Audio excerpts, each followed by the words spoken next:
chose to bat. Clark on 9, Lees on 13. They're 23 without loss. The table has got a different look about it now in this group because Gloucestershire are missing matches because of coronavirus, so they were due to play Middlesex on Sunday and that one was cancelled, so I'm not sure they're actually going to play again, Gloucestershire, in the format.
.30 without loss. Here comes that update.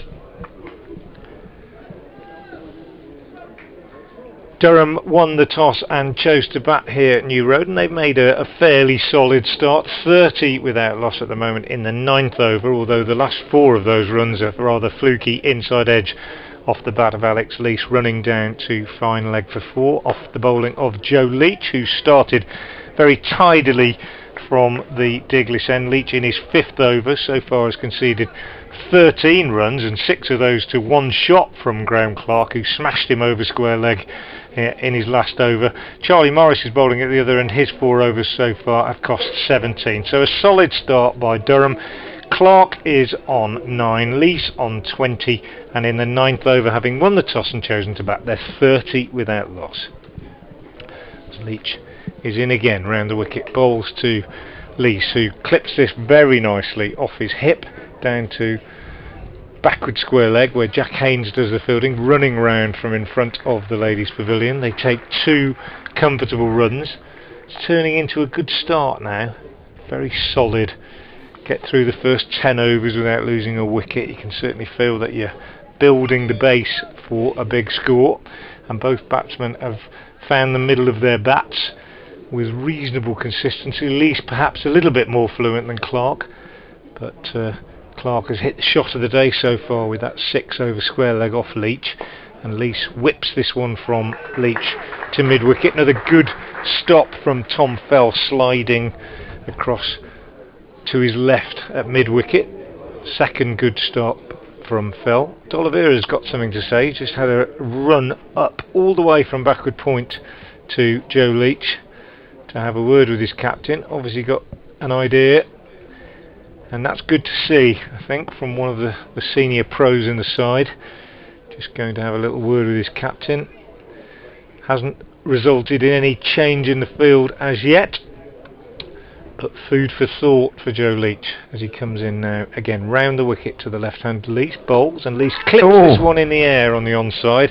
He's going to get 2 runs for it. It's gone wide of Tom Fell at mid wicket, but a sign of hope as far as Worcestershire are concerned. That was in the air for a good part of its progress out to mid wicket, and certainly a full shot, you could say, from Alex Leach, but it brings him 2 runs nonetheless. 24 he goes to, 34 without loss, and here's Leach again to complete the 9th over, his 5th. He's in. This one's a little bit shorter, and Leach just clips it nicely all along the ground this time, out to Haynes at deep square leg. A single taken. Leach will keep the strike. He goes to 25. Durham, after 9 overs, 35 without loss. You're listening to commentary on the Royal London Cup one-day game between Worcestershire and Durham from New Road in Worcester, on the BBC Sports app, on the website, and on 5 Live Sports Extra.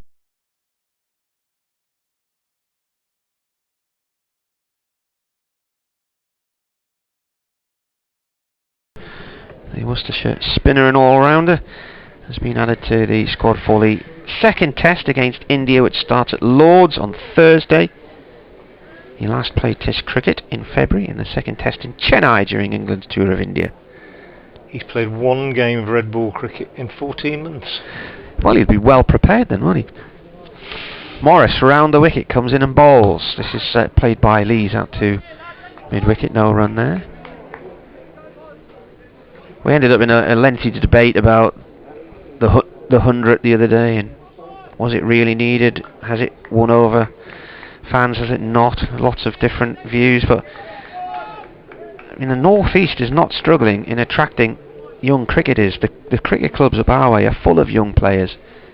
All Stars and the Dynamos, they're all overbooked for most of the clubs I know of.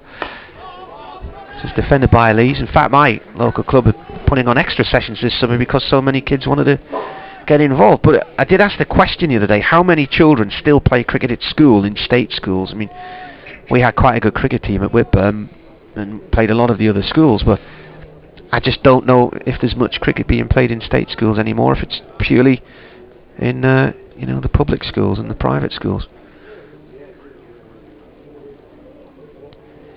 Morris, Durham 35 for none. Round the wicket to Lees. Lees plays the ball out nicely through mid-wicket. There's a man sweeping up on the boundary towards the river side of the ground. 2 runs. Fielded out there by Ed Barnard, who has links to Burnett Field Cricket Club in the North East. I think his uncle's a chairman there.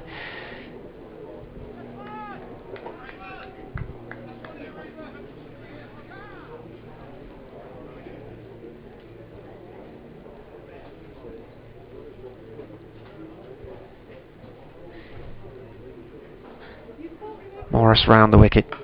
Turned off the hips once more by Lees down towards long leg. Barnard's involved again and dives in and stops the ball just in front of the ropes, far corner of the ground. Sort of south east corner of the ground, where the D'Oliveira stand tapers down to its smallest point. On Durham we're here for the county championship. I counted the crowd one day. We could see about 335 people. Couldn't tell who was upstairs, but I think they'd initially restricted it to about 670 through a ballot, but there was about 330 in. Don't think there's any restrictions on attendance now, is there? No. And there's a decent crowd in as well. It's not bad, is it? We had a good crowd for the Middlesex game on Sunday a couple of weeks ago. 39 for none. Lees is on 29 from 34 balls and plays that one back to the bowler, who gets a hand on it, just runs behind him to Leach, who comes round from mid off the field. There's a little section of seats here in the right hand side of the D'Oliveira stand, and its width-wise, there's about 5 seats next to the end of the black sheeting, which is forming the side screen at that end, and that is packed. Doesn't look like there's a spare seat in there. Trying to get as close to behind the bowler's arm as possible. Morris to Lees. That's gone to short mid-wicket, 1 run. Just sending the fielder in there. Tom fell across towards his left. Couple of yards to pick that one up. Yeah, there might be some people in that section listening to us. Give us a wave in that section if you're listening. No. Is there a loop in the ground, or are there somebody? No, there isn't, but some of them listen on their phone, so do occasionally get feedback from people that are in the ground. Sanitisation break taking place here at New Road at the moment, so you're not missing any action. 40 without loss, Durham, after 10 overs, so they've made a good start, and that's the first 10 over power play out of the way, and 40 without loss. Very solid beginning by Alex Lees, who's dominated proceedings as far as run scoring is concerned. He's on 30 off 36 balls. Graham Clark is on 9 off 24, but those 9 do include the 1-6 that we've so far had when he pulled a short ball from Joe Leach flat over square leg for 6. Leach has given way at the Douglas end to Adam Finch, who comes in now, right arm over the wicket and bowls, and his first ball goes to the boundary, but rather fortunately for Lees, who's looking to give himself room and cut it away, got a bottom edge, and it ran past wicketkeeper Gareth Roderick down to the boundary, almost directly behind the stumps. So Lees is riding his luck a little bit this morning. That's a second inside edge that he's profited from to the tune of 4 runs. He goes to 34 off 37, and it's 44 without loss. Finch again, tall, right arm over the wicket, bowls. This one good line on off stump or so, and Lees pushes out on the offside, no run. Phil Collins, who's not the drummer and singer but the vice chairman of Durham's, just messaged. He's trying to get the commentary on, and then had turned his television right up, and he said it's just frightened me to death when suddenly it came on and I've got the volume on the telly right up. I understand that there have been 1 or 2 problems with the commentary on the stream, beyond our control completely, but now sorted apparently. I did report it to the relevant authorities. Finch bowls again to Lees, bit more room this time for the left-hander, and he punches out through the offside for a single. Libby, the man fielding out on the cover boundary now. Lees moves on to 35 and Durham to 45 without loss.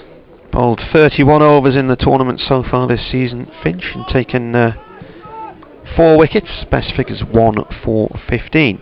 He's bowled well, actually. I think I would say, in my opinion, in recent games, probably the pick of the Worcestershire seamers.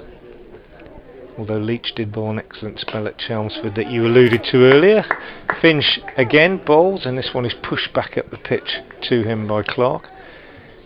One of the he did bowl well at the Rose Bowl and the Ageas Bowl in the defeat against Hampshire, Finch, and yeah, he's had limited opportunities really in the last couple of years. Went on loan to Surrey briefly last year, But one of the plus points this season for me, the progress of Adam Finch. He's in now bowls, and Clark gives himself room and runs this down off the stumps, I think, down to third man Morris, the fielder down there, and they take a single. Score moves on to 46 without loss. Indeed, it was off the stumps. It was from about leg stump, that one. But Clark, in complete control of it, goes to 10. 21 years old, Adam Finch. Came up through the Worcestershire Academy. Played for England under 19s at the 2018 World Cup. Comes in again now. And bowls to Lees, given a bit of room. He square drives and will pick up just one as Libby fields on the cover boundary. Returns one bounce to wicketkeeper Gareth Roderick. The end of the over, the 11th of the innings, 47 without loss. Durham making pretty solid progress. Been a good start for them. Finch made his debut in the County Championship 2 years ago in June against Lancashire, so he's actually played 12 first-class matches now. This is his 7th one-dayer. He's played 5 in the T20 as well. His opportunities have been limited, as I say. Dylan Pennington above him in the pecking order, really, but he's another one who's away with the 100 but not yet seen any action in that competition. Can't think I've seen him play against Durham before. No, I don't think he has played against Durham before. I'm pretty sure he hasn't, in fact. Well, Barnard has.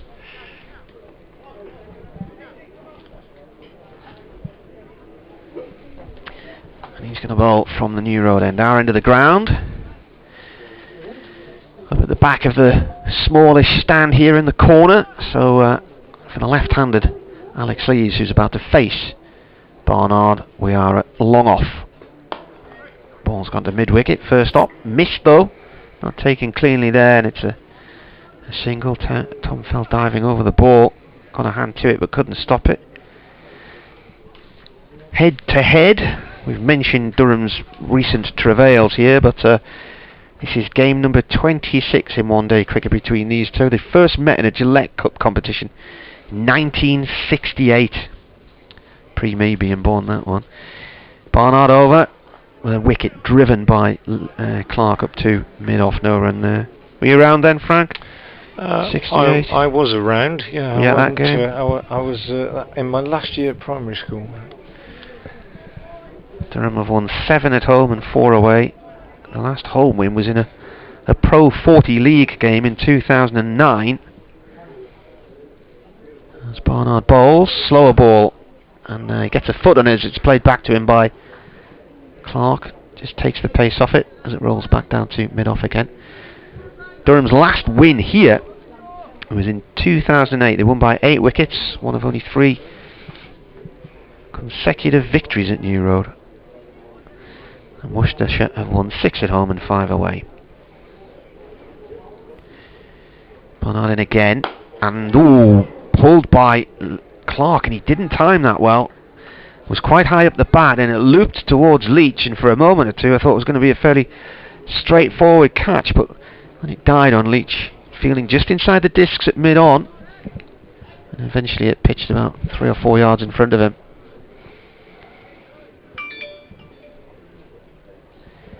Barnard comes in and bowls, and Clark plays it to short mid-wicket, and it bounces off the hand of the fielder in there, Jacques Banton. I think he's hurt his right hand.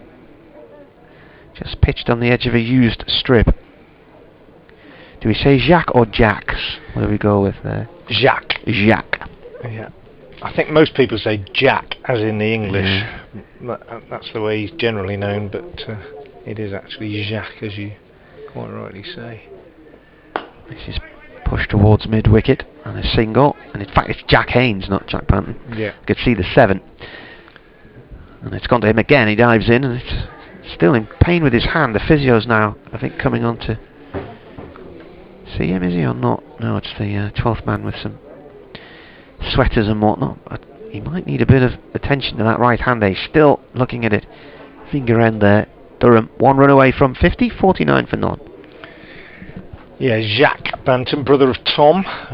Coached him briefly when he was in the Warwickshire under-15s 3 or 4 years ago, along with one or two others in that group that have gone on to do quite well. Dan Mosley, particularly doing well in the Warwickshire first team at the moment, and Ethan Brooks, who has also played a few games in the Warwickshire first team recently. Jack was in that group, known then as Jack, but made the move across to Worcestershire last year. As Finch bowls to Clark, who drives straight down the ground for 4. Nice shot. Good attempt at mid-off by Leach, diving to try and stop that, but it was full and driven nicely by Clark. And Finch's first really, well, not bad delivery, but it was too full, wasn't it? It wasn't quite a full half volley, but it was over-pitched, and Clark didn't miss out. Goes to 15, 53 without loss. Lee's 37, the non-striker, has been the dominant partner, but Clark's played 2 beautiful shots. Pull for 6 and that drive for 4. Finch in now, bowls. This one's a little bit shorter, and Clark cuts and gets a single out through the covers. Haynes, the fielder, coming off the boundary in front of the ladies' pavilion. No problems really for these two so far. A couple of inside edges from Lees, who's tried to be a bit more expansive, but Clark's looked very solid. And it's been a pretty impressive opening for Durham, having won the toss and chosen to bat on this used pitch. Been used 3 or 4 times, I think, this one. Fairly central on the square here at New Road. Finch is in again and bowls, and Lees just steers a wideish ball down to third man Baker, the fielder. So they're scoring off most deliveries at the moment. It's quite ominous from a Worcestershire point of view, I think, given that we're only in the 13th over. Batsmen have found the pitch reasonably easy pace. Nothing's really climbed, nothing's really moved sideways, and it's going to be about discipline as far as bowling's concerned today. Keep bowling at the stumps, keep bowling straight. Possibly later on we'll see a bit of pace variation. Finch in, bowls to Clark, who's taken on the pad as he tries to turn this one away on the leg side, and it runs back to the bowler.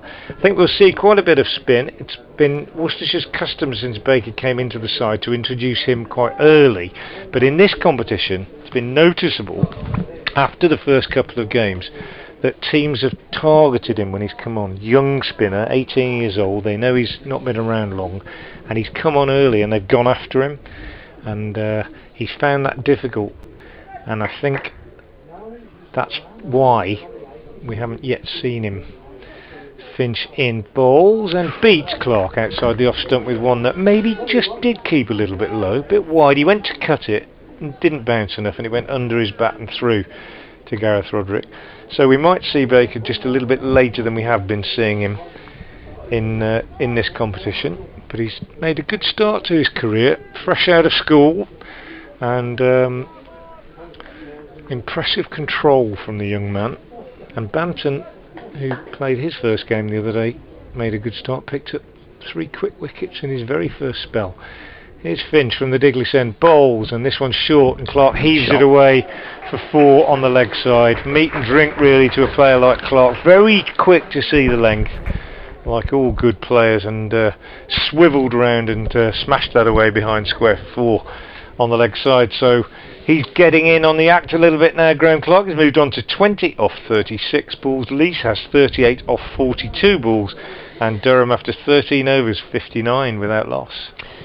Clark didn't actually get a half century in the T20 this season, which was a bit of a surprise because he normally rattles them up, and I talk about half centuries from a Durham perspective in T20 because they've only ever had 1 centurion, and that was here. Paul Collingwood. I was here, yeah. The last team to have a centurion in English T20. Barnard in. Lees digs out a Yorker length ball. It goes to Leach at mid-off. No run there. So, yeah, but he's come into this absolutely flying. Alex Lees missed nearly all of the T20 because he broke his hand in the county championship match here in late June, or mid-June, wasn't it, when Josh Tongue got him on the hand. So he only played in the last match or so. He plays this back to Barnard along the floor, a length ball. I think he played in the penultimate game, got a duck, and then got some runs in the last match. But I interviewed him the other day after he got his 126 against Essex on Sunday, and suggested that maybe a few weeks off had helped him, and he said no, he was very frustrated because he'd been really looking forward to the one day, to playing in the T20 because he felt there were runs to be had. This is a drop down towards backward point. D'Oliveira picks it up.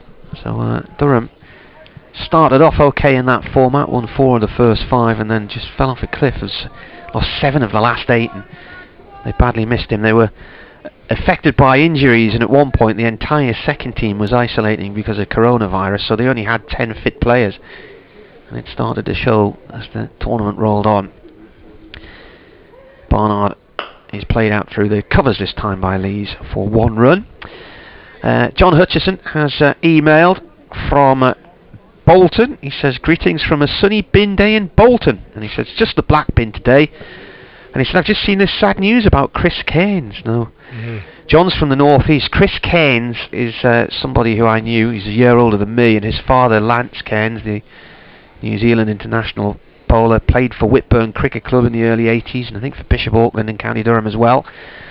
As Barnard comes in and bowls, and this is played out into the covers. So while my dad and his dad were playing cricket for Whitburn first, me and Chris used to just go off riffing around, as they used to say. There was always excitement to be had in Whitburn Hall, adjacent to the ground, or the rookery at the far end of the ground. And so sadly he suffered a heart issue and is on a life support machine in hospital in Canberra.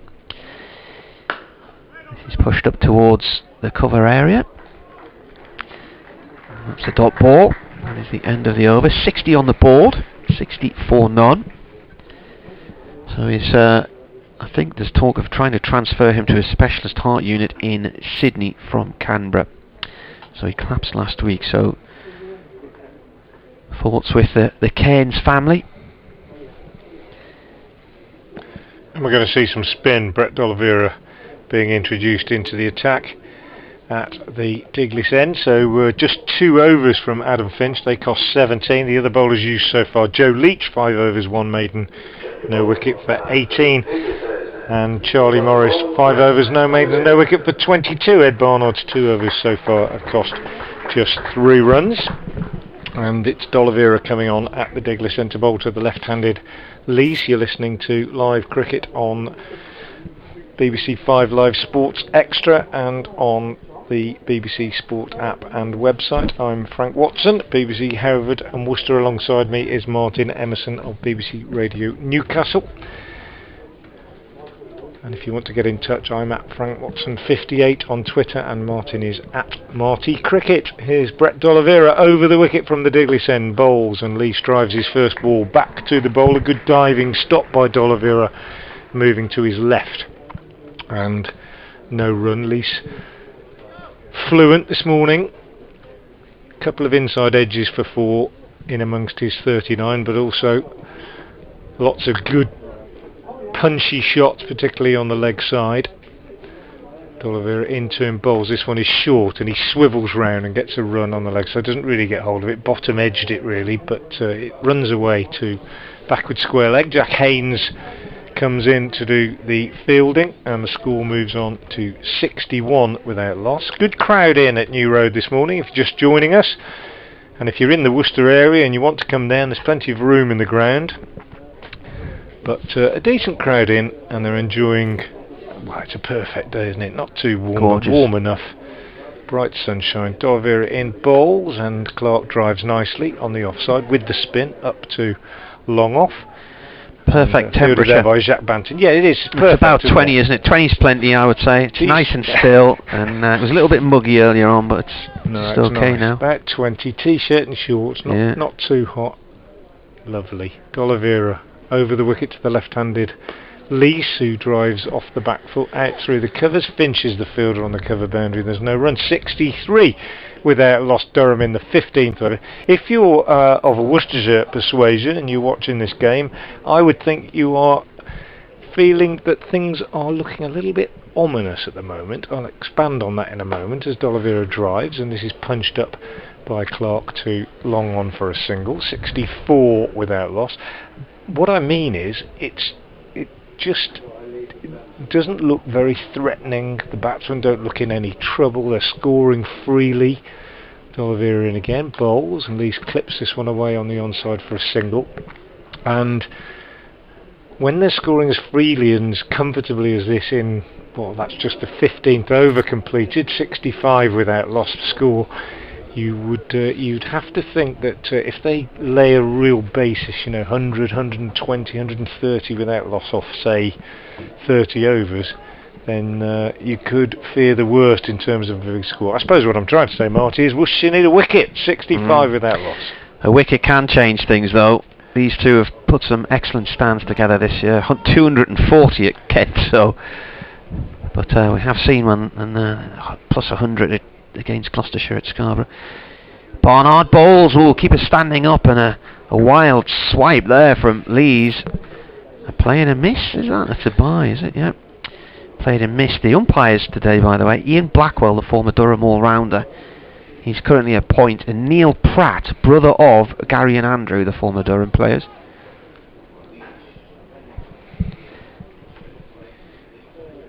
Barnard turns. Comes in and bowls. Slower ball out the back of the hand, and it's away past Leach for 4. Saw that early there, Clark. Played it up towards the hotel boundary. I arrived at the hotel at 10 to 8 last night, Frank, and the lady said, have you booked breakfast with us? I said, yes. She said, well, I've got one slot left available for you tomorrow. I said, okay, what time is that? She said, 6:30. Goodness gracious. I started to laugh, and I said, what use is that to me? That's the middle of the night. And she said, oh, you're going to have to come down and see the manager in the morning. I think they've been struggling for staff numbers, just like a lot of other places recently. And so Barnard comes in and bowls again. That's pulled towards mid-off, and stop, no run there. Jack Haynes diving across. Anyway, I wandered down at 7:30 when the alarm went off this morning, and the manager said, is it just you? Yeah, come straight in. So I was in and out by 8, so that was alright.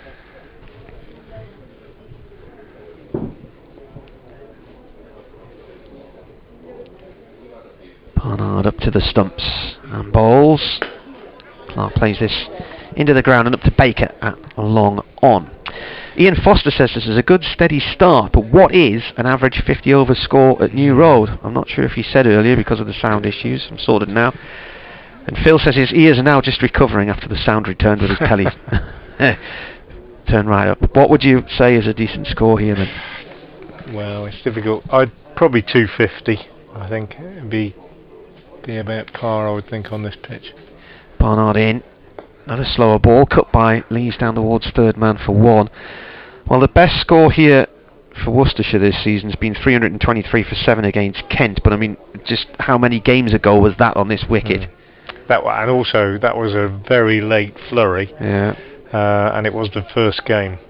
I think you're probably talking 240, 250 now, that would be my guess. 289 against Middlesex and 233 against Sussex. Barnard in, driven, up to mid-off. 250 seems not much on a 50 over pitch, but it's the 4th day it's being used, isn't it? I mean, last week... I'm taking everything into account. Yeah, last week at South Northumberland, at one point when Durham were 171 for 6, it didn't look like they'd get anywhere near 250, and they ended up making 320 odds. So. And that's a small ground though, isn't it? Yeah. I mean, I've only been there. I remember going there with the Royal Grammar School Worcester team when Royal Grammar School Newcastle hosted the Royal Grammar Schools Festival, which it goes around the schools, and I think it was there again this year. Actually, it was there this year, but I'm talking quite a while ago when I went there. Lovely little ground though, Gosforth, beautiful. D'Oliveira over the wicket from the Diglis end, and chipped to square leg by Clark. So Worcestershire do get the breakthrough. It was a full delivery from D'Oliveira, and Clark, well, he clipped a full toss basically straight to Joe Leach at square leg. So the wicket comes in an unusual way, with D'Oliveira has so far bowled in the 17th over, and it's batsman error rather than anything else that produces the wicket. Clark caught at square leg by Joe Leach off the bowling of Brett D'Oliveira for 28, and it's 73 for 1. That might change things a little bit, we shall see. And the reward for D'Oliveira in terms of that catch by Leach, for a fairly tidy start, but I was suggesting that it was probably going to be batsman error rather than anything else that would produce a wicket, and that indeed turns out to be the case. Scott Borthwick is coming out to join Alex Lees, so it'll be Borthwick on strike against D'Oliveira. That was the first ball of the 17th over. Durham, having won the toss and chosen to bat, made a very good start here. And Clark, who had looked perhaps the more secure of the two batsmen, even though he hadn't scored as freely as Lees, and he'll be kicking himself because there was a lowish full toss just outside leg stump, and he just clipped it straight to Leach at square leg. Two left-handers in now, which is not great news for the leg spinner D'Oliveira, I guess. And he's going to go round the wicket. No, he's staying over the wicket, I think, at the Diglis end. Will he start with a googly like many leg spinners do when the left-hander comes to the crease? In he comes now, bowls, and pushed back to him, this one, by Borthwick. And the score remains at 73 for 1. Update coming for BBC Heaven Worcester's FM listeners very shortly as D'Oliveira bowls again. Borthwick drives up to mid-on, fielded there by Baker, and there's no run.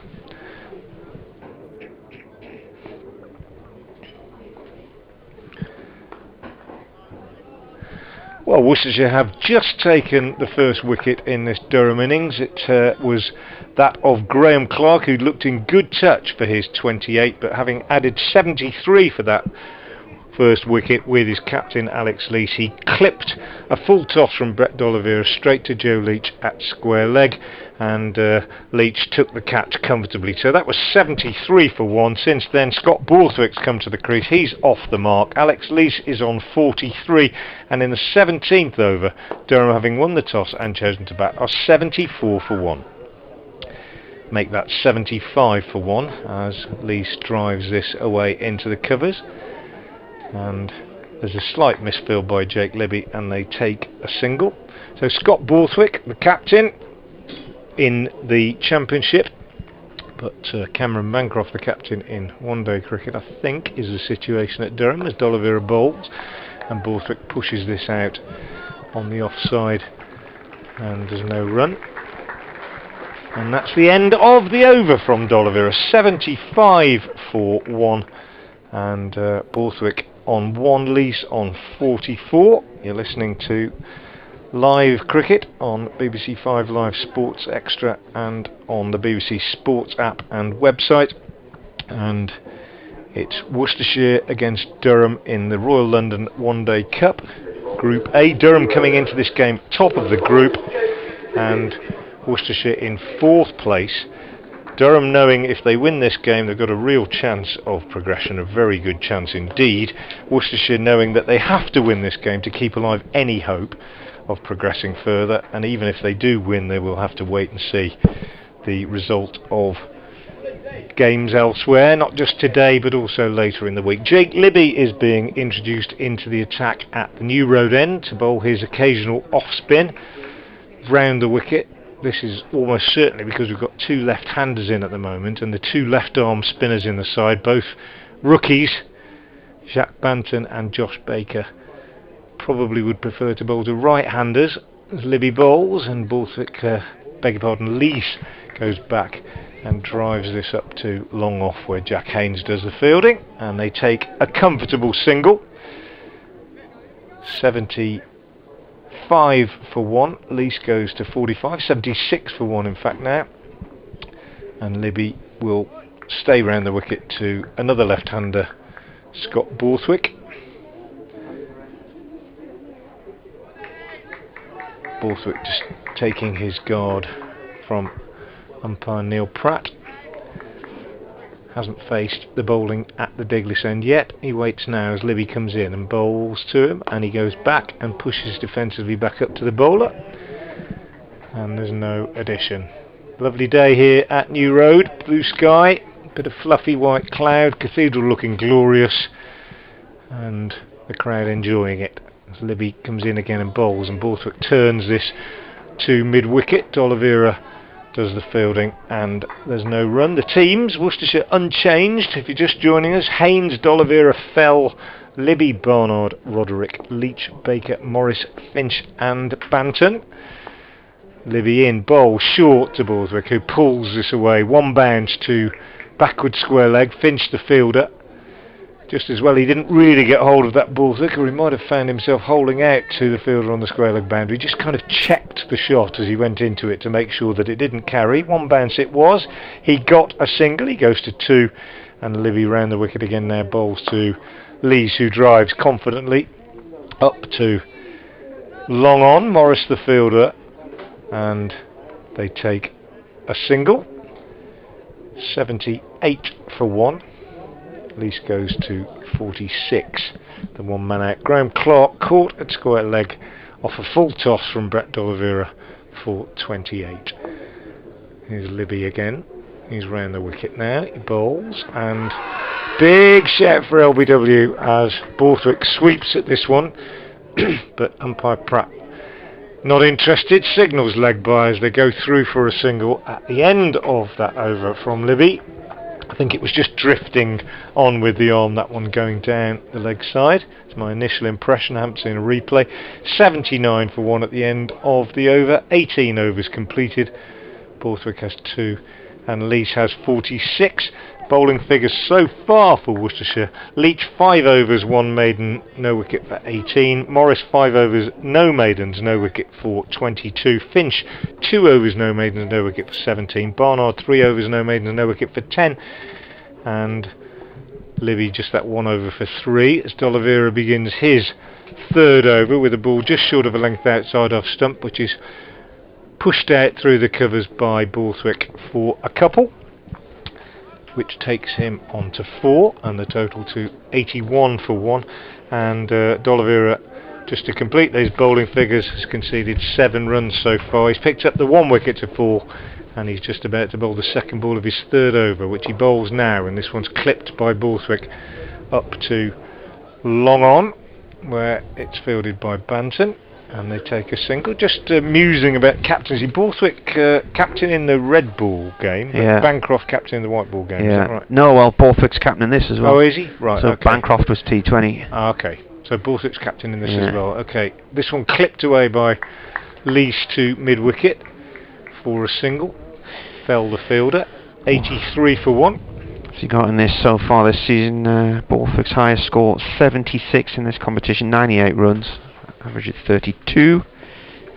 Waits now as D'Oliveira is in and bowls to him, and this one's driven and very well fielded off his own bowling by D'Oliveira, diving to his right. Excellent piece of work. If you can't field them off your own bowling, when can you, as they say?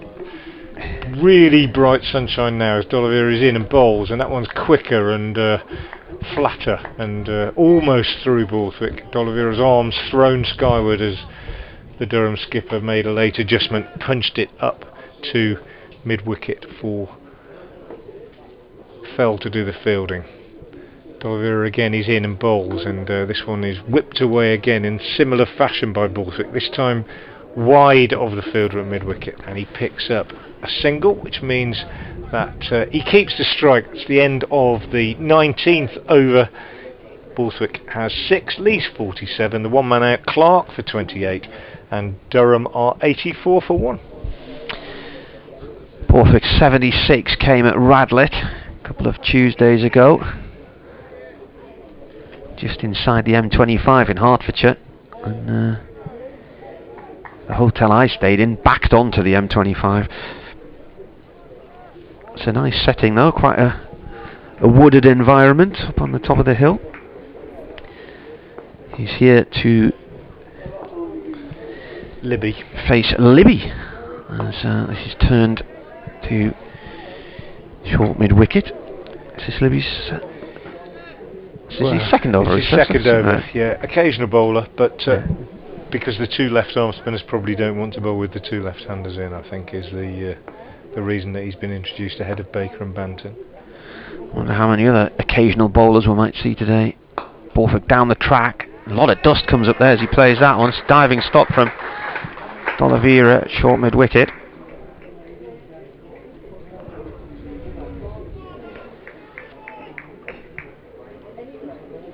Durham getting off to a good start, 73 on the board, and then a full toss to Clark, pulled to Leach at square leg, got himself out. Batsman error. This is pulled by Borthwick like a shell, and it didn't get very high, but it got high enough to just get over the top of the hands of Josh Baker, leaping into the air at mid-wicket. It's gone for 4. But a bit of a moment there.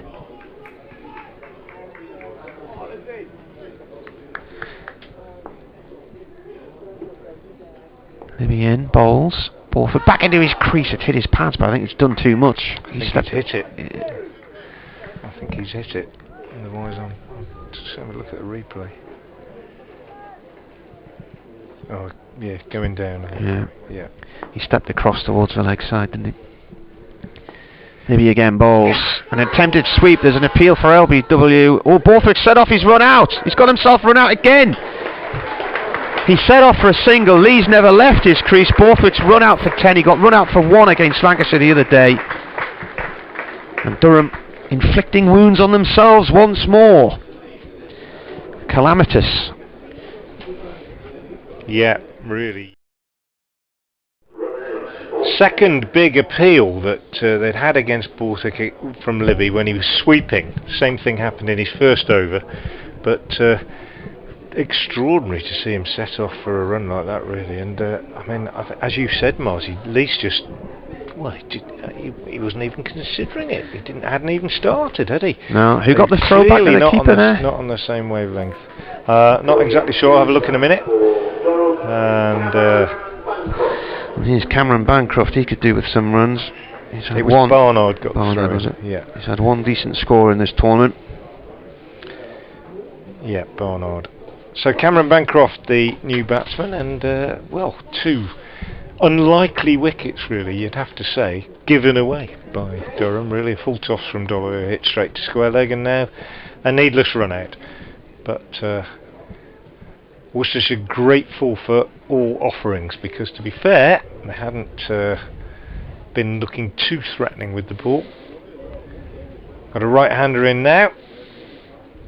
Get 2 right-handers in. I think we may well see one or both of the left-arm spinners. Libby, well, not striking, but perhaps you could say bringing about that wicket. And he will continue now from the New Road end over the wicket to the new batsman Bancroft, who's beaten outside the off stump by his first delivery, which might just have drifted on with the arm. So a good over from Jake Libby, the occasional off spinner. Yeah, just carried on a little bit with the arm, that one, and Bancroft played inside it. End of the over, then 88 for 2, 20 overs gone, and something of a recovery for Worcestershire. It was 40 without loss after 10, and Worcestershire were in need of wickets. Remember, it was 73 at the start of the 17th over for no wicket. They've struck twice in that time. D'Oliveira, the 1 wicket taker, the other wicket a run out. D'Oliveira will continue now from the Diglis end, bowling to the left-handed Alex Lees, who's been there since the start. He's on 47, and he drives this one straight back to the bowler. Tidy so far from D'Oliveira, 3 overs for 12. Flicks the ball from hand to hand, as leg spinners do. Comes in again now and bowls, and Lees chips this one in the air on the leg side, and that one died in the pitch, I think, really, and he played way too early and just past the diving Barnard at mid-wicket, and nearly another fatal error from the batsman, but he gets a single, moves on to 48. But just died a little bit in the pitch, that, as can happen. It's been used a good few times, this pitch, and particularly at this end, the end of the batsman's batting at now, the New Road, and we've seen the ball keep low from time to time. That one, it didn't really keep low, but it was short, didn't bounce perhaps as much as he might have expected, and it just stopped, and he played too early. and chipped it past Barnard, who's ruefully rubbing his knee at mid-wicket. Not moving well, Barnard. It's D'Oliveira bowls. This one's very full and driven by Bancroft to mid-wicket. Bancroft's been out twice LBW sweeping in the last week to spinners, and Stewart's just tweeted odds on Bancroft to get out LBW sweeping today. Well, he's pushing this one away on the onside. Haynes, the fielder at mid-wicket. Will he have learnt his lesson, I wonder? 89 for 2. An innings is needed. Here's D'Oliveira in again, bowls, and Bancroft back to a googly, pushes out on the offside. Watched it off the pitch, played it to short extra cover. Oh, it wasn't a googly actually, correct myself, leg break. It was just watching the replay. Turned a tiny bit. Here's D'Oliveira again from the Diglison bowls, and Bancroft drives off the front foot this time, but straight to the fielder at cover, and there's no run. Another tidy over from Brett D'Oliveira, and at the end of it, Durham 89 for 2, Lees on 48. Bancroft yet to get off the 2 men out. Clark caught Leach, bowled D'Oliveira 28, and Borthwick run out 10. Yeah, both wickets very much self-inflicted. I'm not even sure if Scott Borthwick knew where that ball had gone there, and as I said, Alex Lees never left his crease, did he? I think the last thing he was expecting was to see him suddenly shooting down the wicket looking for a single. Yeah, he ran a long way down, just watching a replay of it actually. So, yeah, he did see where he absolutely tore down. He got about 2/3 of the way down, really. It was a very, very strange one. Libby bowls, and this is played away by Lees down to the discs around about mid-on for 1. In fact, I'll correct that, Martin, and watch the replay. I think you're right. I don't think he knew where it had gone, because he looks to backward point and tears off up the pitch when the ball's gone to extra cover. Yeah. So he clearly looked to backward point, thought, well, I can't see it. It's gone further than I thought. But to set off quite as he was halfway down the track, wasn't he, by the time he realised? More than halfway. Yeah. It was really strange. Libby right arm over to Bancroft. Bancroft down the track, plays the ball just beyond the bowler, and will get a single. They're just got to be careful they don't get themselves tied up in knots here, on the ground where they struggle in white ball cricket. I think that was good batting from Bancroft there, just going back to basics. Use your feet against an off spinner who isn't turning it much, and push him down the ground for 1. Quick push and go from... oh, this is tricky. Now he's in just, but that was a risky single. Good throw, was it? The throw was too high. Yeah. He had to bring it down. Roderick had to bring the ball down from way above his head. If he'd have got that throw in over the bails, Barnard, I think he would have... Well, it would have been close. 50 for Lees. So that's why he went for the quick single to get the 50 on the board. 60 balls. So he's already had 2 centuries and 2 half centuries, I think, in the competition this season. 4 fours.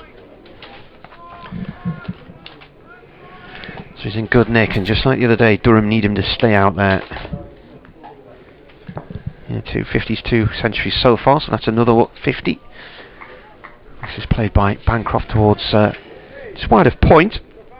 So Lees now in one-day cricket. 19 times he's got past 50.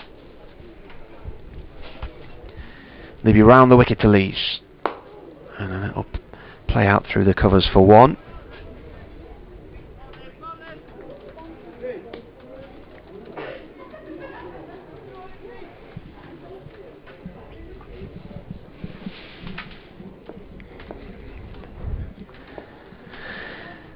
Over the wicket now, Libby. Bancroft back down the pitch to him. He doesn't hold on to it cleanly, but he chases after it to make sure there isn't a single. End of the over, 94 for 2 here on the BBC. Yeah, Libby tidy. 3 overs so far. No maidens. No wicket for 12. Leach opened the bowling with Morris. Leach bowled 5 overs, as did Morris. Leach no wicket for 18. Morris no wicket for 22. We've seen just 2 overs from Seamer Adam Finch, cost 17. 3 from Barnard, which cost 10. D'Oliveira, the one wicket taker, 4 overs, no maidens, 1 for 13, will continue from the Diglis end. Sun just disappears behind a cloud briefly, but it's a lovely day here at New Road. The ground looking as well as it has all season. Outfield's greened up a little bit since the problems of early season, when the late floods had caused grass growth problems which have hampered the groundsman's work all season and produced the rather bland pitches that we've seen at New Road in all forms of cricket. And the sun shining, a good crowd in, and it does look well as D'Oliveira comes in and bowls, and that's smashed down the ground by Lees, who's almost as though he's waited till he's reached his 50 before opening his shoulders, given a little bit of room by D'Oliveira, and he just hammers that down the ground into the Basil D'Oliveira stand at the far end of the ground as we look out from our position at fine leg at the New Road end, and that's the first 6 for Lees. We did see a 6 earlier from Graham Clark off the bowling of Leach, and that brings up the Durham 100 in the 23rd over, 100 for 2, and D'Oliveira with food for thought after the first ball of that over. Floats this one up, actually, to his credit, not daunted by that shot from Lees, and Lees drives a much fuller ball up to long on, where Jacques Banton does the fielding, and they take a single, 101 for 2. Cameron Bancroft on 2. Lees goes on to 58, and Bancroft will face D'Oliveira at the New Road end, the Australian who's skippering, well, has been skippering Durham in the white ball in the T20, but not today. He goes down the pitch and is taken on the pad by D'Oliveira, an appeal from the bowler, but Bancroft had gone a long way down, and it was a brave umpire that would have given that one out, and it wasn't Ian Blackwell on this occasion. D'Oliveira, right arm over the wicket, again bowls, and Bancroft goes for the reverse sweep this time. Reverse little paddle, and gets a single, plays it well. Morris does the fielding at short third man, effectively short fine leg, with Bancroft having played a reverse shot, but comfortable single taken. Bancroft goes to 3, and the left-handed Lees on strike again as D'Oliveira comes in. 2 balls left in the 23rd over. Lees drives this one back to the bowler, who falls to his left to effect the stop, and there's no addition. Durham won the toss and chose to bat the 2 men out, Clark for 28 and Borthwick for 10. D'Oliveira in, bowls, and Lees goes back to a quicker ball and just pushes it out on the offside, fielded by Jack Haynes. They take a single. Lees keeps the strike. He's 58. He's been there since the start. He's faced 59 now. In fact, he's faced 65 balls, and Cameron Bancroft is 3 off 10, and it's good afternoon for the first time to Kevin Howells. Hello. I just want to point out that it may be afternoon. I was here quite early, Frank. I don't want you thinking that I've just rolled up a little late. No, I've been here. Anyway, directing operations all well, around the country. Yes, I've been doing that. But I tell you what, it's a nice number in. It's a lovely day. Quite dramatic looking clouds. They're not black clouds, but nice white fluffy ones behind the cathedral to our left. So it's almost a classic New Road in August picture. Perhaps we could do with a little less of the cloud and a bit more of the blue skies, but we're okay for the weather. Leach just ordering things around here now, as we are about to see Josh Baker come on to bowl. Now, Josh Baker, as I'm sure you know, Frank, is being talked about around the country. Let's have a look, see what he's going to do here. He's in and bowls, and that first delivery is played away through the offside for a single. I think we'd have seen him sooner, Kevin, if we'd not had 2 left-handers at the crease when Jake Libby came on to bowl. He struggled a little bit bowling to left-handers in this competition, and well, I was sent along told to look out for him against Middlesex, and he didn't have too good a day they there. targeted him. That was the first time it had happened. Happened again then at Hampshire. So in again, Mrs. Bancroft pushes it square, and misfield, or just bounces out of the hands of Libby moving to his right hand side, and they go through for a single. So the score now has moved up to 105 for 2. We are in the 24th over. It's the penultimate round of group matches. However, this is the last game for the Rapids. Oh, and that's bounced through the keeper's gloves as well, and it's gone with some pace down over the boundary. So I saw no other signal there other than say that's come off the bat somehow. But it's raced down there to the Diglis end. It's a 4, and it takes Durham to 109 for 2. What happened to that? It turned and bounced, Kevin. That turned and bounced quite considerably, and may have taken an inside edge as well on the way through, but encouraging for Baker. And Lees is on 64 now. Plays back and played onto the onside, and a busy tumbling stop. You see there on the leg side. So yeah, encouragement for Baker. And for those who already say these, it's not an LBW appeal, but strikes him on the pads. Lees for his 64 not out of 69 deliveries now. Bancroft on 4 at the other end. Sun becoming even more prominent now across this New Road ground, and he gets down and sweeps that square or just behind on the onside. Does Lees for a single. He moves to 65. Durham up to 110 for 2, and the end of an interesting over, we'll put it that way. Bancroft on 4 and Lees on 65. 24 overs gone. Just going back to Baker and this left-handed business, it was Holden, wasn't it, of Middlesex, who targeted him. He came on early in that game, and Holden started to try and get after him, and it was almost as though they thought, they'd pre-decided really, rookie spinner, don't let him settle. And he found it difficult bowling to the left-hander, and he reversed him a few times. And then when we went down to Hampshire in the Aegis Bowl, and the same thing happened as D'Oliveira comes in from the Diglis end and bowls to the left-handed Lees, who pushes out for a single on the offside. And I did discuss this with the Worcestershire bowling coach Alan Richardson after the game, and we were talking about the fact that Baker he's more comfortable bowling to right-handers than left, like most left-arm spinners, I would suggest. And I suggested this morning that's possibly why he didn't come on earlier. But having said that, he did get that one to turn and bounce and take the inside edge of Lees's bat in that over, which was quite encouraging.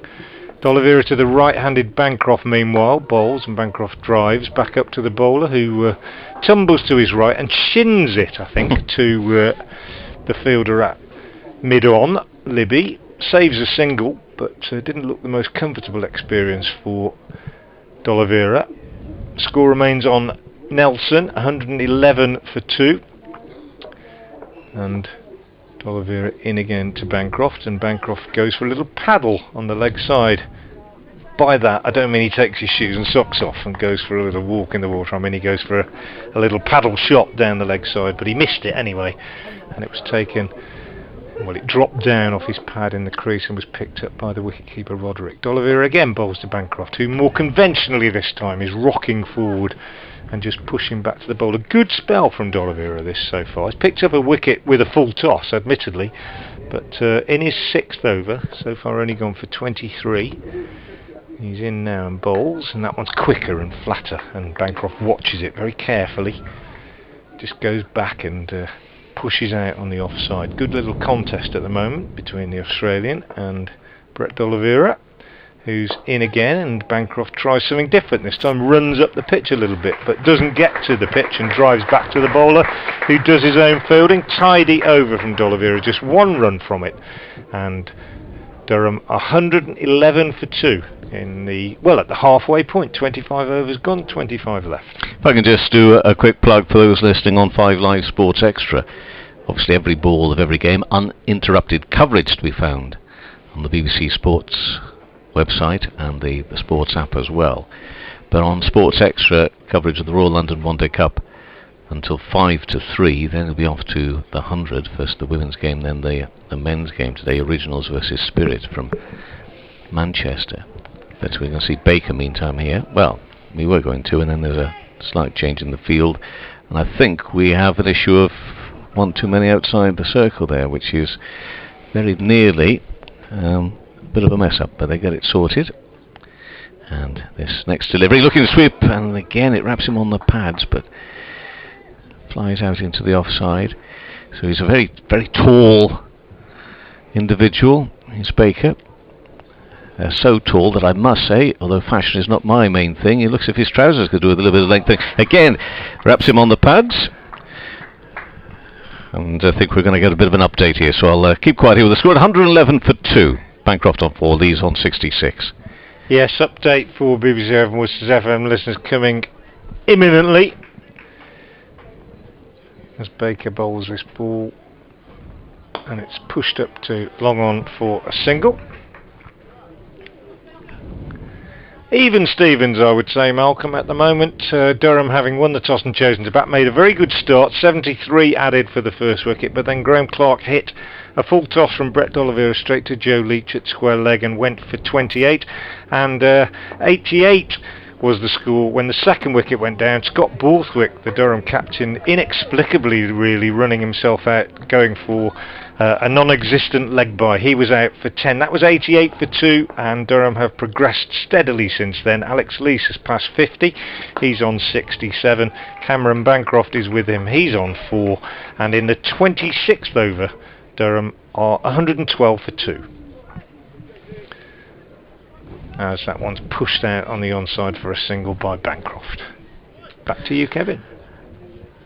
So Baker again just waits for the fielder here to go right out deep at mid-wicket. Turned away onto the onside, a little closer, and a right arm shot at the stumps as well, but from Brett D'Oliveira, but that's Lees making his ground with some comfort. So that's the last ball of that over, but I tell you it was worth waiting for. Durham cricket 114 for 2. Bancroft on 5 and Lees on 68. 26 overs gone. Just quickly to tell you, Essex 114 for 2 after 24 overs. Cook and Wesley out very early on in that game against Sussex, and I've had a look at some pictures being shared on social media there at Chelmsford, and again it looks packed. And it's the thing you need to just bear in mind, that a lot of the smaller venues and smaller grounds are still getting big crowds out for the Royal London. You know, let others work out just the significance of that, but it should be pointed out that these are busy grounds. D'Oliveira bowls and Lees drives up to long on for a single. Scoring at will, really, Alex Lees. He's found it pretty comfortable out there for the most part. A couple of inside edges early on which went to the boundary off the seamers, but that big 6 off D'Oliveira having just passed 50. He's 69 now. D'Oliveira bowls to Bancroft, slower, and Bancroft sweeps, misses, taken by Roderick. Appeals of a variety of types. D'Oliveira possibly for LBW, Bancroft having swept across the line, but Roderick appeared to be appealing for a catch. None of them produced any response from the umpire. This next one is driven by Bancroft on the onside, fielded by Libby sliding across to his left at mid-on. Going back to your point about the grounds, Kevin, it's always been a popular format, the 50 over format, hasn't it? It's D'Oliveira bowls. This one's quicker, flatter, and Bancroft drives off the back foot. He'll pick up 4, in fact, because he's timed that really nicely, and Tom fell quite a long way to go across to his right underneath that chestnut tree. So 192, Bancroft's first boundary. He's 9. Yeah, the 50 over format, popular, I think. A length of game that has long appealed to crowds around the country. But D'Oliveira bowls. One's a quicker, flatter one, and Bancroft goes back and pushes out on the offside, and there's no run. 1 ball left in the 27th over. Durham won the toss and chose to bat. Bancroft cuts this one away for a single, fielded by Barnard in the covers. The Australian will keep the strike. He's moved into double figures. He's 10, and it's 120 for 2. Northants 113 for 3 in the 22nd over. They're away to Nottinghamshire. That game being played at Grantham today, so that's an outground that Nottinghamshire are playing at. They tried to play a couple of games at Welbeck. I think they got 1 game in. They had 1 rained off at the colliery ground there at Welbeck, but they're playing today at Grantham. Somerset 103 for 4 after 21 overs against Leicestershire. And Warwickshire away at Surrey. Warwickshire 116 for 4 after 22 overs. That's the Kia Oval. So, those are the matches you can follow ball by ball, as Baker here for Worcestershire comes in and bowls around the wicket, and Push back up to the spin bowler by Bancroft, and there'll be no run. We've got Haynes down in front of us. Exciting cricketer. See what he can do with the bat later on today. Meantime, it's another youngster, this time Baker, bowling, and pushed by Bancroft to long off for a single. It's getting warmer, it's getting brighter. It's turning into the perfect day now, and shirt sleeves the order of the day out there as well. You see at the far end. That's once again Baker. Bowls again and worked on the onside. Will it get past the fielder? No. Very good stop from Brett D'Oliveira.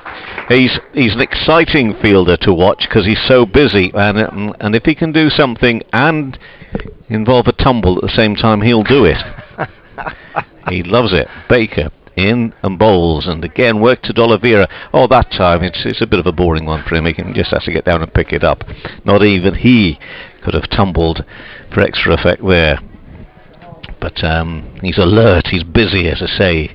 An attractive fielder to watch as Baker bowls again, and just looking to ramp this one, gets it away. There's Lees. It won't go to the boundary. He'll get just 2 for that, but he does take his score with that 2 on to 71 not out from 79 deliveries, and he takes Durham up to 123 for 2. Got 1 ball left of the 28th over, and again it's Baker.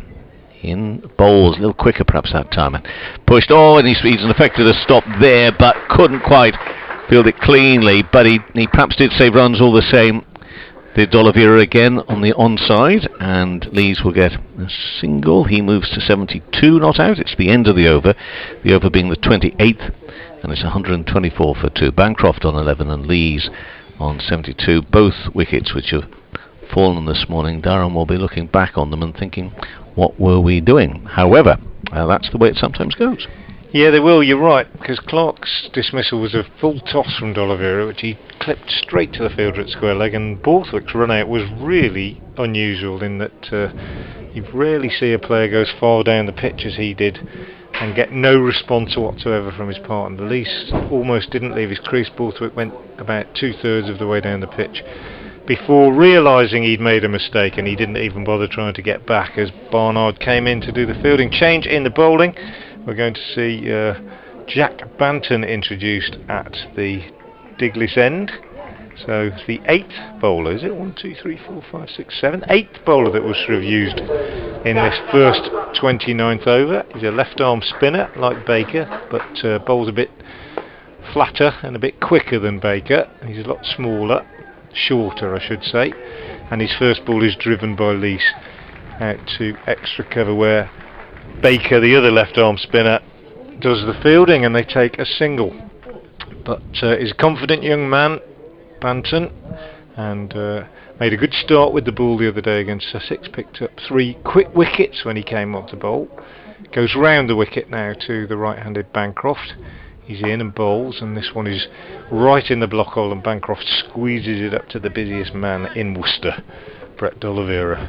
He's fielded 4 balls in that last over, and he's in that key position at shortish mid-wicket as Banton is in again and bowls. Bowls Bancroft with a quicker ball, and Bancroft using his feet, and he's trying to whip it away on the onside, and misses it, and he's bowled middle stump. So what a great start for Banton, almost the same as his start the other day against Sussex. A brilliant introduction for him. Picks up a wicket with his 3rd ball, and Bancroft has gone. It's 125 for 3. It was yesterday Elizabeth Ammon was making the point that over 100 debutants in this day cricket. It is one of the exciting aspects of the competition. I think within discussions later, she raised the question, wasn't making the point that raised the question. It is exciting. However, I think she put creche question mark a little later on in response to someone who'd been in discussion with her about it. But it is exciting and wonderful to get the opportunities, and then to kick on, and you know, I just wonder whether, if you got Championship cricket coming up in September, of which, you know, there is debate about if you're in Division 2 or 3 of the Championship this season, as to, for want of a better term, what it's worth, what it's all about. Well, why don't you keep on using the kids, actually? See, those that have shown themselves to do well in this competition, just see how they go maybe in a couple of those games.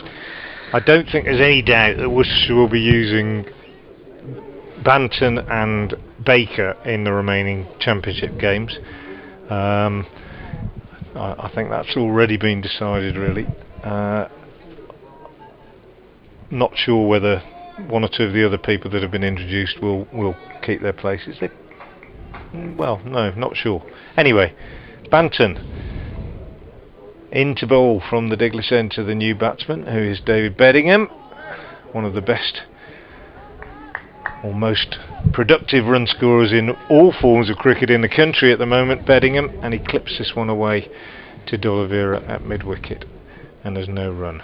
So good test for Banton. Picked up that wicket though, bowls, and Bethingham drives this one up to long on, where Baker does the fielding, and Jack Banton will be thinking it's an easy game. This came on the other day and picked up wickets, got runs against Sussex as well, and comes on and picks up a test player in his first over here as well. Going over the wicket now to the left-handed Lees. He's in and he bowls, and Lees is forward, pushing this one up to long on very comfortably for a single, which will take him on to 74 and mean that he keeps the strike at the end of the 29th over. A successful one for Jack Banton. Durham 127 for 3. Lees is a character I've seen quite a bit of, followed quite closely really in his career, because he was at Yorkshire for a time obviously, and then there's a bit of a shining light there, and certainly he and Adam Lythe in their opening partnership helped Yorkshire to some championship titles along the way. He sort of went a bit wrong, has found a new life for himself at Durham. Recent scores of 126 not out, 59, 85, we'll forget the 5 at Radlett, but 100 at Beckenham. And made 100 against Worcestershire in the Championship at Chester Street, I think. And when he's in this form, Frank, he just looks so comfortable, so at ease. He's on 74 and drives that along the ground just for a single, but again had a nice look about it, that shot. I beg your pardon, 99 he made against Worcestershire. Okay, well, Frank, these are important details that we need to get right. That is an important detail, isn't it? It is for him anyway. Well, agony, a bit of agony for him, but a terrific talent. He's on to 75 here today, 128 for 3. We're in this 30th over. And it's Baker continuing to bowl from the New Road end and around the wicket, in and bowls, and turned onto the onside, and no run, but bowling here now to Bettingham, who's on 1, and as Frank said, he's having a terrific year with Durham. And Baker again bowls. This is in the air. Is it going to be safe? Outstretched hand might cause problems, but Haynes can't get to it in the end, running to his right hand side. It was too much to ask of him to get there. Just for a moment I just wondered, but in the end it was too far to his right hand side. It's going to be 4 runs, and Bettingham moves to 5, and it's 132 for 3 in the 30th. Yeah, in the end you'd have to say it was very nicely placed by Bettingham, wouldn't you? Knew what he was doing, I think. Next ball again, in bowls and along the ground this time, and almost belatedly, there's something a bit bizarre about that from Baker off his own bowling. He sort of woke up to the idea, I can get this, and like Mr. Tickle, wasn't he? Yeah, long arm. I tell you, he's a tall lad, long arms, and this time he can't get that one. It's going to be a single. It's driven up to mid-off and 1 run, so 132 for 3 now. I think I read 133 for 3. I didn't say it on purpose, that it just came into my mind, but I think I read somewhere today that it's the 50th anniversary of the Mr. Men books today. Is that right? Roger Hargreaves, is that right? Yeah. Baker in bowls and driven to mid-off for no run. Completes the over, and it's 133 for 3. With Bettingham on 6, Lees on 75, 30 overs gone of the 50. Durham electing to bat first here this morning, giving it a go first. See how Worcestershire get on in the run chase. It's a must-win from Worcestershire's point of view, and from a Durham perspective, well, a win. Well, we're trying to get our heads around the average points per game, but the win is pretty much certainly of the top three. If not, I'm going to finish top of the table. I've had word about the Gloucestershire-Kent game. At the moment, they're still trying to get that to happen. Gloucestershire trying to find a team still, unable to do so for COVID reasons against Middlesex, but they are trying against Kent for Thursday. Banton to continue from the Diglis end. This one is driven straight down the ground by Bettingham for a single. Gets through his overs quickly, Banton. He's very busy, walks back to his mark quickly, comes in fairly straight approach, delivers the ball pretty quickly through the air. He's in now over the wicket to Lees, and this one is pushed out on the offside. Puff of dust as it landed. More and more signs that this pitch has been used several times before becoming evident from the side, and this is the end where we've seen signs of the ball keeping low, particularly when the spinners have bowled in the last game or two. He's Banton in again, bowls, Lees drives back to the bowler, and there's no run. Jacques Banton, brother of Tom. Dad played a little bit of county cricket for Notts, Colin, back in the 70s I think, as he bowls again, and this is driven up to long on by Lees for a single. He goes to 76, but it's a good test for the youngster.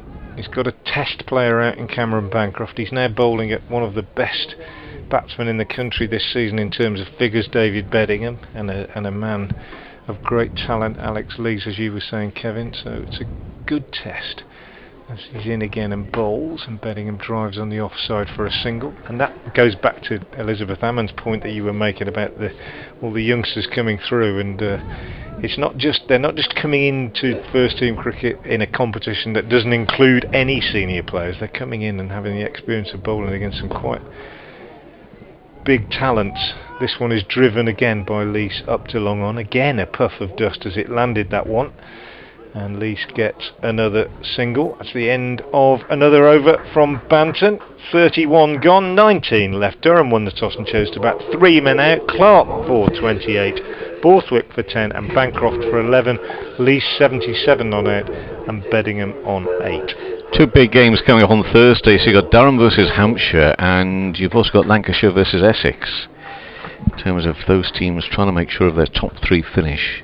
If you can, go straight through, of course, for a home semi-final tie. And all this to happen from Saturday into Tuesday and into Thursday.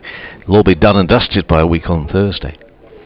Baker, meantime, will come in and bowl, and driven through extra cover. There's a man out there, should get down to it comfortably, so it's a single, and the score moves on to 137 for 3 now, and Lees is up to 78 of 89 deliveries. Talking was Frank about the way that some of these bowlers, especially maybe some of these young lads as well, just getting through their overs. Spinners, of course, tend to get through their overs a bit quicker for obvious reasons. Next ball bowled and driven straight to the field of D'Oliveira this time, with a no run. It's been said to me by some officials that it's their experience, as Baker again comes round the wicket, bowls and going back, and a bit fortunate to maybe keep that down. It could easily just pop back up to Baker's hand there. That it's the domestic players, the English players, who tend to have a quicker pace about the game they play, and that is cut to backward point for no run by Bettingham, as if to say, and it's not a criticism per se, but it's just that the games that seemingly are played overseas, domestic games, are played at a slower pace. Whereas the youngsters here, and that's a real flourish. Oh, that's been a beautiful shot. It's a glorious shot through extra cover. A little bit uppish to start off with, but it's a 4. It had some style about it from Bettingham, and he moves on to 12 and takes Durham to 142 for 3, with 1 ball left of the 32nd over, which I thought was of some interest. Yeah, I think it's kind of an interesting point. I wonder if it's something to do with the climate, that. Well, possibly. Wanted to get back in the warm, you mean. Next delivery, bowls and full, and more defensively than anything by Bettingham. Push back to the bowler, and the end of that over. So that's 32 overs gone. 142 for 3, Bettingham on 12, and Lees on 78. It was around the issue, you know, the 100, yeah, which obviously has the penalty, which has been in existence anyway in the blast for a couple of years, but you know, the point being made that actually I think it's been used a couple of times in the 100 actually. I think there's fielding restrictions have to apply. Yeah. But generally, players do get through it just a little bit faster. Yeah, I do. There's a serious point about the climate. I just think, you're less likely to hang around if it's freezing cold, and you've got to get through the overs and so on. Here's Banton over the wicket, bowling to Lees, who drives again up to long on, as he's done so many times, very comfortably, for a single. 143 for 3. Whereas in warmer climes, you might need more drinks breaks, and you might be more inclined just to hang around and have a chat about field changes and that kind of thing. As Banton comes round the wicket and bowls to Bettingham, who cuts him down to third man for 4.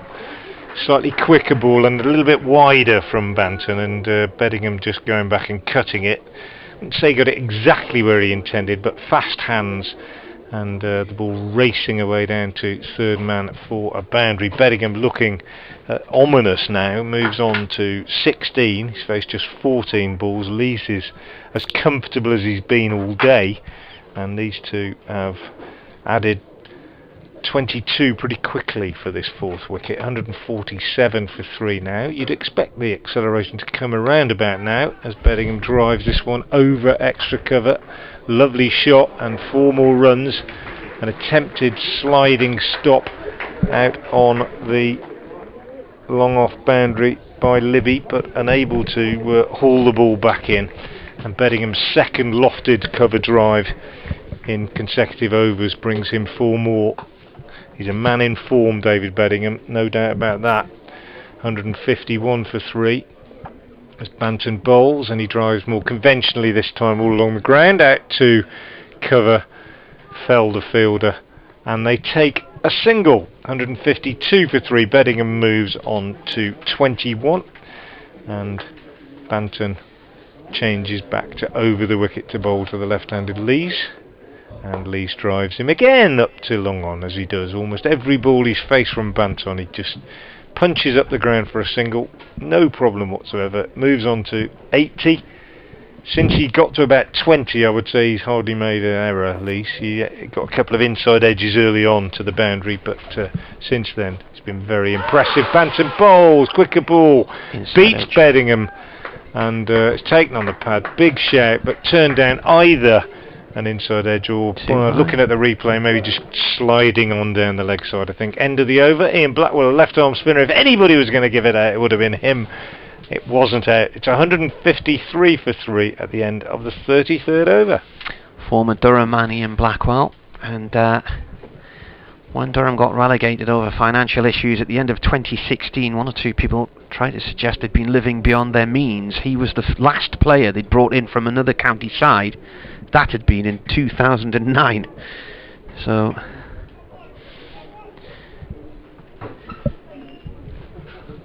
Neil Pratt is on duty at the bowler's end at the moment. Baker comes in, left arm over.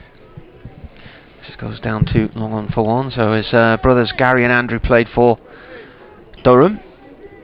I think Neil played league cricket in the North East Premier League, maybe the Durham Senior League. I can't remember him being on Durham's books though. Gary was captain in Cumberland against Lancashire a couple of weeks ago at Sedbergh. Went along to watch that. Baker comes round the wicket this time, defended by Bettingham. When Andrew retired from cricket, he was a wicketkeeper batsman for Durham. He set up a plumbing company. Baker bowls. This is a little bit wider and gives Bettingham a bit of width as he plays it off towards the point boundary for 1.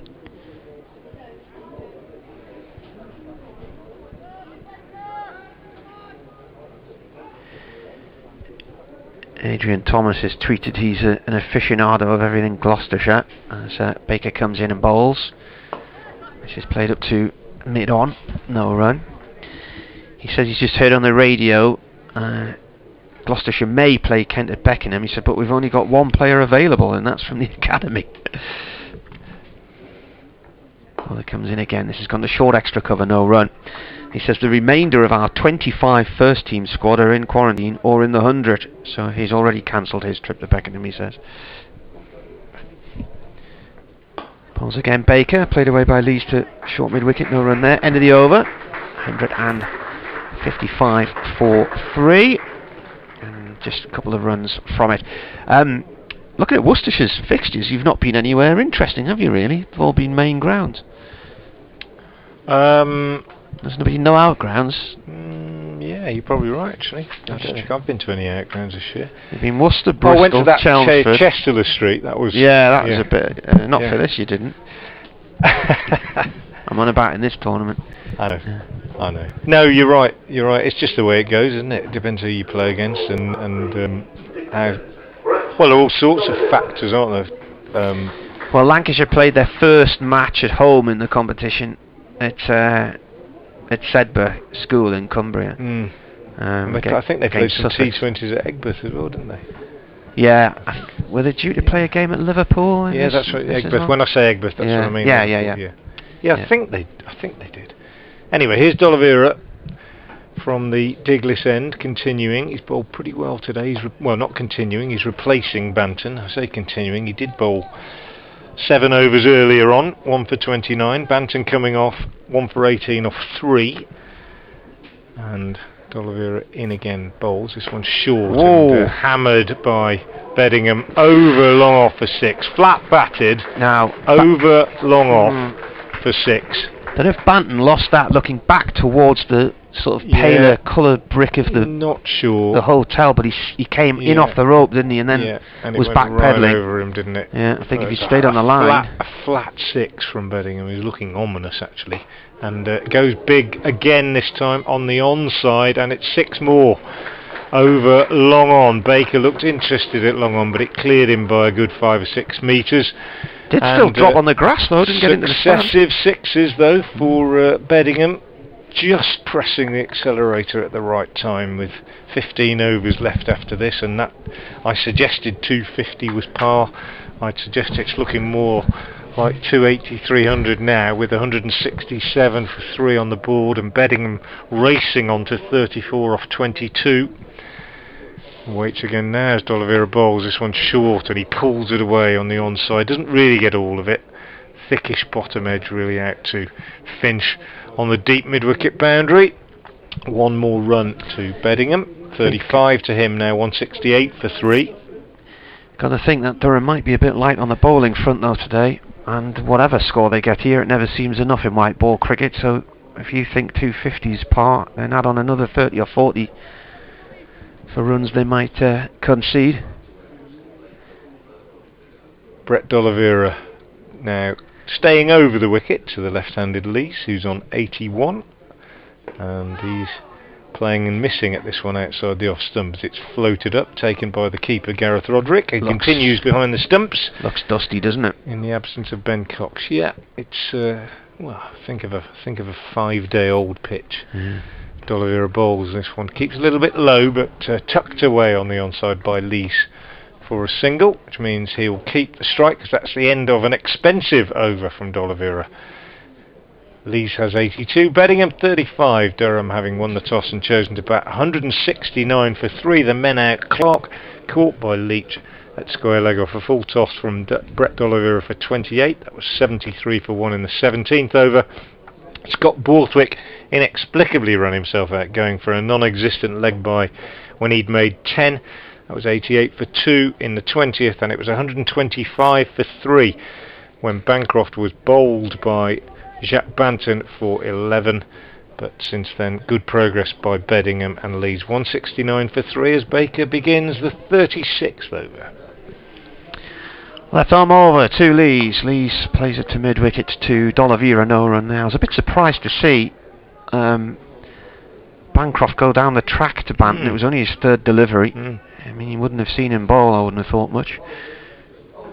Baker bowls, a sweep by Lees down towards long leg for 1. Met it on the bounce. Lenny's been on, he says, enjoying the coverage and enjoying Durham's newfound confidence with the bat. Just wondering if Alex Lees' name is ever mentioned in the Test shake-up. He always seems very consistent, and in my opinion is a better player than both Sibley, Hamid and Burns. Both Sibley, Hamid and Burns. All 2 of them. All 2 of them. All 2 of the 3 of them, yes. It's a dot ball just played up towards mid-on. Big statement. Yeah. You don't know until somebody tries at that level, do you? Baker round the wicket, it's cut by Bettingham to backward point, no run. I think certainly in this season he's had a good year. Who knows? Driven along the ground up too long off. I mean, while it's good to see Durham players make it to the England team, they could do with having him in their side though. We've had Mark Wood and Bryden Carse this year, and Ben Stokes playing for England. Baker over the wicket to 2 Lees. Up to long on he goes once again as he moves on to 84 from 100 balls. 172 for 3 Durham here on the BBC.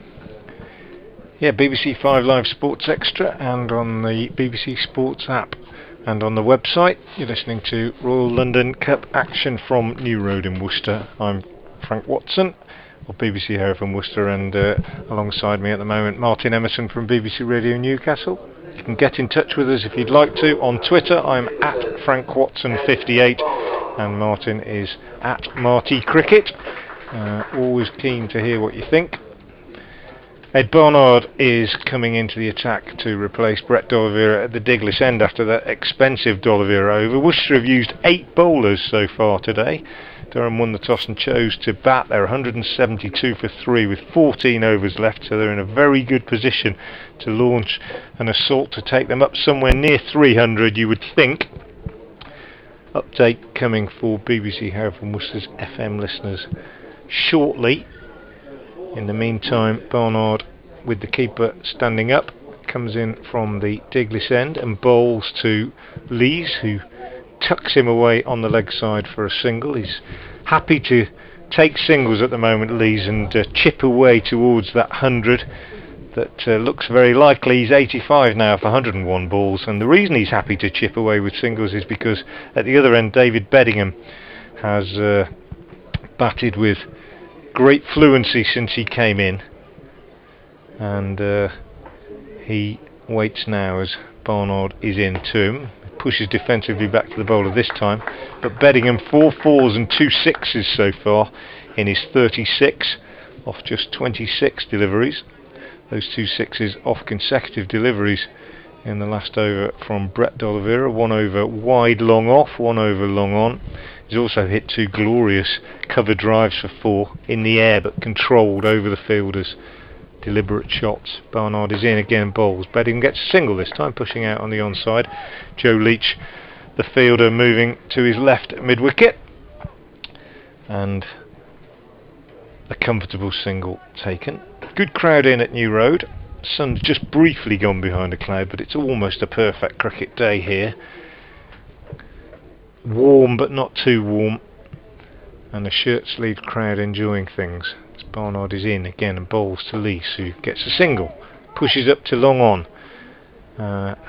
A wagon wheel of Lees' innings today would show a plethora of lines from the bat up to long on in particular. He's been very, very productive in that area. Singles mainly, but kept the scoreboard ticking over and has looked very, very comfortable.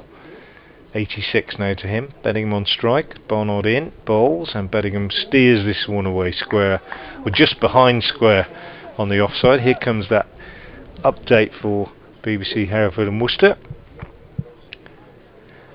Just coming up to the end of the 37th over of this Durham innings after they won the toss and chose to bat, and they've put down a very good base from which to push forward now. They're 175 for 3. The 3 Clark for 28, Borthwick for 10 and Bancroft for 11. A wicket for D'Oliveira, 1 for Jacques Banton and the other one a run out. But Alex Lees has been there since the start. He's on 86 and looking very threatening. And David Bettingham, who's been in marvellous form in all forms of cricket this season for Durham, has made a rapid 37 off just 30 deliveries. They've so far added 50 for this 4th wicket, and they're threatening a big score. Durham, 13 overs left, 175 for 3.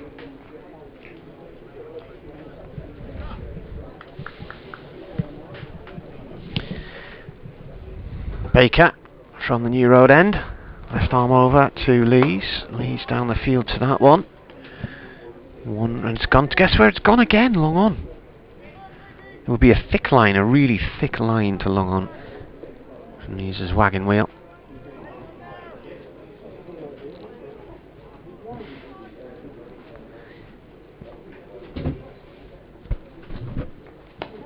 Oh, where's that gone? That's gone onto the roof of the marquee, has it? Just hits the edge of the marquee next to the ladies' pavilion for 6. And just such a really relaxed shot there from Bettingham. And they've gone past the 50 partnership as well now. Scores, in fact, jumped beyond that to 57 now. So the 50 partnership came in 52 balls. And I always say it, and it always means the same. Much needed. Oh, and a drop, is it? Oh, he's dropped it. Ball's played back to Baker from Bettingham, and as he dived in to try and get the ball, he collided with Alex Lees, who was just standing in his crease, and dropped it.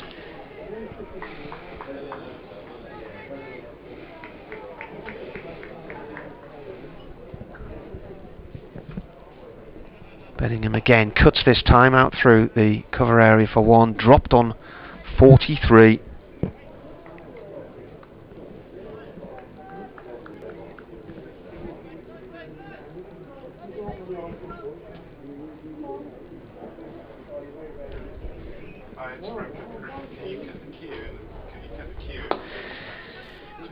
Lees moves on to 88 with a single down to long on. I don't even think we need to add the long on bit in anymore, do we? No. No, not really.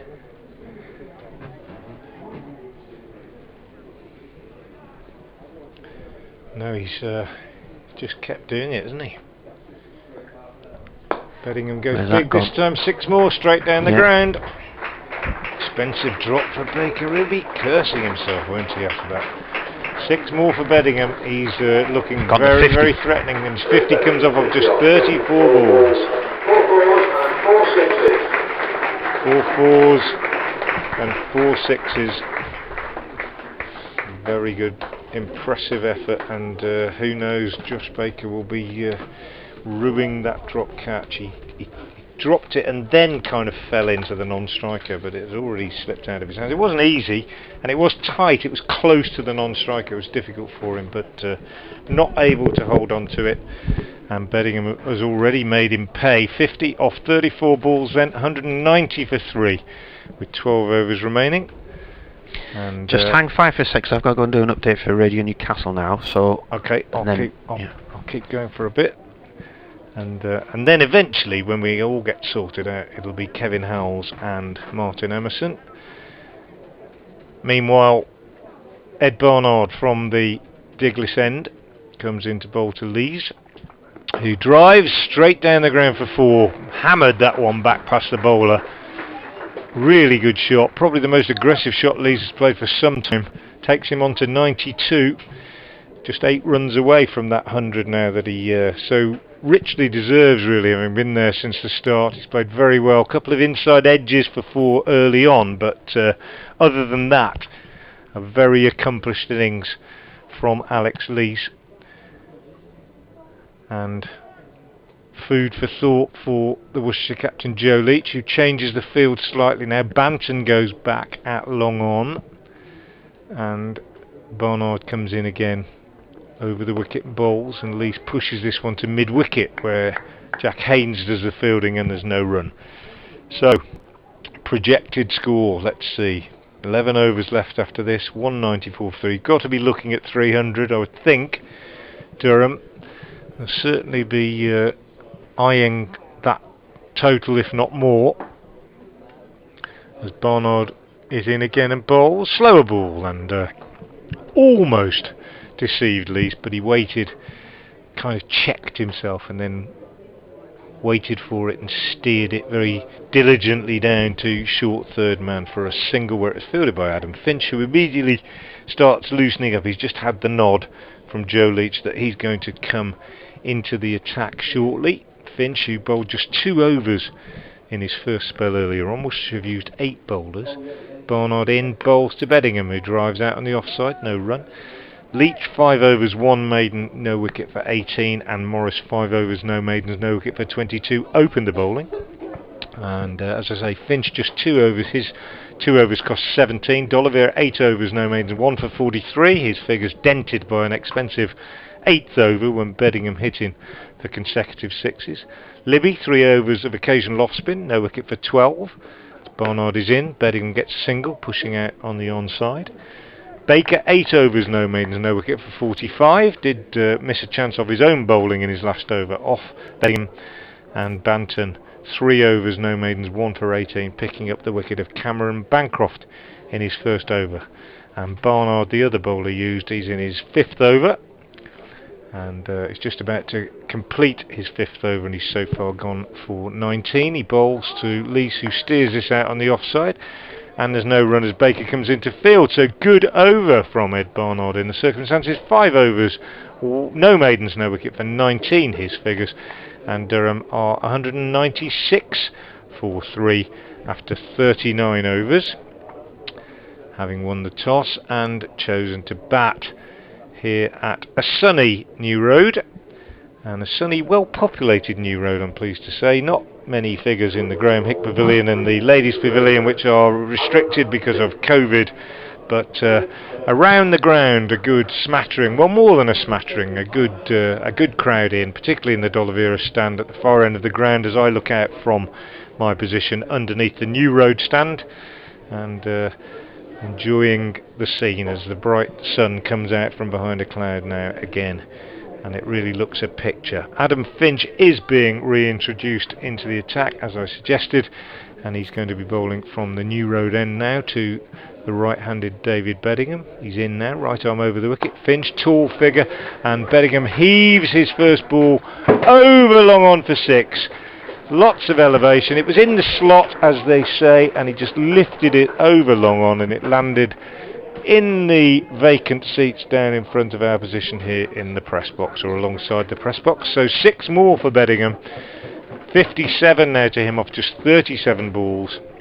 He's been in fantastic form this season in all forms of cricket, Bettingham, and he's looked absolutely assured from the minute that he's come out, given just one chance, return catch to Josh Baker in Baker's last over, but he was unable to hold on to it, the youngster, and Bettingham certainly making Worcestershire pay for that. 200 is up now, 202 for 3 as Finch is in, short, 6 more from Bettingham, who smashes that short ball away over mid-wicket into the Graham Hick Pavilion, and he really looks in the mood here, Bettingham, and Worcestershire now could be looking at something well in excess of 300 to chase, because the Durham batsmen are cracking on, as I say, or at least Bettingham is. Lee's happy to let him get on with it. Lee's 93 off 108, but Bettingham 63 off 38 deliveries now, the right-hander, and waits again as Finch moves in to bowl to him. He bowls full in the block hole and squeezed by Bettingham out on the offside, and he'll come back for 2 as the fielding is done by Barnard out on the cover boundary. So Bettingham in a hurry now, 14 off just 3 balls in this over from Adam Finch, 210 for 3 now, and Durham moving rapidly towards a big score here at New Road. They've had a dismal record in one-day cricket on this ground in recent times. Indeed, they've lost their last, I think they've lost their last 8 T20 games here, and their last 2 or 3 one-day cup games too, but certainly today, since winning the toss, they've had the better of it, really, as Bettingham takes this next ball from Finch and pushes it out on the onside for a single, which takes him on to 66. The wickets that have gone down: Clark out to Brett D'Oliveira, clipping a full toss straight to Leach at square leg, having looked very good, it must be said, Graham Clark, for his 28. Borthwick run out needlessly for 10, setting off for a leg by when he appeared not to have been aware really of exactly where the ball had gone, and Alex Lees at the other end not interested Borthwick 2/3 of the way down the pitch before he realised his partner wasn't coming, and he didn't even bother really trying to get back as the throw came in from short extra cover. Here's Finch in again, bowls now to Lees, who is beaten. Oh, he's caught behind. He's walked. No appeal. Kept a little bit low, and he was hurried, Lees, and the catch went through to Roderick, and he didn't wait for the umpire to give him out. He just walked off. So, oh, he's bowled, I beg your pardon. He was bowled, there you are. Sorry. I thought he would walk for a catch behind, but he was bowled. He just clipped the very outside of the off stump. So Lees is bowled by Finch for 93, and that would explain why he walked without waiting for the umpire's decision. Bettingham is still there on 66 off 40, and the new batsman is Sean Dixon coming out to join him. So a breakthrough for Worcestershire. They did need it, but in fact they probably far rather have seen the back of David Bettingham at the other end, who's really putting them to the sword at the moment. And I still say they're on target for something well in excess of 300. 211 for 4 then. Lees, just to confirm, bowled by Adam Finch for 93. Bettingham is 66 off 40. He's just been joined by Sean Dixon. 1 ball left in the 40th over, and you will be taken through the next spell of play by Martin Emerson, who will shortly be joined by Kevin Howells. Yes, still runs in this Durham team to come here. Dixon's been in good nick. Luke Denethi's been in good nick as well with the bat. Well, Dixon got a century the other day, his first century. Made 103 at South Northumberland against Lancashire, and put on a big partnership as well with Denethi in that match for the 7th wicket of 156, with Denethi making 69 not out. Denethi's also got a 50 against Middlesex at Radlett. Finch bowling now to Dixon, and he's pushed that down towards backward point and goes for a quick single and is off the mark. Meanwhile, Beddingham's just smashing it all over the place here, and Durham dropped Feroz Kushi on 14 the other day. The Essex batsman in his debut for Essex went on to get 109 before he was eventually out, but it's the damage that Beddingham's done in that over where he got dropped on 43, then went on to get to his 50, and he's now gone on to hit 66 so far, and he's in explosive form. He's hit 6 sixes and 4 fours in 40 balls. What sort of deal is he on? Is this like he's on a as far as you can, and we'll give you some money kind of deal. So I've got if idea. He's available back again next year, I mean, what a signing! He was good last year as well, wasn't he? Yeah. He played as he was on a cold pack last year, but with Brexit and the changes in the rules, he's now on overseas again. But terrific! Absolutely terrific. Is this your mate? You can have this if you want, Kev. I'll just tweet that last wicket. Okay. So next over is bowled, and it's to a backward point. Got 2 behind square here on the offside at the moment, and those 2 being Leach, the captain, along with Charlie Morris. And once again, next delivery is played very fine at this time. There will be a couple of runs. It's Baker who's on the bowling at the moment from the Diglas ends. A couple of runs, and the score moves on to 214 for 4 on a warm, sunny day. Actually, look at those trees by the river there. Yes, to our left-hand side, there's quite a breeze blowing there. I'm not too sure you can feel much of it today. Baker around the wicket, and a little use of the feet there by Dixon. He has to get back into his ground sharpish. Josh Baker quickly around. He'll be kicking himself, all young Josh, because of that drop catch. It just required a little bit more commitment and confidence, I think, and I think it was the proximity to the non-striker which put him off in the end. And Dixon's gone big here. He may not have gone big enough though, and the catch has been dropped. It's been dropped out in the deep, out there at long on. So he's been put down, and it's 3 runs for Dixon, and the score moves to 217 for 4 now, and Dixon will move on to 216 for 4, beg your pardon. Dropped on 2, was he? And next ball bowled again, Baker. This time to Bethingham, who will pick up a single. He'll move to 67. It all gets very busy and a little bit frantic. Now we're moving into the last 10 overs, and with these 6 wickets standing, Durham will, and they've every right to be entitled to, being quite busy about things, still adventurous, still attacking. They've got a lot going in their favour in this game at the moment, and Dixon has gone high here. Now this could be caught. Will it be caught? Yes, this time it does go. It's gone for 6. It's been caught out there on the long off boundary, and Baker takes the wicket. He gets congratulated by his teammates. He'll be delighted with that, of course, and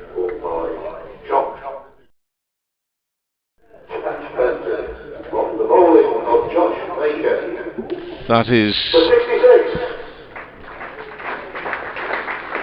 forgive me, that is actually, yeah, it is. it's Bethingham. Bethingham, isn't it? Beg your pardon. Bethingham it is, who's in the end gone for that 66. So he disappears. 5 wickets down, 217 for 5. Forgive me for calling the wrong batter there. But that wicket falls, and Ned Eckersley, I should wait for the official announcement to make sure I'm getting it right, but Eckersley makes his way out to the middle here. It's a good job I bought this new white in the... Put it all right in the book in the end. Yeah, it'll all look neat eventually. It will. 217 for 5 then. Bethingham's gone for that 66 off 41 deliveries. So Ned Eckersley coming out to bat. He's only played in a couple of these games, so try and add a bit of strength to the tail, then it'll be Denethy, and we might see Eckersley bowling as well later on, because the bowling setup from a Durham point of view is thin on the ground. They've got Salisbury and Van Meekeren. There's their quicks, Luke Denethy's medium pace, and you've got Travaskis and Borthwick as the spin options, and then maybe a bit of Eckersley as well. I mean, Worcestershire have used 8 bowlers here. Durham have only really got 5 recognised bowlers there. They're just trying to move the score on here, aren't they, Durham? 217 for 5. With a mind that they really struggle to defend scores on this ground. Oliveira to bowl, right arm over from the New Road end to Dixon, who is on 6 from 6. And it'll play out through mid-wicket there from him for 1 run. Reminder, if you didn't hear it earlier today, and I think this is pertinent, Durham have lost 7 T20s in a row on this ground, and they've lost 3 one-dayers as well in a row. Last victory here in one-day cricket was 2008. A win, and you know, they're in a very, very strong position in the group. They will remain top with a game to go, and could be eyeing a home semi-final next Tuesday. This is a dot ball, and here's Oliveira back in again. This is flicked up to Haynes at mid-on for 1 by Eckersley.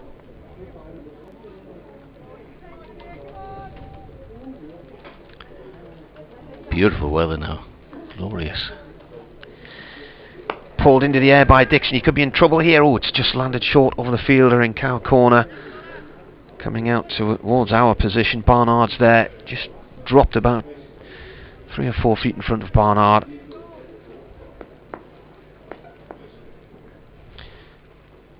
This is a cut shot. Nice shot. That's past point and away down for 4 runs by Eckersley. Hit that firmly. Strong wrists.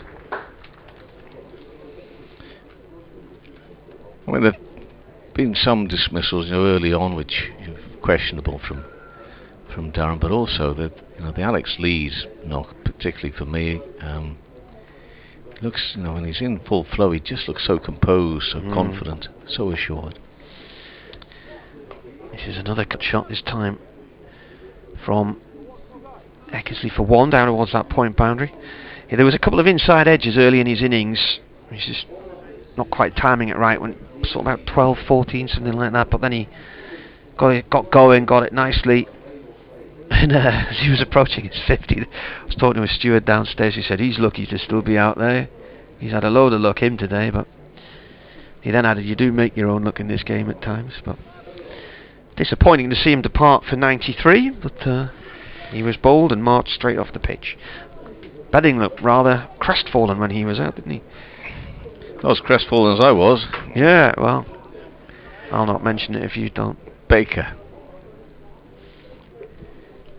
About to come in and bowl to... Who knows, you can take your pick. I think it'll be Eckersley or Dixon.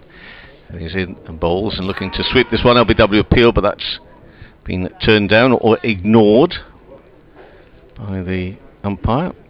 And Eckersley will move his score. Well, the score moves on to 226 for 5. He's on to 6. Dixon's on 8. Joe Leach just looking to pull his fielder just in a little there on the leg side. It goes straight. That's a powerful hit. Has it been hit hard enough? Yes, it has for a 6. Straight towards the Diglas end. Powerful blow from Dixon. He moves to 14 off 9, and Durham to 232 for 5 now. 2 balls into this 43rd over in the Royal London One Day Cup. Baker again bowls, goes back and maybe an inside edge onto the pads. He'll have to be quick going through, and a shot at the stumps, and he misses. And Dixon could have been in trouble there for the fact that he was a little bit slow in responding to the call from Eckersley, and then perhaps just a little bit of ball watching. But he's okay. The throw missed anyway. 233 for 5. Baker bowls, and use of the wrists this time. Turns the ball onto the leg side, and Eckersley will get another single. He moves to 7, 234 for 5. With Dixon knocking some lusty blows already, as 15 of just 10 deliveries, and Baker bowls a little quicker and driven along the ground. It's just going to be a single, or at least it should be. Come back for a 2? No, they think better of it, and quite right. Throw quickly back in from Banton there. Dixon quickly moves to 16, 235 for 5. 1 ball left of the 43rd over. And again, it's Baker concentrated in past the umpire. In and bowls, and use of the wrists again from Eckersley for a single. So just steering the ball around, just picking up the singles, along with a lusty blow whenever they can. But 236 for 5. Eckersley on 8. Dixon on 16. Who's bowled out then? Baker. 1 for... I reckon 1 for 60. 1 for 60, yeah.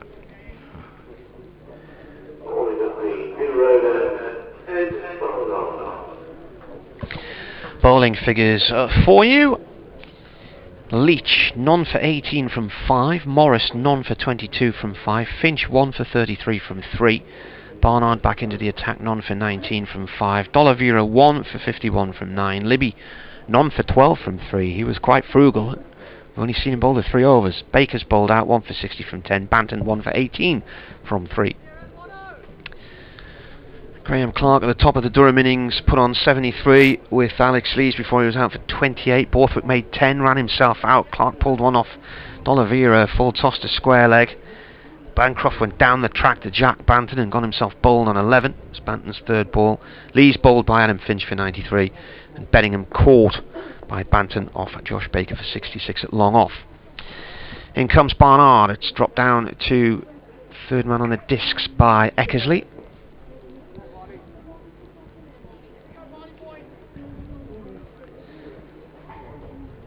Warwickshire at the Oval, 176 for 6 against Surrey in 38 overs of their 50. Somerset 176 for 5 in that group as well in their 36th over.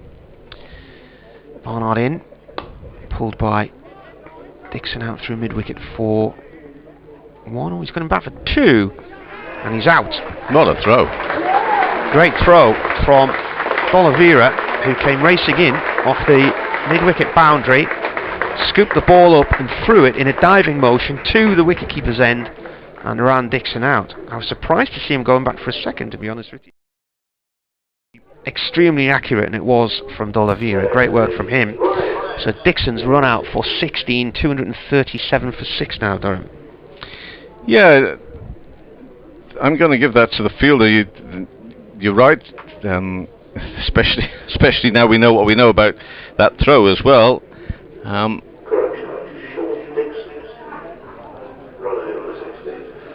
At least I'm not the only one getting the the batters wrong here.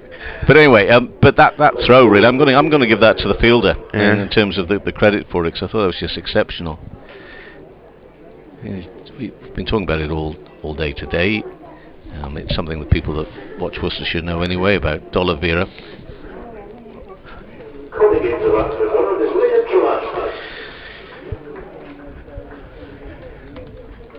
Who I'm doing a very decent impersonation of. My name is Kevin, but I'll still do my best for you to tell you that Durham are 238 for 6 at the moment. We've just seen an excellent piece of fielding by Brett D'Oliveira, and Worcestershire quite clearly need that, because Durham are trying to put their foot down, trying to get as many runs as they can.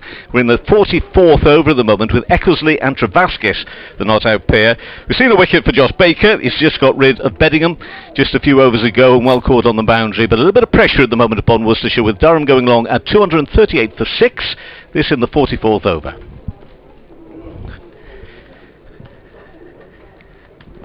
Did well there. Thank you. And the next delivery is bowled, started this next over, or in this over, and that's driven through extra cover, and they will get 1 run for that. Travaskis is the new man. Did you heard them coming there? Because I can't hear the cue. Yes, I heard them coming. I saw the frantic look on your face. And well, the frantic look was, I know the presenter. I just wanted to be ever so friendly. It's Malcolm, of course, but I couldn't.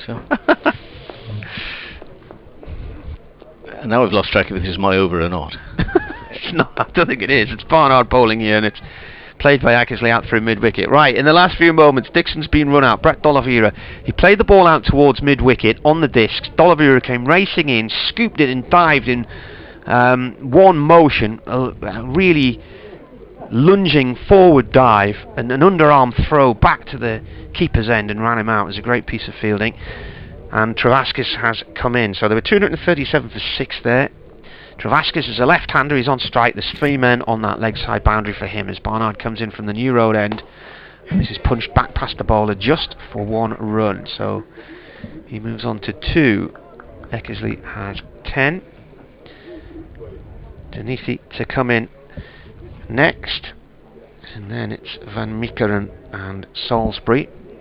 No Chris Rushworth today. Did take a blow on his hand against Essex on Sunday, but I'm told he's fit and could have played, so I'm not sure why he's been left out,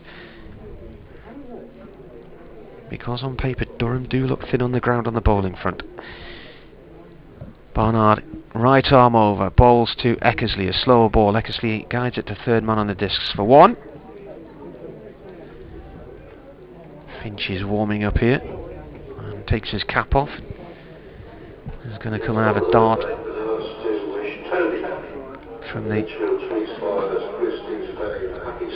Diglis end. There was I bumped into some lads in cricket gear last night. They're a cricket team from Essex who are touring this area. Was it Avebury, I think they might have been called.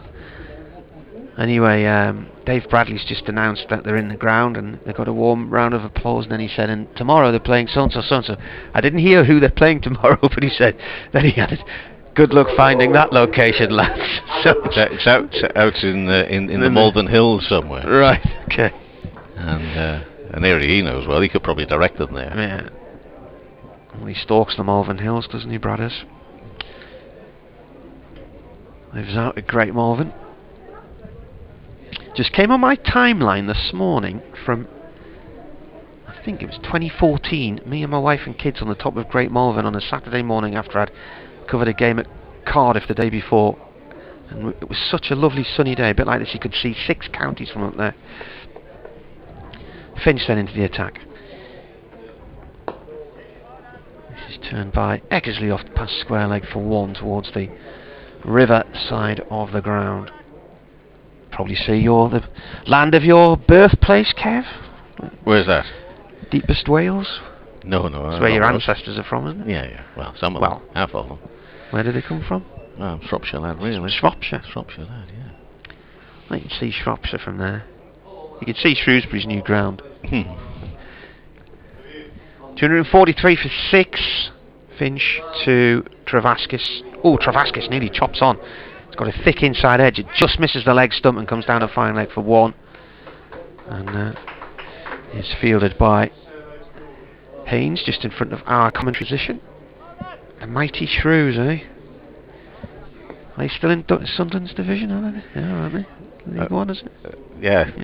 You're struggling to get out of that one, Marty. I know, well... For us, it's the Champions League One. Yeah, but having a season cancelled in the February didn't help. No. Yeah, but there you It's go. not like you tough boys up there to look for excuses. No. But fair enough. Finch to Eckersley. It's pulled off towards fine leg for 1. Possibly earlier in the match, he might have tried a 2 there, but there's been 2 run-outs now, so caution the watchword. Well, they're 5 away from what Frank said was about a par score here, and I say that they need at least 30 to 40 more than a par score, because they can never defend a total on this ground in white ball cricket. So 245 for 6. They're going to need to be up around about 280, 290, you'd think. Finch in, played by Travaskis beyond point for 1 run. Just angles its way down towards wide, 3rd man.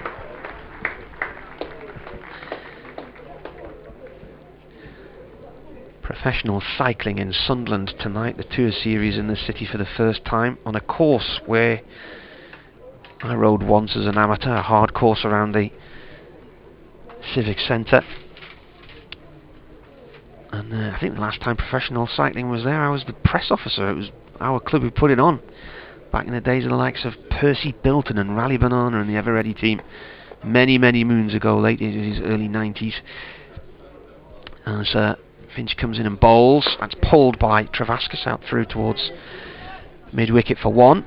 And one of the riders who'll be taking part in the women's race is Daisy Barnes, who's been tweeting about her excitement of that today, and her father is our Sunderland commentator Nick, but he'll be at Port Vale tonight, commentary of that one on BBC Radio Newcastle in the League Cup. If you're after a bit of free, high-octane cycling action, get yourself to Sunderland Civic Centre tonight. Highlights on the TV tomorrow, apparently. 247 for 6, Travaskis on strike as Finch comes in from the Diglas end, and Travaskis plays it out towards the cover area for 1. He moves on to 5. Frank is back with us now. Kevin's just done a very good impersonation of you. Yeah, I'm very glad. Kevin said I'll do till 46 overs. So I've been looking at the overs and not at the clock. You know, I'm sure you'd understand that. It's easily done, that heart and mouth moment when you're not the home commentator and you look at the clock to see it's 5 past the hour. But having said that, with you two here, it was always in safe hands. I think it's fair to say. 248 for 6. I think Worcestershire will feel they've just pulled it back a little bit, haven't they? It was particularly important to get Bethingham out, and that made a real difference, I think, as Barnard starts the 46th from the New Road end, and he's punched by Travaskis up to mid-on for a single, and the run out helped, but yeah. I've just been saying I reckon Durham need 280, 290 here. Yeah. Well, I think they'll get that, but I mean, at one stage, if Bettingham had stayed in for another half an hour, they were going to get 320, weren't they? Because he really struck it magnificently. 4 fours and 6 sixes, David Bettingham. Barnard in, and Eckersley going for a little scoop, but misses it. Yeah, 4 fours and 6 sixes, and 66 off 41 balls, Bettingham, and that's a pretty special innings in a 50 over game. Struck the ball absolutely beautifully, and he really did look as though he was going to take the game away from Worcestershire. Barnard in, bowls, and Eckersley slices this down to wide 3rd man for 4. It was wide and full. He threw the hands at it, and it just, well, thickish outside edge you could say, but his fast hands, it raced away down to third man for 4. So Eckersley goes to 22.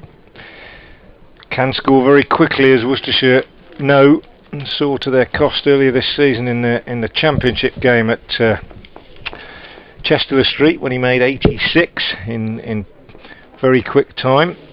48 ball 50 on that occasion, and he is on 18 off 16, 253 for 6. Travaskis has 6, and Barnard in his 7th over. He's been used in various spells. Worcester have used 8 bowlers. Barnard in, bowls, and a slower ball beats the cut of Eckersley outside the off stump. Clever bit of bowling. Worcester has used 8 bowlers, and Joe Leach just kept things moving. He's kept changing things around. Josh Baker, 10 overs, no maidens, 1 for 60. Sounds expensive, and was at times, but got that big wicket of Bethingham, having missed him off his own bowling earlier. Did pretty well, I think, the youngster. Barnard is in and bowls another slower ball. And well, there might have been a run out there if Barnard's attempted right foot shot had gone into the goal, but it missed the stumps as he ran through and kicked it, and they got through for a single, which means that Eckersley will keep the strike. He's on 19 off 18, and it's 254 for 6 with 4 overs left. In other sporting news today, Paris Saint-Germain have somehow managed to scrape together the loose change to sign Lionel Messi from Barcelona.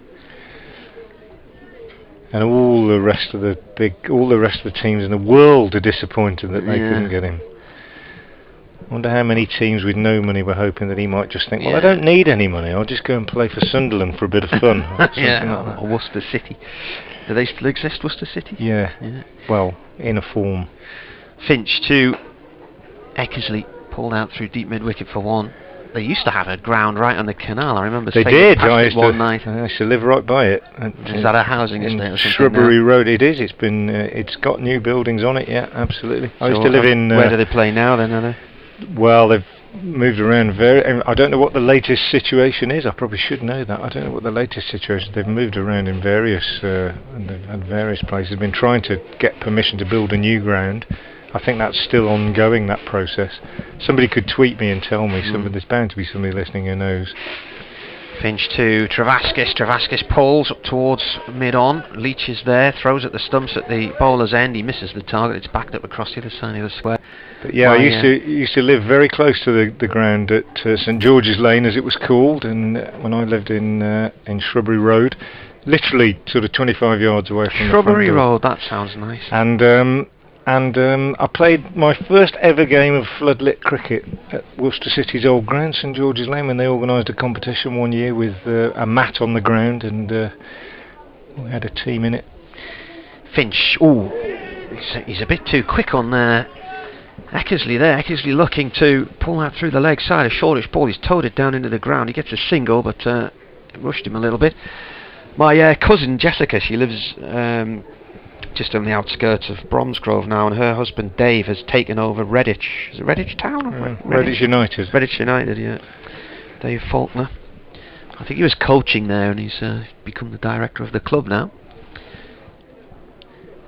Well, if somebody's listening who knows exactly the details of Worcester City's current status, where they're playing, etc., they could tweet me at FrankWatson58. They are covered on BBC Hereford and Worcester, although Hereford United and Kidderminster Harriers tend to be the two major teams these days. 257 for 6, Durham, halfway through the 47th over here on the BBC. That one just holds up in the ground. That's not out. A leg by, the anyway. Umpire, so suddenly got the umpire through the headphones, haven't we? Travaskis tried to pull that ball from Finch out through the leg side. It hit him in the pad and he ran. Finch chased after the ball and side-footed it onto the stumps, but Eckersley was in front of him anyway at the time and got his bat in. There was one little shriek from somebody down in the corner of our stand. 258 for 6, Durham here. 2 balls left of this 47th over. You think they're going to need a roundabout. Got some news on Worcester City playing at Claines Lane. I know Claines exactly Lane, where that is. The old county sports ground. I've played there many times in the past. And yeah, a little bit more news on them in a minute. Finch is pulled by Eckersley to the square leg boundary. There's a man out there. 1 run. They've managed to, they've managed to bring the club back from exile in Bromsgrove last season. So they were playing in Bromsgrove last season, but now at Claines Lane, the old county sports ground on the Droitwich Road in Worcester, for those who know it. I played there a good few times for various teams over the years when I was a lot younger and more mobile. I got a nasty injury there once when an elbow to the face made my top tooth went through my lip. Finch bowls and chopped into the ground by Travaskis. It's gone just beyond the grasp of Gareth Roderick, the keeper. He's going to get 2 as it rolls down to a sort of backstop position, really. A little moment of worry there for him. I think he thought he might have played on there. So Travaskis is on 9. Eckersley's on 22. Durham 261 for 6. There are 3 overs to go. And I will repeat, I reckon they need another 30 runs here. And that's based on their inability to bowl tight on this ground in white ball cricket.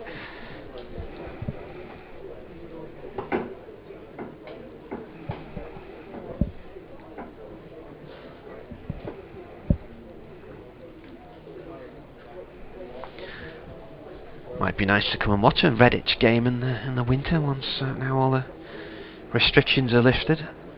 It's up in the northeast. We never really gone out of full restrictions last year, and by the beginning of November we were back in tier 3. So Ed Barnard to continue.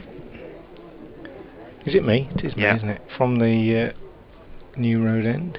He's in now. Ball, slower ball, but picked, I think, by Eckersley, who's hit it over extra cover for 6. It was well played, that by Eckersley. You could almost see him checking his shot, couldn't you? As Barnard released it, it's almost as though he got into mode to hit it, and then waited, checked himself as he realised it was a bit slower than he thought, and then he smashed it over extra cover for 6. This one's shorter, and he pulls it, but he doesn't really get hold of it, and just gets a single as it dribbles up to long on. And Eckersley moves on to 29 off 23. Dangerous player, Ned Eckersley, coming in at this point. Clean striker of the ball. 268 for 6. 2 overs left after this. And the left-handed Travaskis on strike now as Barnard moves into him and bowls. And Travaskis advances down the pitch and attempts to whack this away on the leg side, but doesn't really get hold of it and just squeezes it up to long on for a single. Haynes the fielder. Barnard claps. Good effort by him at this stage to restrict the scoring. Worcestershire just want to concede as few boundaries as possible in this remaining 15 deliveries, I think. And if they can keep Durham to 280, 285, I think they'll have done okay. As Barnard bowls, and this one's smashed down the ground, but straight to Finch at long on. 1 bounce to him, and they go through for a single. They've eventually managed to get a 1-day game going at Grantham. Durham turned up there 2 years ago and it got rained off. They had the toss and then it never happened. And Durham were meant to play there this year, and the match was cancelled because of COVID. Northants 182 for 8 in the 43rd against Notts there. Barnard into the left-handed Travaskis and bowls in with a little off cutter. Real little off, almost an off spinner, that one from Barnard. Nicely bowled. And Travaskis almost beaten for lack of pace, you would think. More importantly, it's a dot ball at this stage.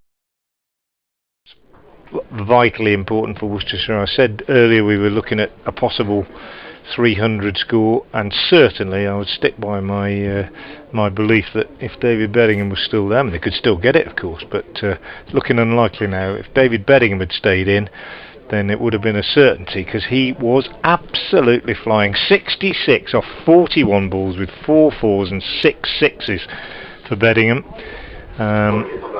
probably, arguably, the most informed batsman in county cricket in the country in all formats, I would say, Bettingham. But he was out for 66, the 1 wicket for Josh Baker, and since then Worcestershire have wrestled it back just a little bit.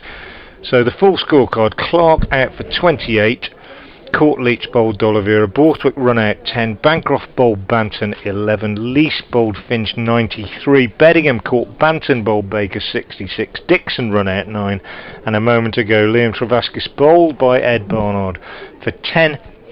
Durham, having won the toss and chosen about 270 for 7, as Luke Dunleavy is the new batsman, and he gets a single off his first ball, pushing this away on the leg side. In fact, he gets 2, as Tom Fell comes round to do, Brett D'Oliveira, beg your pardon, comes round to do the fielding from mid-wicket. So a good start for Luke Dunleavy, not a player I've ever seen before. No, he's tall just right-hander. played in 6 games this season. He's got 2 half-centuries out. He's not going to have time to do that today, but... Does he bowl? Bowls loopy, skiddy... It's a seamer, is he? Deliveries, sort of medium pace-ish. Right. Bit Paul Collingwood, Darren Stevens-esque. A bit taller than those two, but he's quite a big lad. Anyway, he's off the mark with 2. Good start for him. 272 for 7. 2 overs to go. Good effort by Ed Barnard in that over, I think. Adam Finch to continue from the Diglis end, which suggests that Joe Leach is not going to bowl again. He bowled his 5 overs at the beginning. He was pretty tight. 5 overs, 1 maiden, no wickets for 18, and he was hit for 6. So pretty tidy the rest of the time. Finch in. And that's got it. What's happening with that? That's a wide. I was waiting to see. Eckersley's just watched it go through. It was a short one as well. Yeah, I was looking at the bowling figures earlier. I was mentioning Libby had been quite frugal, hadn't he, with his numbers.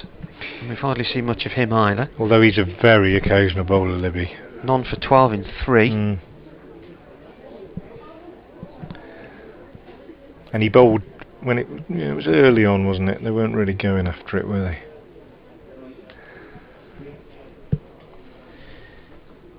Oh, Eckersley goes down the track to a short one and pirouettes in his crease. Well, pirouettes back towards the crease because he went towards the ball there, but he's missed the ball and ended up spinning back round towards the crease.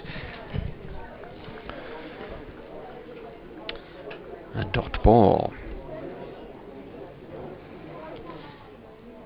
Oh, I had a great tweet here. You'll love this. WCFC, that Worcester City FC, Geordie branch. Right. Now play at Claines Lane, home of the Worcestershire FA, after spells at Kidderminster and Bromsgrove whilst in exile, and are now a fan-owned club. Where's that gone? That's 6. That's big. That's high up off the bat, and oh, there's a man didn't see that, and it's taken him by surprise. He's sitting in the second row, just in front of the hotel, and got the shock of his life as the ball bounced towards him. Just missed him. Well, that was a nice lofted hook there from Eckersley. As the ball was coming in, he again pirouetted wound on one leg and just helped it on its way, lofted it out into the deep as if he was casting a fly rod. Durham 279 for 7, so I said they needed around about 280, 290.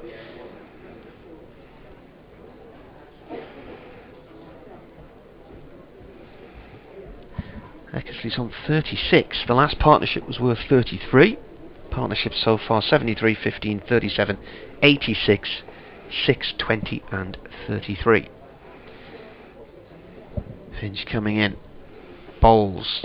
It's off the pads and it's out. He's out LBW. A lot of dust came up there as he played at that one. Playing across the line, so Eckersley goes for 36. Durham are 279 for 8.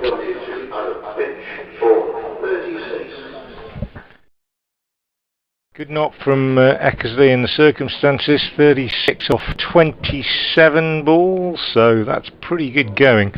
But he has gone. It's 279 for 8. It does look as though the score will be below 300. I suggested 250 as a par score, so you could say it's just above par. We'll have to wait and see what the players feel, and you never make judgments too much about a pitch before you've seen both teams bowl on it.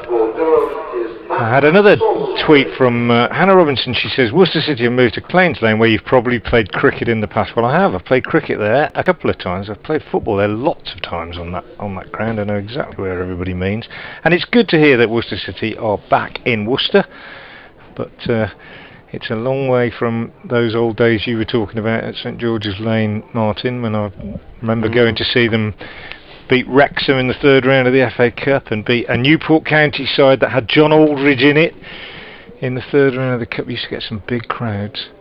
Been in some big crowds there that didn't correlate with the official crowd figure that I later saw published.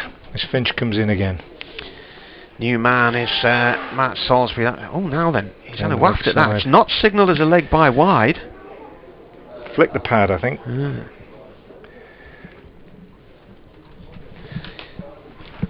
So Durham are 279 for 8.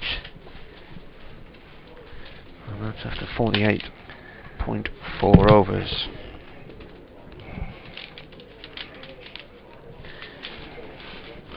May well be crucial they don't get bowled out here. These 2 quick wickets with the 8 balls remaining. Finch in. It's a short one, pulled by Salisbury into the ground. It goes off down towards the long leg for 1. He's off the mark, second ball. He's on 2. Denise can hit a big ball. Got a 69 the other day and a 50 at Radlett.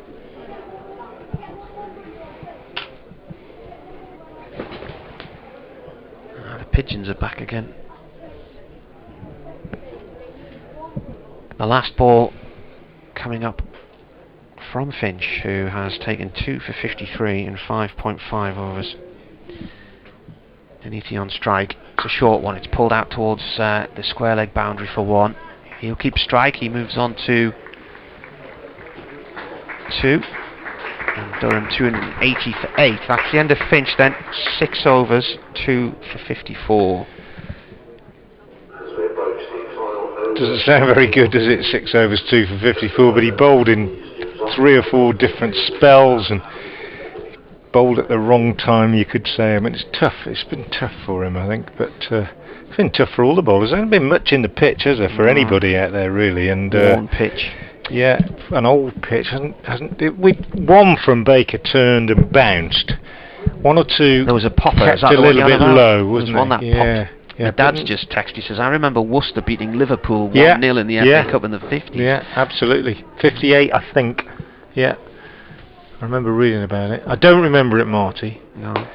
Barnard bowls, and this one's hit down the ground for a single. Jack Haynes runs round from long onto field. When it first went up, he might have fancied a catch, but it was never going to reach him. So it's a single to Dunleavy. Goes to 4. Salisbury on strike on 1. 5 balls left in the innings, and 282 for 8 is the Durham total. Yeah, good knowledge from your dad. It's a famous day in Worcester City's history. It's Barnard in, bowls, and this one's flicked away on the leg side by Salisbury, just for a single. 2 fielders converging on it on the leg side boundary. Salisbury goes to 2. Good piece of fielding by Brett D'Oliveira and a good return over the bails. And 283 for 8. In the last over, 4 balls left. Ed Barnard in, bowls to Dunleavy, who drives a full toss straight down the ground, only for 2. Jack Banton running round from long on to do the fielding. Picked it up just inside the rope, but they were comfortably through for 2. And the total goes on to 285 for 8. Barnard in. Slower ball. Deceives the swing of Dunleavy's bat. Nicely bowled by Ed Barnard. Dot ball in this last over. Crucial. So 280 we suggested was a good score. 250 we thought was about par. 300 we thought was threatening at one stage, when in particular Bethingham was in full flow. As it turns out, it's going to be somewhere in the 280s as Barnard bowls, and Dunedin drives straight down the ground. Might get 4 this time, does get 4 this time, as it's gone straight between the two fielders, one at long on, one long off, converging on it, neither able to get there. And a good boundary for Dunedin takes him into double figures. He's 10, and with 1 ball left, it's 289 for 8. And Ed Barnard turns now to bowl the last ball of the innings. He's in and bowls Dunedin's heave on the leg side. So 289 for 9 is the final score. Dunedin bowled by Barnard for 10, and ends with Durham 289 for 9, and Salisbury finishes on 2 not out. Give you the full bowling figures in a moment. Just to say that Ed Barnard finished with figures of 9 overs, no maidens, 50 for 2. In fact, yeah, 9 overs, no maidens, 50 for 2 for Ed Barnard. And the other bowling figures for Worcestershire, well, all the bowling figures for Worcestershire. Joe Leach, 5 overs, 1 maiden, no wicket for 18. Charlie Morris, 5 overs, no maidens, no wicket for 22. 6 overs, no maidens, 2 for 54 for Adam Finch. Barnard finishing 9 overs, no maidens, 2 for 50. D'Oliveira, 9 overs, no maidens, 1 for 51. Jake Libby, 3 overs, no maidens, no wicket for 12. Josh Baker, 10 overs, no maidens, 1 wicket for 60. And Jack Banton, 3 overs, no maidens, 1 for 18.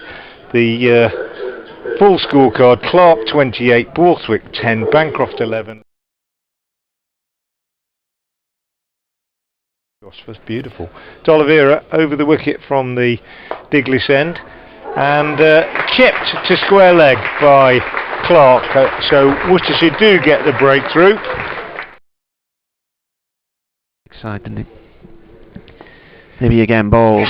An attempted sweep. There's an appeal for LBW. Oh, Borthwick set off his run out. He's got himself run out again.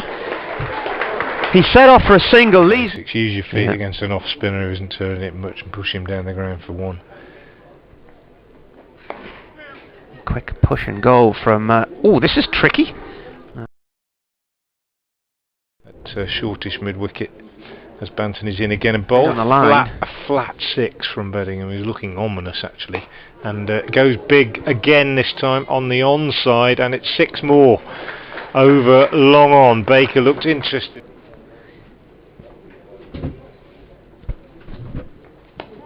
Oh, where's that gone? That's gone onto the roof of the marquee, has it? Just hits the edge of the marquee next to the... Just kept doing it, hasn't he? Bettingham goes big this time, 6 more straight down the ground. Expensive drop for Baker. He'll be cursing himself, won't he? And Bettingham certainly making Worcestershire pay for that. 200 is up now, 202 for 3 as Finch is in. Short, 6 more from Bettingham, who smashes that from short extra cover.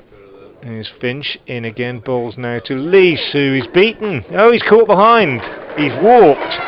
No appeal.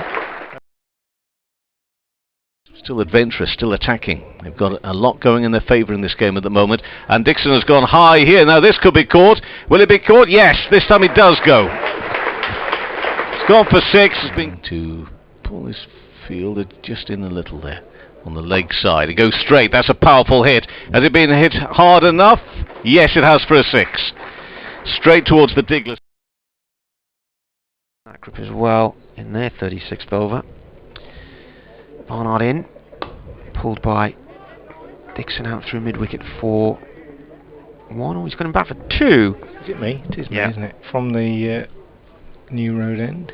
He's in now. Ball, slow ball, but picked, I think, by Eckersley, who's hit it over extra cover for 6. For 8 in the 43rd against Notts there. Barnard in to the left-hander to basket and bowls him with a little off cutter. Real little almost an off spinner that one. Home of the Worcestershire FA after spells at Kidderminster and Bromsgrove whilst in exile, and are now a fan-owned club. Where's that gone? That's 6. That's big. That's high up off the bat, and oh, there's a man didn't see that. 33. Finch coming in, bowls. It's off the pads and it's out. He's out. LBW. A lot of dust came up there as he played at that one. Playing a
What about the anorexia?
What's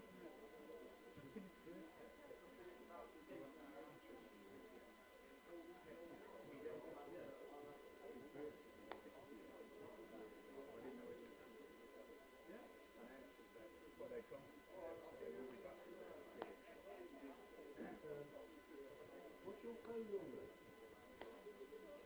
I did text it.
Kev?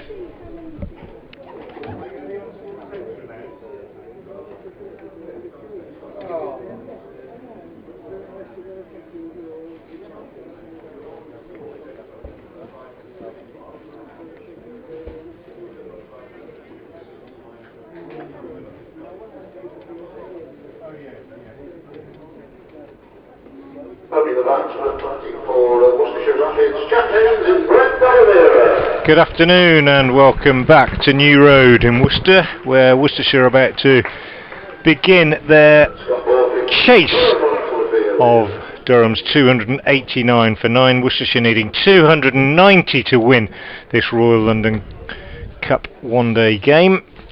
This after Durham won the toss and chose to bat and made 289 for 9 in their innings. The main contributors to that: Alex Lees with 93, David Bethingham with a magnificent 66, made off just 41 balls with 4 fours and 6 sixes, and Ned Eckersley with 36 off 27 balls towards the end. And at one stage when Bettingham was in, it looked as though Durham might exceed 300 quite comfortably. Worcestershire to some extent pulled it back, but nonetheless 290 still a tall order for Worcestershire. They need to win this game to keep alive any hope whatsoever of qualification for the later stages of the competition. Durham, who are top of the group, if they win, they will almost certainly guarantee that they progress through to the latter stages. The Worcestershire opening batsmen Jack Haynes and Brett Oliveira are at the crease. Jack Haynes will take strike, and the first over is going to be bowled from the New Road end by Matt Salisbury, who was a not-out batsman at the end of the innings. He was 2 not out. Alongside me is Martin Emerson of BBC Radio Newcastle. And I know you're naturally pessimistic, Martin, but I think Durham are favourites. Well, I've heard that said here before. Here is Salisbury, right arm over, comes in and bowls for Haynes, who's played the ball off the stumps at Salisbury's end and knocked the bails off. No run. Haynes, one of the 3 leading batsmen in this competition this season. I would imagine that... well, what's Lee's on now? He got 93 today, didn't he? So where was he at the start of this? Graham Clark remained the leading run maker going into this one today with 391, Lee's 375.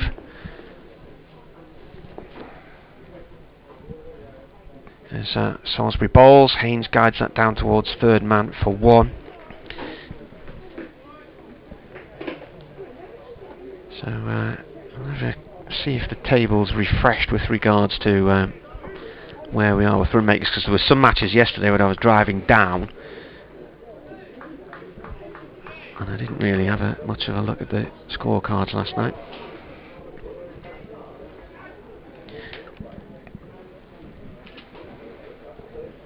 Lovely sunny day here in Worcester. Salisbury comes in, right arm over to bowl to Oliveira. Oliveira defends.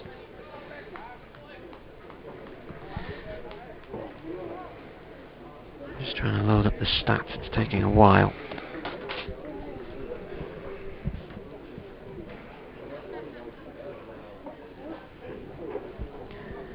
One 4 on.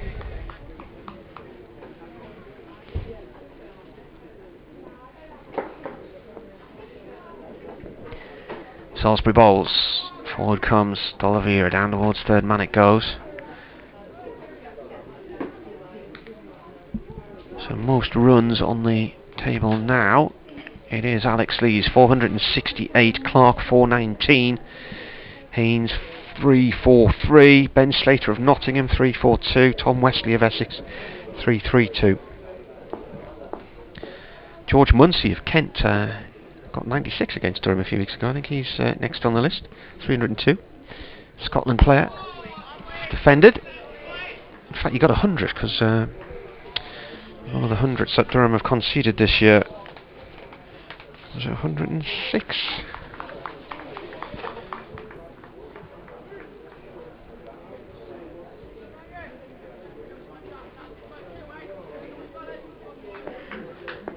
Oh, he's up for 96. Didn't get 100, he was up for 96 against Durham at Beckenham. In comes the bowler.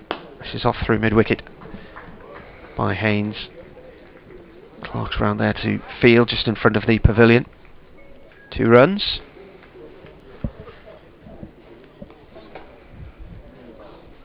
So end of the first over, 4 without loss. Worcestershire, fairly steady start. just a little lack of bounce, I thought, in that over from Salisbury, given that he's got a new ball and he's quite tall. But negotiated fairly comfortably by D'Oliveira and Haynes, who have been both in good touch for Worcestershire in this competition. And D'Oliveira in all forms really this season, particularly with white ball games. Van Meekeren to bowl from the Diglis end. Tall right arm seamer, another bowler I've not seen before, and he'll be bowling to Brett D'Oliveira. One slip in place, the rest of the field fairly well spread, fairly conventional. The two men outside the circle in this power play at third man. Alex Lee's down in front and at long leg as Van Meekeren comes in from the Diglis end and bowls to D'Oliveira outside the off stump, and D'Oliveira is beaten, cutting at it, but almost beaten by lack of bounce really. He almost gave up on the shot as he saw how low it skidded through, and that's what we've seen, as I said, throughout the first innings this season at New Road. At this end particularly, the ball has tended to just keep a little bit on the low side, and that was no exception. Van Meekeren now in again to D'Oliveira from the Diglis end. He's in, he bowls, and D'Oliveira is forward, pushing up to mid-on, and there's no run. So Worcestershire need 290 to win. Ideal day for cricket. Weather is sunny but not too warm. It's really pleasant here at New Road. Good crowd in. Probably a couple of thousand, I would think, most of them basking in the sunshine in the D'Oliveira stand or in the stand underneath the hotel. As in comes Van Meekeren again, and that's quick and wide down the leg side and bouncing and beating the diving Cameron Bancroft, who's leaving wicket for Durham today, and racing away for 4 wides down to the long leg boundary. So 5 runs added, 9 without loss. Pacey that one, Martin. Bit of bounce, bit of carry. Gets it through a bit. He's a tall lad, Van Meekeren, and entitled to get a bit of bounce even out of this docile surface. In he comes again now, and he bowls short, and D'Oliveira steers that nicely. Played it well, got on top of it, steered it down through, well, where about 5th slip would have been, but totally controlled the shot down to third man, fielded by Alex Lees down there. Lees, who made 93 earlier today, made 99 against Worcestershire up at Chester Street in the Championship earlier this season. Played really well today, very solidly, and shared in an excellent partnership with David Bethingham for the 4th wicket. It was worth 96 when he was out for 93, and Bethingham, very much the senior partner, but at least played an ideal supporting role. As Van Meekeren comes in again and bowls to Haynes, who, looking to work this one away on the leg side, gets a thickish inside edge onto pad, I think, almost, and it just runs up to short mid-wicket, and there's no run. Brett D'Oliveira got 73 in this competition here against Durham in 2017 when Worcestershire won. Haynes on strike, Van Meekeren in, 1 slip in place. He's in, he bowls, and Haynes works this one, this time off the middle of the bat to short mid-wicket. Fielder there is Ned Eckersley, and there's no addition to the score, 10 without loss. Eckersley is a keeper, isn't he, by trade? Yeah. But you reckon he might have a little bowl today, possibly, perhaps? Yeah. I'm trying to work out who's going to do all the overs. D'Oliveira, having got 73 not out in that one day here in the May of 2017, then got 122 in that floodlit match at Chesley Street with the pink ball. Here's Van Meekeren again from the Diglis end, bowls to Haynes, who works his one again to Eckersley at mid-wicket. End of the over, 10 without loss. Worcestershire after 2 overs, needing 290 to win when they began this run chase. And Durham lost by 8 wickets in the T20 here on the 25th of June. They made 178. D'Oliveira hit 67 and Jake Libby 78 in a second wicket stand of 145, which was a record.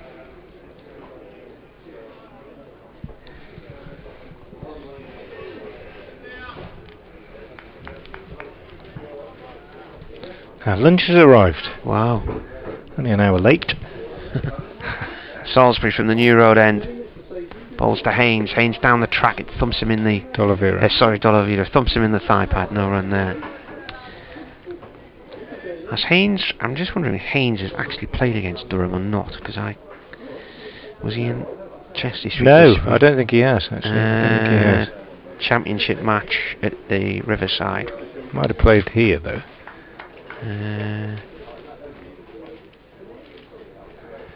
Yeah, he did.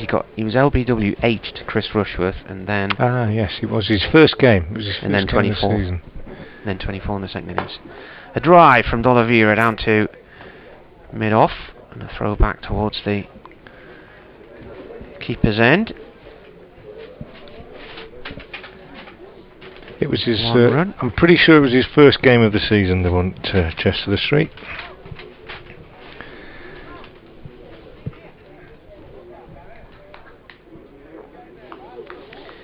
Bettingham at mid-off, just inside the discs, and Lee's at mid-on.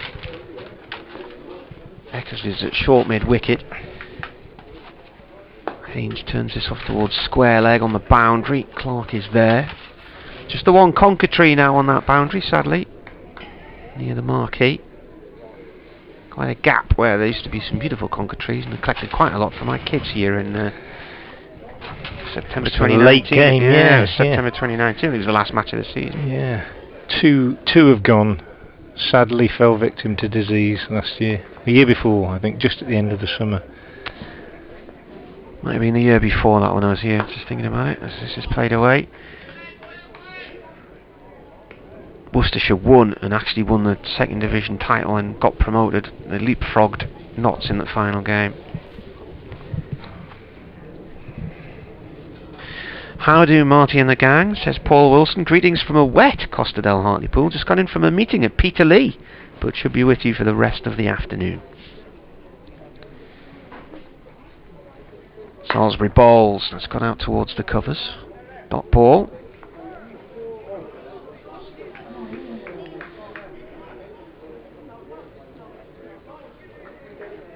Brian Thirlbeck says, black plastic screens reflecting white clouds at Worcester in white ball cricket. No wonder they keep winning. He hasn't been looking at the results, has he? Well, against Durham they've got a good white ball record, I think he means.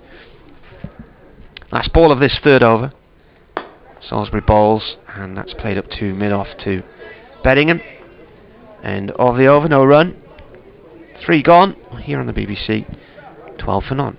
Yeah, good over from Salisbury. Although I say that, I'll just qualify that slightly. I think he overpitched 2 or 3 times, but the drives went straight to the fielders, and they weren't timed perfectly. It's just that kind of pitch. When you get in, as we saw in the Durham innings, when you get in and you just used to the pace of it and the fact that it's a little bit slower than you might think, I think it's not a bad pitch to bat on, but it just takes a while for the batsman to get their timing.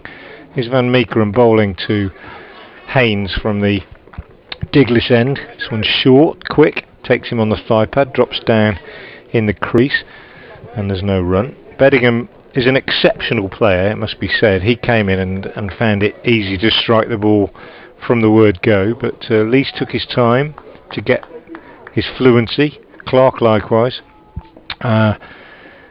Bettingham, as I've said several times today, amongst the most prolific batsmen in the country in all forms this season, and he certainly made it look a different game from almost everybody else out there today. Here's Van Meekeren again, in from the Diglis end, bowls to Haynes, who gets a run as he turns this on the leg side, but it was a thickish inside edge, and there was enough encouragement for the bowler there for him to raise his arms skywards and give a little groan as he thought he'd got through, or maybe he thought he'd got a little inside edge.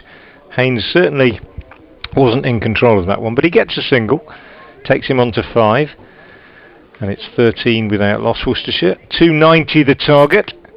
We're in the 4th over, and it's Paul Van Meekeren from the Diglis end bowling to D'Oliveira, who whips this one away on the leg side in characteristic fashion. That little flick of the bottom hand that comes through from Brett D'Oliveira when he plays on the leg side. I'm sure those that have watched a lot of Worcestershire will be very familiar with what I'm talking about. And he picks up 2 runs as the ball goes away towards the ropes on the leg side, fielded by the fielder coming round from long leg. 15 without loss. D'Oliveira joins Haynes on 5, and Van Meekeren is in again now to bowl to D'Oliveira, who is caught and bowled.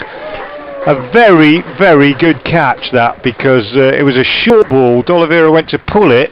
It stopped in the pitch a little bit perhaps, and he mistimed it, and Van Meekeren, who's a big man, going down to his right, had to follow through, and he still managed to get down low to his right and pick up a very, very good catch. That's a really good piece of bowling slash fielding off your own bowling by Paul Van Meekeren, and Brett D'Oliveira has gone for 5. That's a big wicket. He's been in very good form this season, and the Rapids are 15 for 1. That came off the toe of the bat, didn't it? I mean, it looked like he put a lot of effort into that one, but the ball didn't go very far at all. It's just a loop back to Van Meekeren. As you say, it was if it was a football point of view, the keeper would be trying to keep one out right down low at the far post. I think that struck me, and also the fact that when somebody swings as hard as D'Oliveira did at that, you assume the ball's coming hard, and he did really well just to check himself and to kind of readjust and sight it. And he's a big man, and he got down low. It's a really good piece of fielding. Caught and bowled. Van Meekeren, D'Oliveira gone for 5.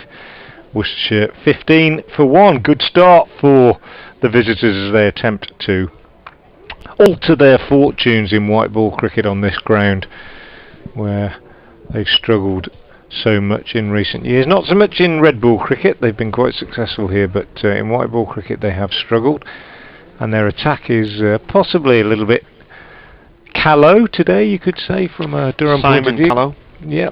His 9th wicket of the campaign, Van Meekeren. But saying that, they've made a good start, and they've got a good score on the board, so they've got something to bowl at as well. 15 for 1. Van Meekeren from the Diglis end into the new batsman, who is Fell. He's in, he bowls, and Fell in behind this drops down on the onside. Eckersley comes in from short mid-wicket to field, and there's no run.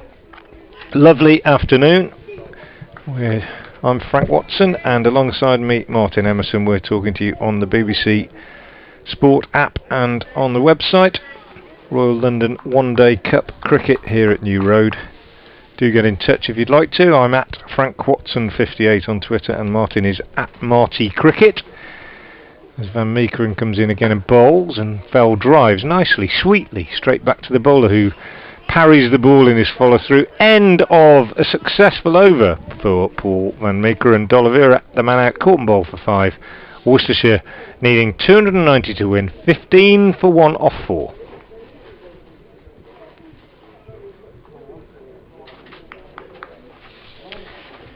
Just asking Dave Bracegirdle, the Radio Nottingham commentator, if they can see the scoreboard at Grantham this time, because when they had the toss a couple of years ago and then it started to rain, the players walked back off after they had the toss and announced the teams. When I looked round, realised our marquee was in front of the scoreboard and we had no view of any score. In comes Salisbury to start anew over there. He says he can see it just about with binoculars. There were 2 scoreboards in the ground. The other one was behind a marquee they'd put up for the Grantham Cricket Club committee and guests. It's a lovely spot actually, and it was such a pity they didn't get the game going that day, because they put so much effort into getting it up, and they'd even brought in satellite internet for us so we could commentate and whatnot. It's just off the A1. As Salisbury comes in, that's an edge down towards third man for 1. If you're coming up the A1 and you get up to the rise at the top of Grantham, and there's a big water tower, a white water tower on your left hand side at the top of the hill. In fact, it's probably easy to see coming south. That's where the ground is. It's out of the town, across the motorway, across the A1. It's a nice big playing surface, lovely ground. So Durham should have played Lancashire there 3 weeks ago on their way down to Bethingham but that was cancelled because of COVID. I think 8 of the planned matches against minor county sides never took place around the country. This is pushed out towards the covers, but did manage to go and see Lancashire against Cumberland at Sedbergh. Turned out to be a fairly easy win for Lancashire, helped by a century at the top of the order from Keaton Jennings, a former Durham man. Lovely sunny day. Beautiful ground that, isn't it, Sedbergh? Beautiful.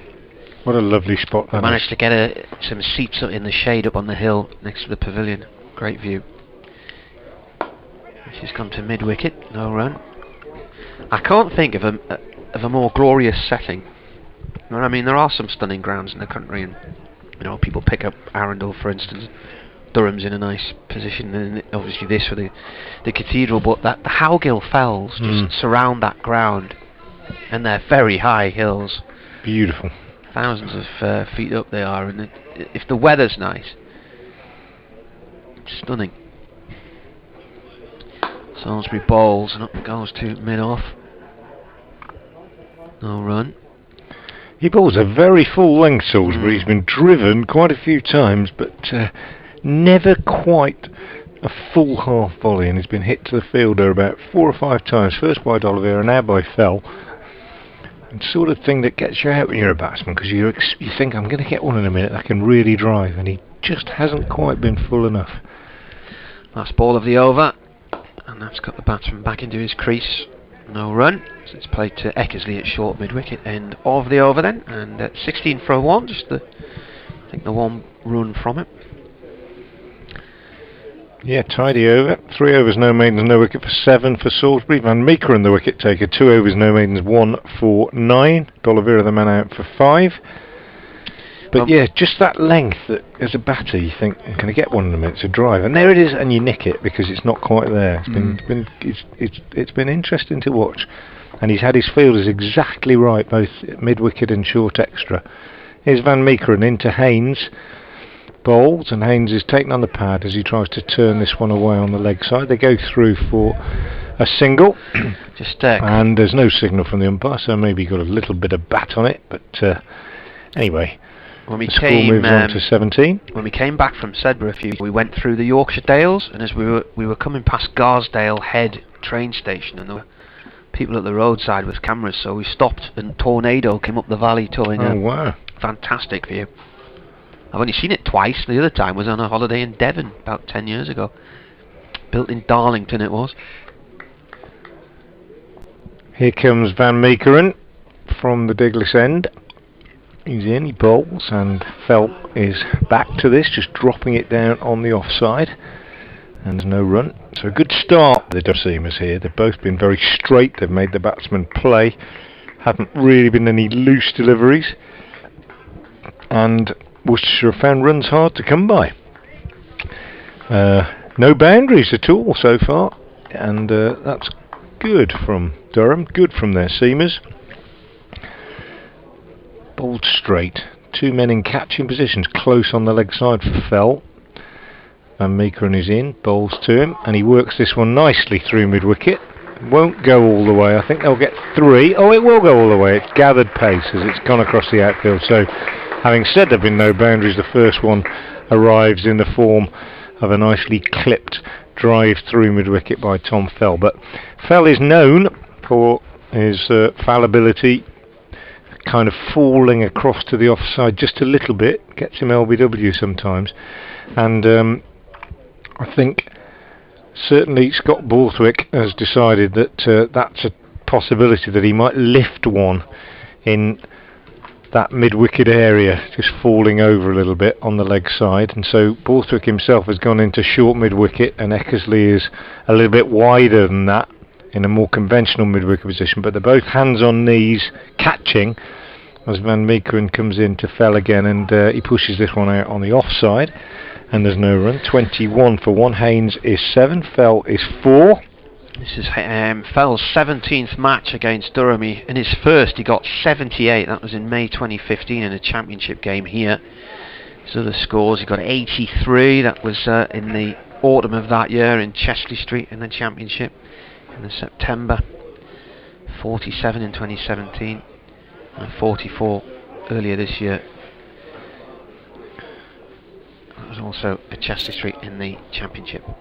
Waits now, the right-hander, as Van Meekeren is in to bowl to him, and he's nearly the second caught and bowled victim of the day, and that one, if anything, was a little bit easier than the first one in that it was higher. It was away to Van Meekeren's left, which is not his strong side, a bit wider, and he got a hand to it, but he wasn't able to hold on to it. And that one again just appeared to stop in the pitch a little bit, and Fell goes for a suspicious little poke at that. I reckon there's nobody on this pitch with longer arms than Paul Van Meekeren, and if he couldn't get to that, then nobody could. Well, he did get to it. That's the thing, I suppose. And he got his hand to it. Just didn't stick. They either stick or they don't. Yeah. 21 for 1. He's in again now. And bowls to Fell, who drives at this and slices it down to third man off an outside edge. Single taken as Lees fields. Fell moves on to 5. And it's 22 for 1. Yeah, well, I called Josh Baker Mr. Tickle when he made a stop earlier on with his long arm, and recalled that I had read somewhere that it's the 50th anniversary of the publication of the Mr. Men books today. And it did occur to me you could have some fun having a Mr. Man cricket team, couldn't you? if you thought anybody with very long arms, Mr. Tickle, Mr. Strong could be Joe Leach. It was Roger Hargreaves, I think. 22 for 1 off 6. Salisbury. Mr. Bendy comes into ball. And back into the crease goes Foul, pushes the ball towards the offside.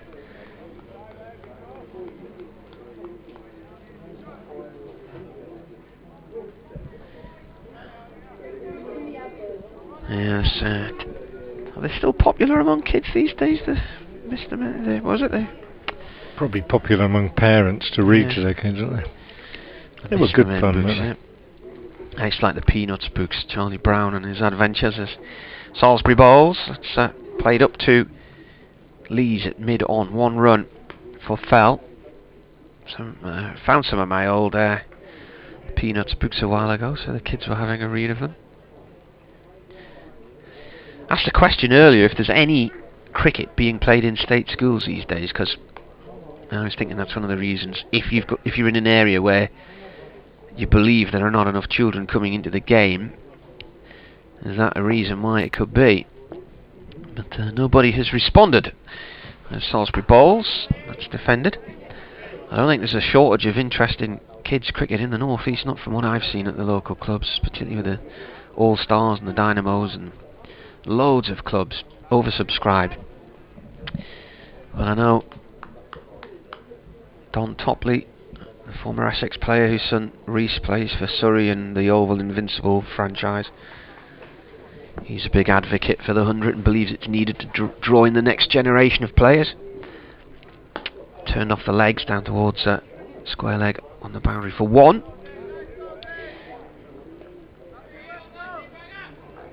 I think there's plenty of those children who've been interviewed with their parents at 100 matches this year who've been attending their first games, who would have been attending their first game anyway. It just would have been a T20. Maybe. I still teach occasionally in a state school in Birmingham, King Edward's Camp Hill, near Edgbaston, and they still play cricket there. Oh, my cousin's sons go there.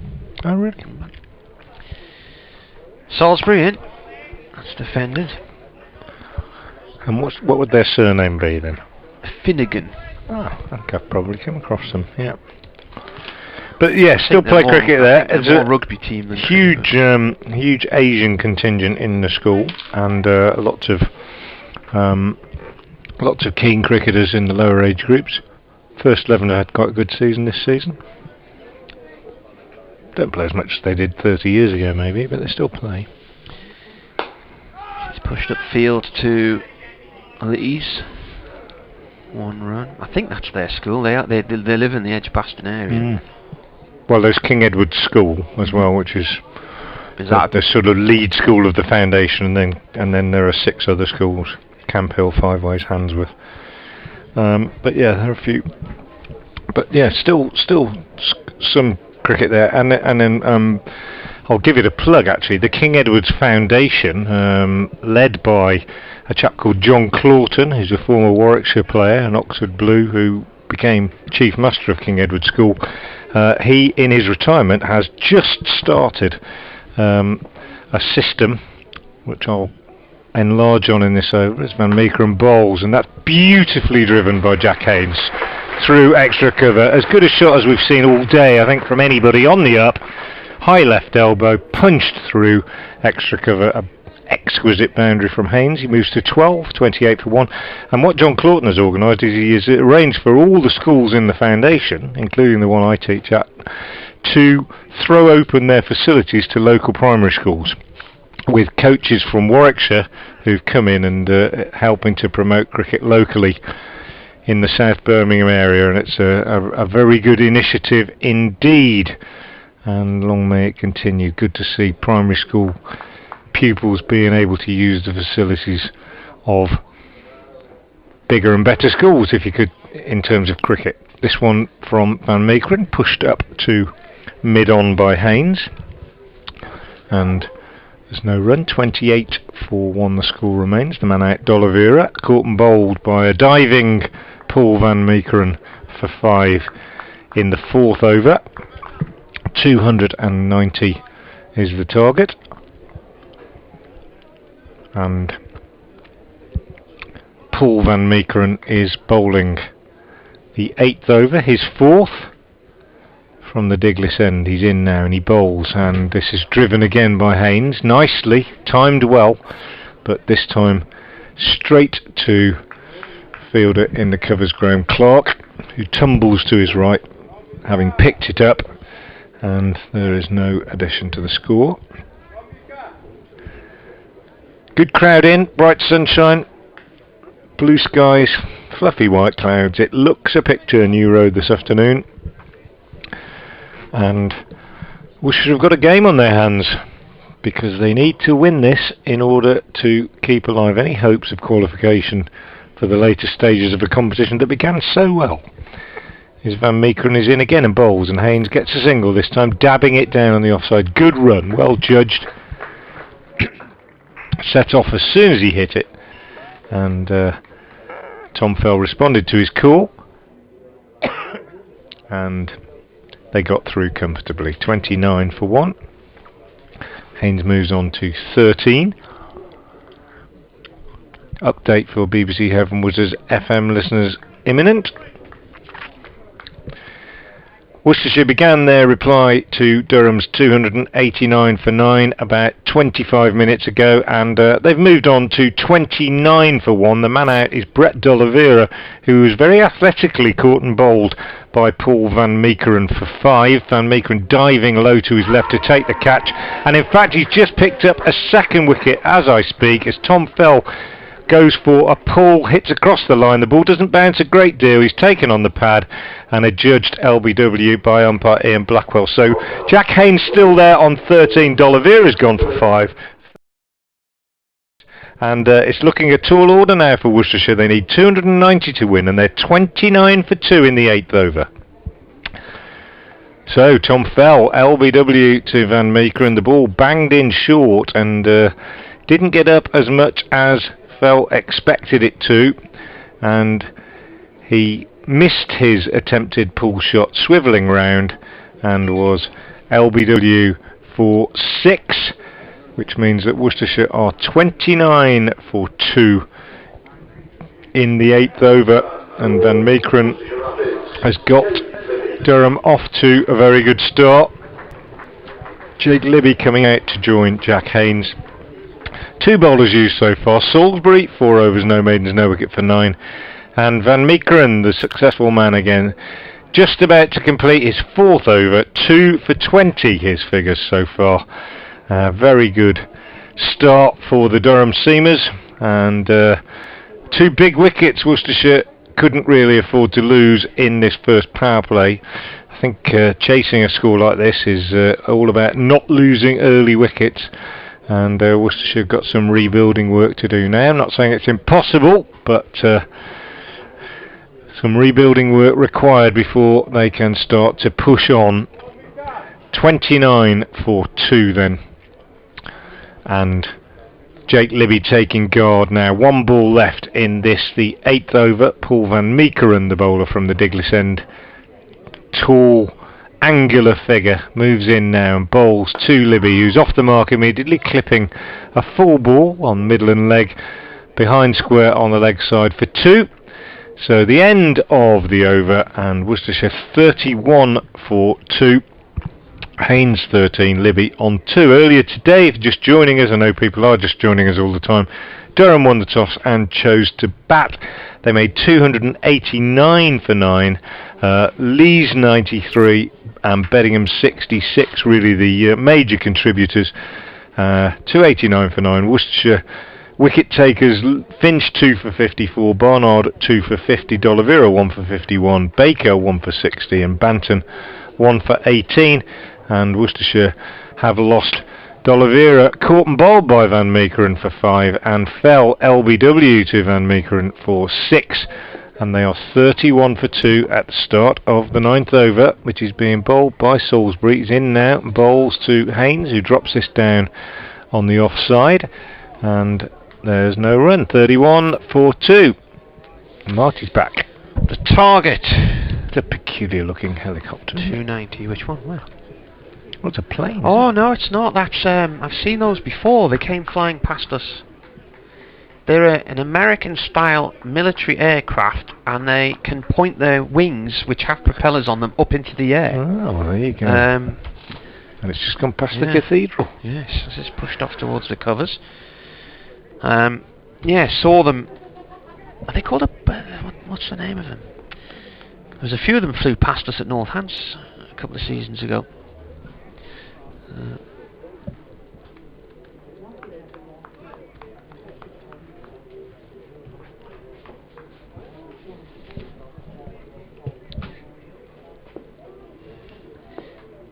Salisbury comes in and bowls.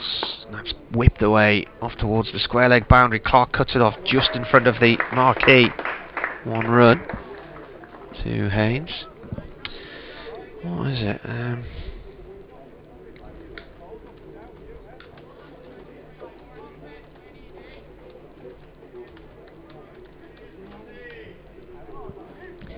The V-22 Osprey, developed by Bell Boeing. There we go. It has the use of a tilt rotor. Good spot. And it can take off and land like a helicopter, but convert to a turboprop when in flight. Clever idea. Salisbury to Libby, who's on 2. Libby drives. That's wide off, mid off. That's away for 4. Beddingham's chasing. He's not going to get after it. It's gone up to the hotel boundary in the corner. That's what they look like there, Frank. Yeah, that's definitely what it was. Yeah, look, almost like a drone, like a giant huge drone. Yeah. Where are the bases around here?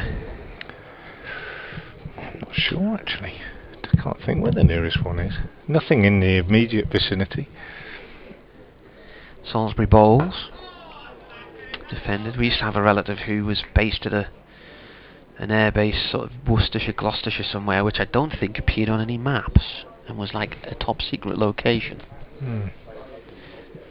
Again, get in touch if you know. I've had some contact on Twitter. No, Brighton, Norton and Oxfordshire are not that far away. Some interesting stuff on Twitter, which I'll talk about in a minute. Salisbury bowls, a bit of a leading edge there, but it's gone along the floor, down towards third man for Libby. He moves on to 7. Talking about partnerships, as this is from Jim Dale, as a former pupil of mine. Worcestershire's inability to build partnerships has been a problem in recent games. Before today, in 6 innings, 4 of them 50 overs, 2 41 overs in this competition. 51 partnerships in total. Only 5 of them have been over 50, and 4 of those were in the first 3 games. One of them was 243, I must say, but it's a good point when you think only, well, what is it? So 51 partnerships in total, only 5 of them over 50, so 10% of partnerships over 50. It's not the stuff that big scores are built from, is it? So thanks for that, Jim. Interesting stuff. Change in the bowling. Van Meekeren is coming off, having bowled so well and picked up those 2 wickets. 2 for 22 his figures, and he's been replaced by Luke Dunleavy at the Diglis end. Dunleavy, another right arm over the wicket, tall seam bowler, not as quick I don't think as Van Meekeren, and the keeper standing up is the clue to that. Just give you an idea of who Luke Dunleavy is. He's a right armour, 20 years old. This is his 6th one-day game, and he comes in now to bowl to Libby, and is greeted with a fine square cut by Libby, short and wide outside the off stump. To be fair, got what it deserved, and Libby just went back and cut it away behind square for 4 very nicely indeed. Takes him into double figures. He's 11, Haynes is 14, 41 for 2. This is where Worcestershire will be hoping that the lack of experience in the Durham attack might be to their advantage, but they need it after losing those 2 early wickets. He got 4 for 36 against Lancashire last Thursday. He's Dunleavy in again in bowls, and Libby pushes up to mid-on, and there's no run. Yeah, well, I did say hoping, I didn't say guaranteeing. He wouldn't be playing if they didn't think he was good enough, and he's played for Durham's academy in the 2nd team, and he's played in the North East Premier League for Benwell Hill. I think he's had a game or 2 for Northumberland in the minor counties as well. So he's here on merit. Anyway, he comes in now. Straightish approach, bowls, and just clipped away on the leg side by Libby for a single. Takes him to 12, 42 for 2. Worcestershire, the target 290. And Dunleavy will bowl to Haynes for the first time. Always wonder with players of a similar age like these two whether they'll have played against each other before in age group cricket. Durham against Worcestershire, or 2nd team cricket, or whatever. Here's Dunleavy in, bowls, and Haynes is getting a single, just turning this one away on the leg side. And he moves on to 15. They could well have played against each other at some sort of tournament in the past, I would imagine, Haynes and Dunleavy. Being of similar ages, I think players that come through the ranks in first-class counties generally encounter each other at some stage. Here's Dunleavy bowling to Libby, who steers this down to 3rd man. Lees comes round to field. Libby thinks about 2, turns at the non-striker's end, makes a couple of yards down the pitch, which prompts Lees to throw the ball in, not to the keeper, but to the bowler's end, 1 bounce, making Libby scamper back into his ground. 44 for 2 in the 10th.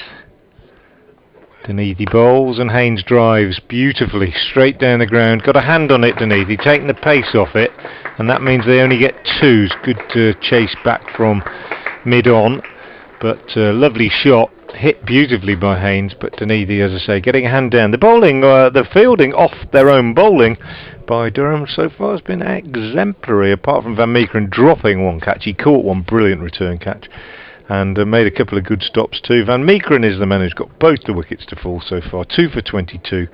Worcestershire off 10, 46 for 2.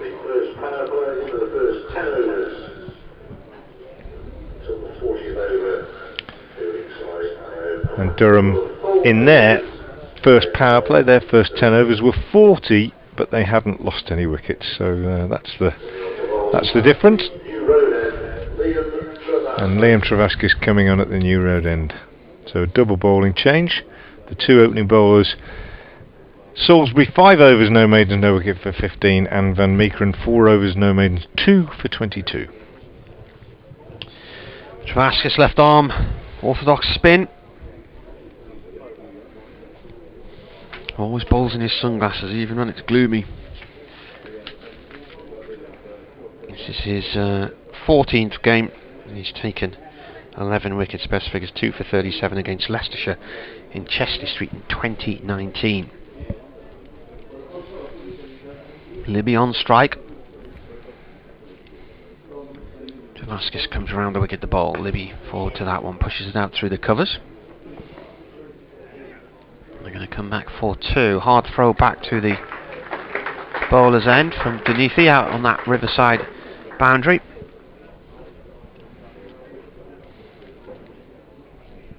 No doubt There's Travaskis bowls again. 1 run. To Libby, who moves on to 14. A-level results day today and B-Tech results, so no doubt the news websites are full of pictures of people jumping for joy. But if you didn't get the results that you were looking for, all is lost as Travaskis bowls here. You sound like Jeremy Clarkson when you say that. No, he tweets that every year, doesn't he? I don't know. I got 2 U's in my A-levels and I'm a millionaire or something like that. I was going to, if I can find it, I was going to read a one. Hang on a sec. He's cut off towards the cover area for 1 run. They've been marked this year by the teachers' help, and that's a 50. 50 for 2 after 10.4 overs.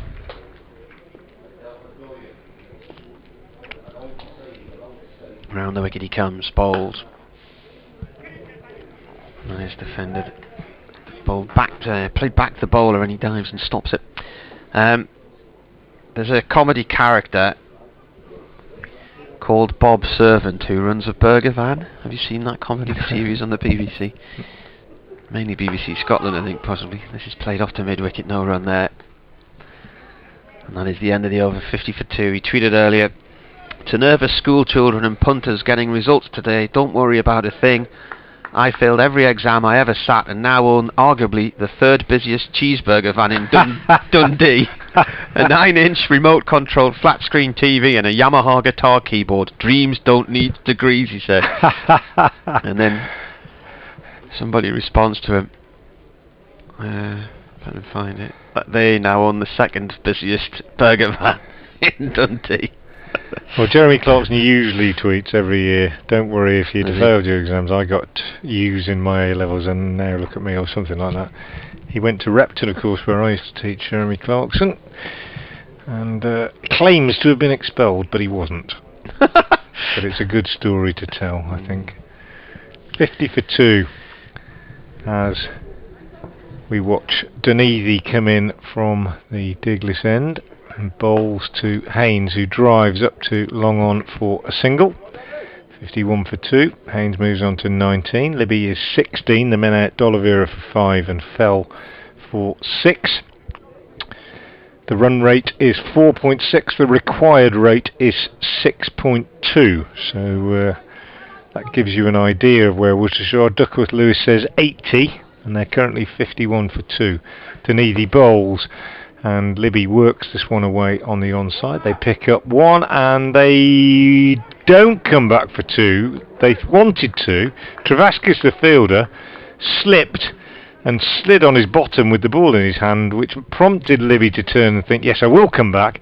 But in fact, he was sent back by Haynes, and from that sitting position, Travaskis managed to get his throw in. It's just as well they didn't come back. Good fielding. As Dunedin bowls to Haynes, who drives on the up very nicely out through the covers for a single. Earlier in the day, Lees got to 93 and then he was out. When he reached 92, he brought up his 2,000th run in one-day cricket. At the time, it looked like he was going to go and get his 3rd century of the season in this format, but unfortunately bowled by Adam Finch.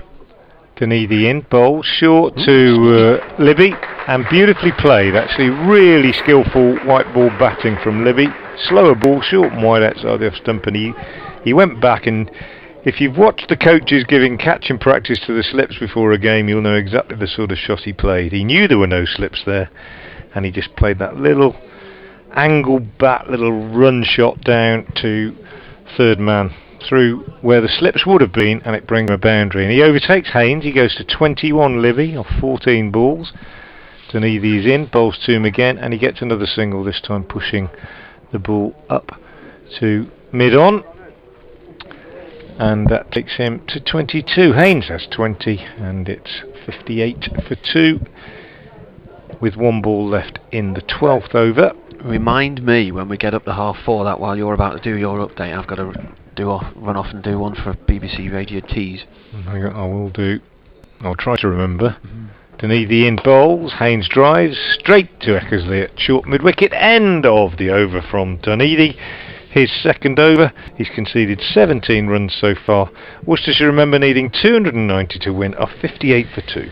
I might not be the lead story on the BBC Tees Sport today, because they've just announced on their Twitter feed Middlesbrough have signed veteran centre-back Sol Bamba. 36-year-old has joined on a 1-year deal. He's got a bit of history with Neil, I think, hasn't he? Neil Warnock. They were together at Cardiff, I think, those two. When Warnock got Cardiff promoted, I think Bamba was in that side. Yeah. Well, Sky Bet Championships just tweeted Bamba times Warnock. So, there you are. Travaskis round the wicket from the New Road end. Once defended, it goes off from Libby to short extra cover. This partnership now is... where are we at? It's not updating this. Why is it not updating? 29. Yeah, it's just... Scorecard keeps freezing when normally it would update. This is pushed down to Lees at long on. He sidled up to that as if this was about a volley that had been daylights out of the ball. Going for the top corner maybe. So 30 from 27 balls. 59 for 2. Midway through the 13th here on the BBC. This is played out into the cover area by Haynes. Haynes has 20 from 30 and Libby 23 from 17. 5 extras so far as well. Current run rate's 4.7. It's a required rate at the moment of 6.2 and a stumping. Gone down the track there and totally misread the spin. May have been delivered a wrong in there by Travaskis, but that is the end of Haynes. 420 stumped by Bancroft, and Worcestershire 59 for 3. Cameron Bancroft off the ball with Liam Travaskis for 20. Yeah, not a good end for Jack Haynes. First time he'd used his feet really to go down the pitch to Travaskis, and well, comprehensively beaten by the turning ball, and Bancroft won't get many easier stumpings than that. Had all the time in the world, A, to see it, and B, to take the bails off. Haynes not really even bothering to try and get back.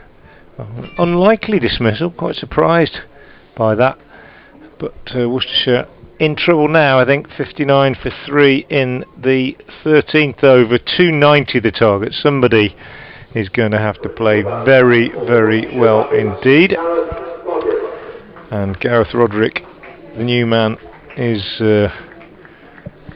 well, not a man in form as far as batting is concerned. He's really struggled this season, and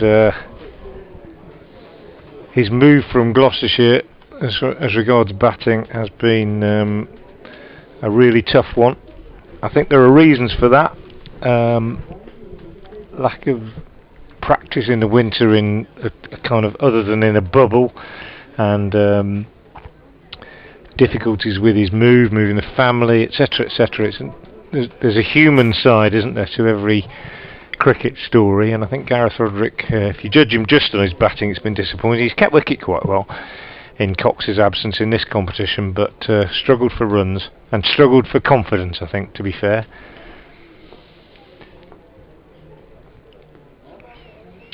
Travaskis comes in and bowls, and an edge, off the mark with an edge down towards vacant third man. Salisbury chases after it, 2 runs. That will be the name of my pub if I ever open it, the vacant third man.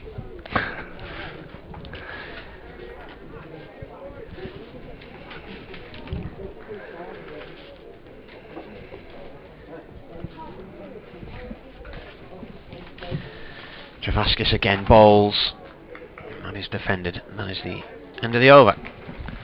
Just trying to remember who was in the side when Durham were here a few months ago. 61 for 3 then Worcestershire, 290 the target, and as I said, somebody's going to have to play really well. Could be Libby, 23 not out off 17, but 3 men out. D'Oliveira caught and bowled Van Meeker in 5, fell LBW Van Meeker in 6, and a minute or two ago Jack Haynes stumped by Cameron Bancroft off the bowling of Liam Travaskis for 20.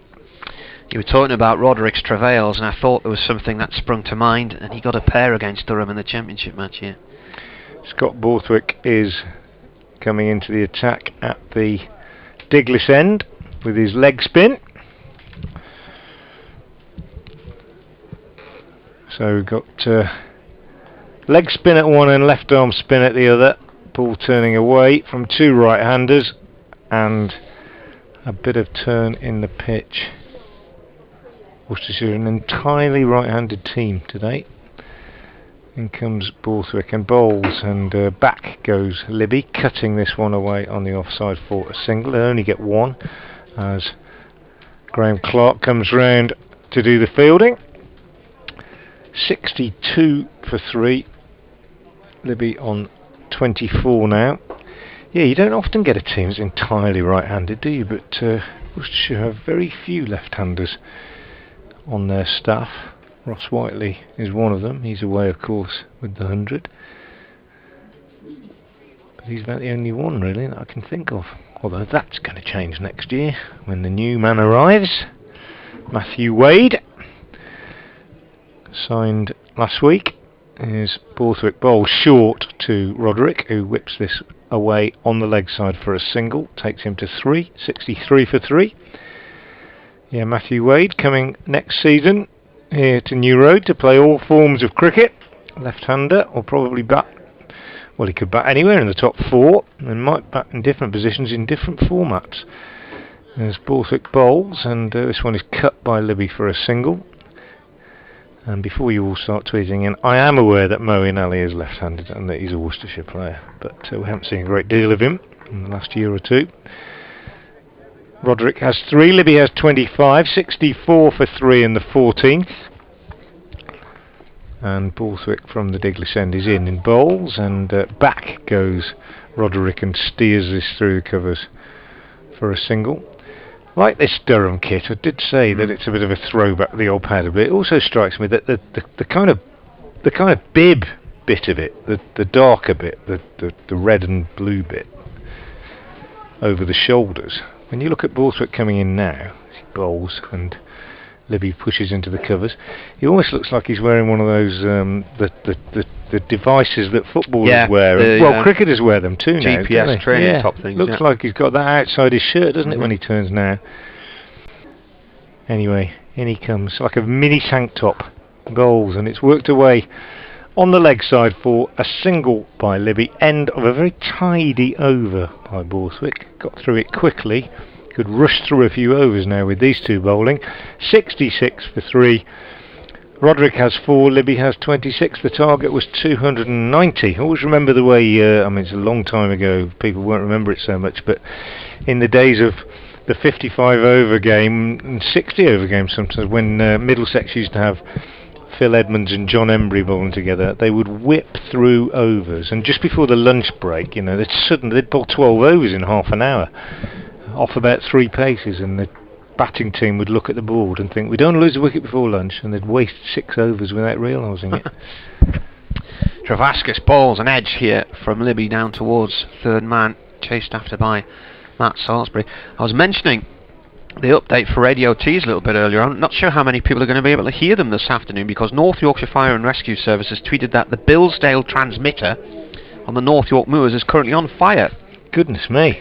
So photographs here of smoke coming off the mast. It's a very big mast, 315 metres. It's above Osmotherley.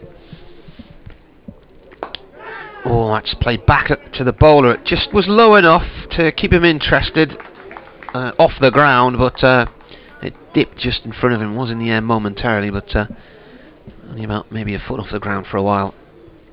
In comes Travaskis again. That's played out through the covers by Libby, who moves on to 29.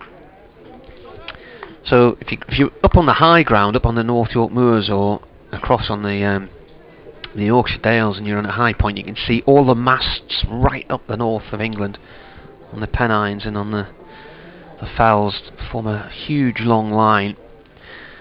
Around comes the bowler, that's defended. We were coming up over Arkengarthdale one day in the north section of the Yorkshire Dales, and it was coming in dark, and you could see all the masts ahead of you, about 5 of them, all the way up through the northeast, all lit up.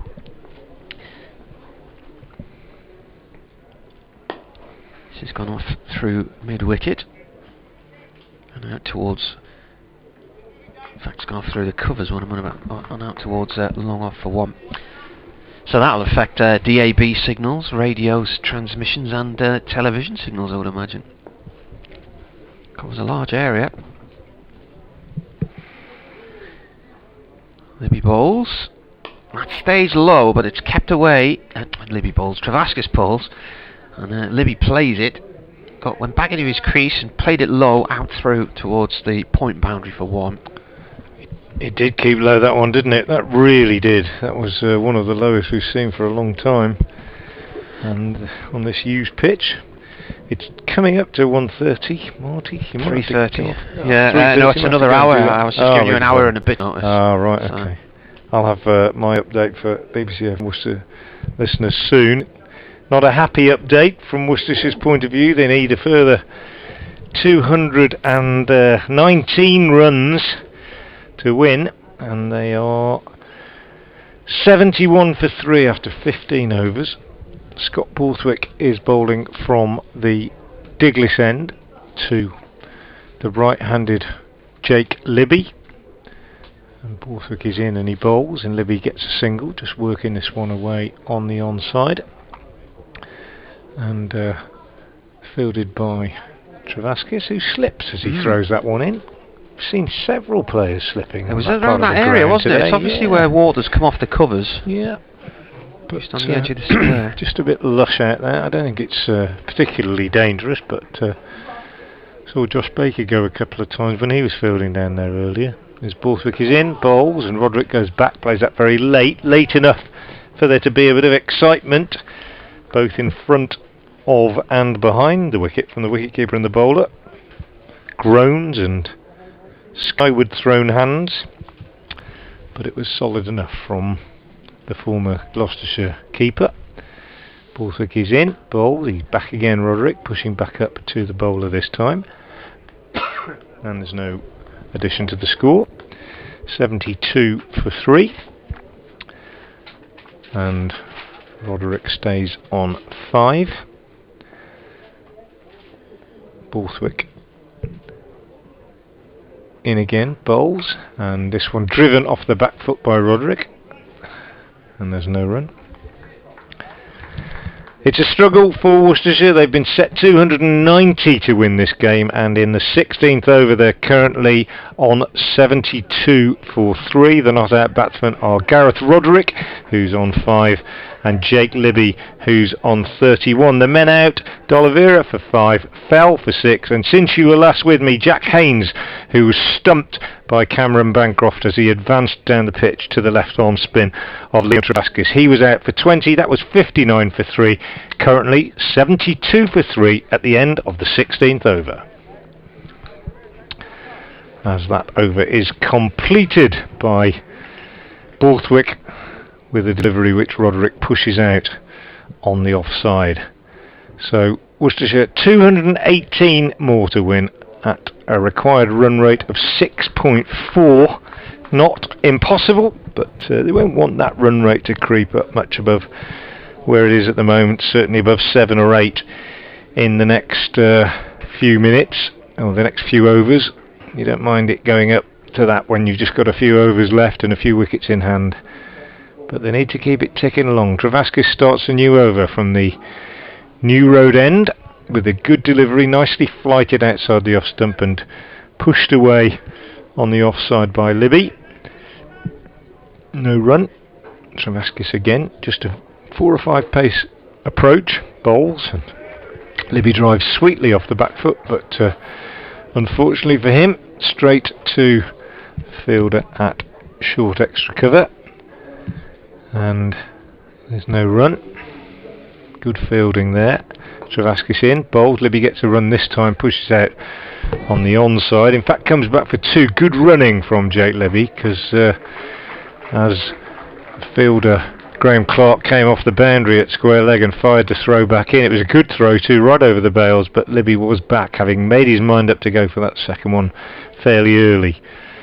So picks up 2 and goes on to 33 off 29, and Travaskis is in again and bowls 2, and this one floated up a little bit more, and he turns it on the leg side for a single this time, straight to the fielder Van Meekeren. Well, not straight to Van Meekeren, but only 2 or 3 yards to his left. So a comfortable single. Libby 34 off 30, and Roderick on strike now as Travaskis is in, bowled, and Roderick is bowled, sweeping at that one and missed it, and it's gone straight through his defences. Poor shot, it has to be said, from Roderick. It looked from here, and well, I suppose any sweep, it looks a poor shot if you miss it, doesn't it, to be fair? If you hit it for 4, nobody says anything, but missed it, might just deflect the pad on the way through, and Roderick, his poor form for Worcestershire since his move from Gloucestershire continues, and he is out bowled by Travaskis for 5, and Worcestershire in real trouble now at 75 for 4. Trying to sweep that from a long way outside of off stump there.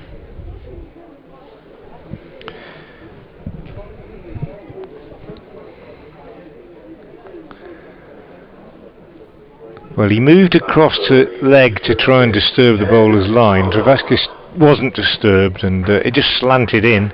Might just have flicked his pad on the way through, but basically, like I say, if you play a sweep and you miss it and you get bowled, it looks terrible. If you hit it, nobody says anything, but he missed it. He's cleaned up, and Durham are now in really, really strong position, 75 for 4, and Ed Barnard comes to the crease. The last of the sort of recognised senior batsmen. You've got Jacques Banton, who's a decent batter, but very raw.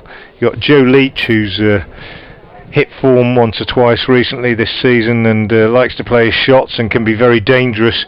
But in terms of putting together a partnership, a significant big partnership that can take Worcestershire towards a target of this magnitude, I would say these two are absolutely crucial as Ed Barnard comes out to join Jake Libby.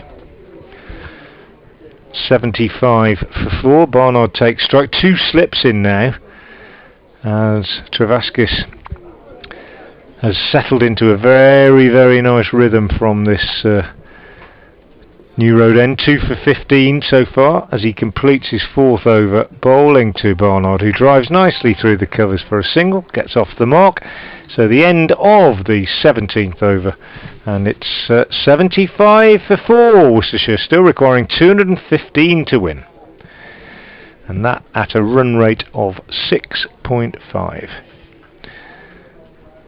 It's going to be a real struggle, I'm afraid.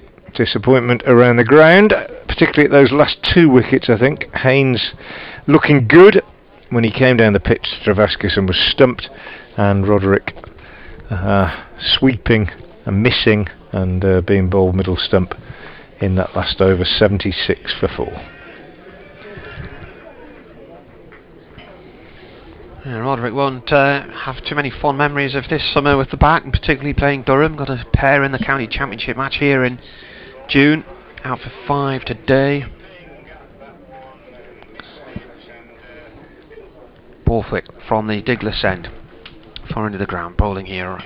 Right arm over, leg spin, and that's played away by Barnard for 1 to get him off the mark.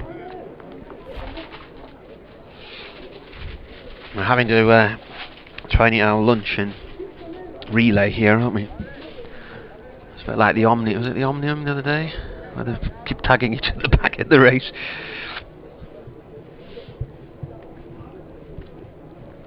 Borthwick flicks the ball between one hand and the other as he's waiting for Libby to take his guard. 34 Libby has of the 77 for 4.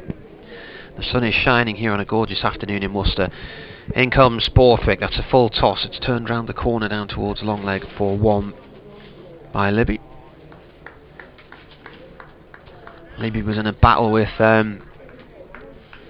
David Bethingham in the group stages of the county championship. I think Bettingham finished as the leading run maker in the country. Libby wasn't far behind, and Matt Critchley at Derbyshire was also in that mix as well. Borthwick in, he bowls, Barnard forward, just nudges it off past square leg, down towards fine leg for one.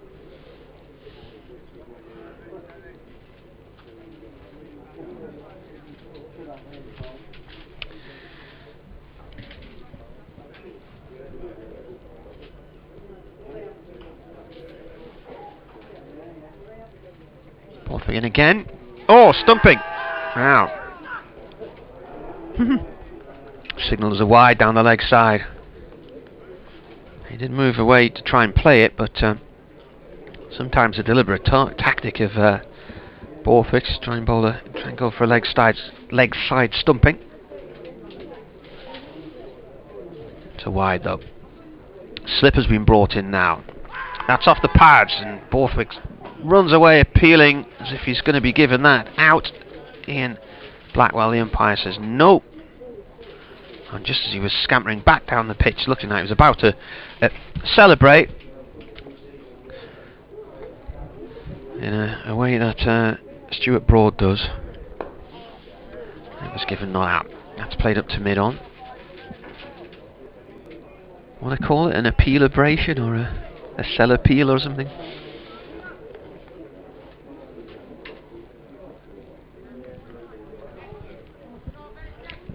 Celebrationary appeal.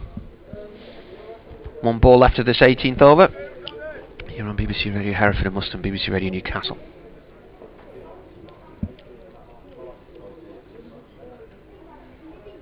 Borthwick comes in and bowls. Gets the return ball.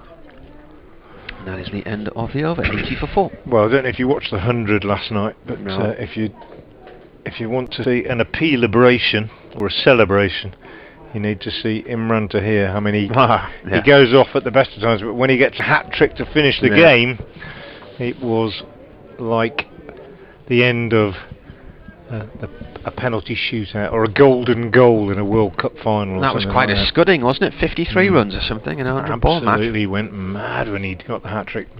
Virtually did a lap of honour on his own before they could catch him. Here's Travaskis round the wicket bowling to Barnard, who worked him away on the offside for a single. They think about two because there's a slight misfield, but decide against it. 3 years ago he was with Durham and he was due to play in his final T20 game here, and he never got here. Yeah, I remember. Got stuck in the traffic. 81 for 4. Travaskis now in to bowl to Libby, who works him away on the onside for a single. Libby not a big boundary hitter, although I mean he can clear the ropes and he can certainly find the boundary, but doing exactly what he usually does in these situations here today. 36 off 35. He's played very well indeed, but he keeps losing partners. Travaskis in bowls to Barnard, who drives up to mid-on, and they take a single. Good run. Fielding done by Matt Salisbury, I think. Is it? No, it's not. It's Alex Lees, isn't it? At mid-on. Yeah, Lees. And hit it straight to him, but a good run taken. And Barnard waits again now as Travaskis is in and bowls to him, and he steers this one behind square on the offside, but doesn't get a run. That's Salisbury. This time it is Salisbury coming in. Tall figure coming in from backward point. Lee's now coming back to long on as Travaskis comes in for the last 2 balls of the over. He bowls, and that one bounced and turned a little bit from Libby, and he had to be watchful, just pushed it away on the offside. The one that got Haynes turned as he came down the pitch, and he was stranded really, wasn't he, as much as stumped. Didn't even bother to get back. As Travaskis is in, bowls, quicker one, cut nicely by Libby, saw it, quicker, wider, shorter, and cut down to third man. Good chase by Salisbury, and he flicks it back in, and they go through for 3, which is means that Libby keeps the strike at the end of the over. He's on 39 now off 38, and Worcestershire requiring a further 204 to win off 31 overs are 86 for 4.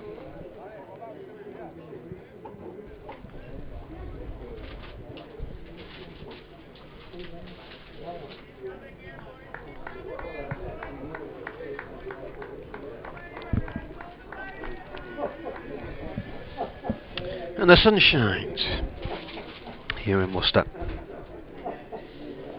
Maybe on strike. Borthwick bowls from the Diglas end. It's off towards square leg on the boundary, 1 run. Fielded by Denethy. I might get one of these Durham tops, you know. I don't really buy any replica sportswear really, other than the odd cycling top, generally as a present, but quite a nice looking top, isn't it? Borthwick in. Forward comes Barnard and defends.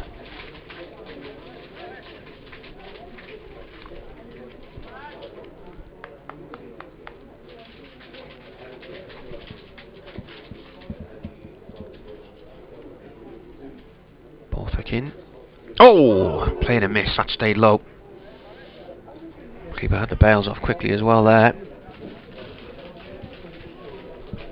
Not do much there, Frank, did it? As you say, I think it kept low. Yeah, just kept low. Moved a little bit as well. A tiny bit. Oh, it's come off the... Oh, it's gone down the leg side as signal as a wide. It's come off the wicket keeper's foot and shot up into the air. They run as well.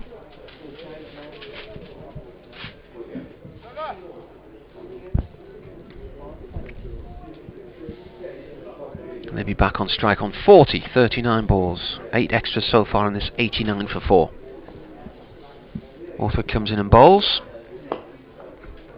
Ball, oh, he's played away past mid-on for 4, is it?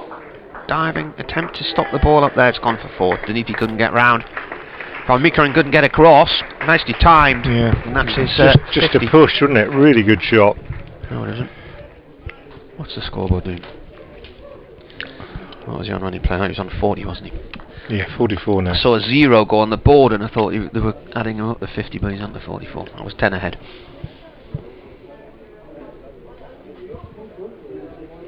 Borthwick bowls. Libby plays the ball in the same direction. Van Meekeren's around to cut it off. 1 run. He's hurt his knee as he slid in on the hard surface. Possibly clipped one of the discs. Around near mid-on. Barnard on strike now on 5. Family links to the North East Premier League and Burnett Field, which is just sort of west of Gateshead, really, up in the hills. Not far on the road up towards Concert from Gateshead. They play in the North East Premier League these days. Borthwick bowls, it's cut. Down to backward point, no run. Don't think he's got any links to Barnard Castle or indeed Dominic Cummings. And that is the end of the 20th over. 20 overs, 94 for 4. Yeah, 196 more required to win.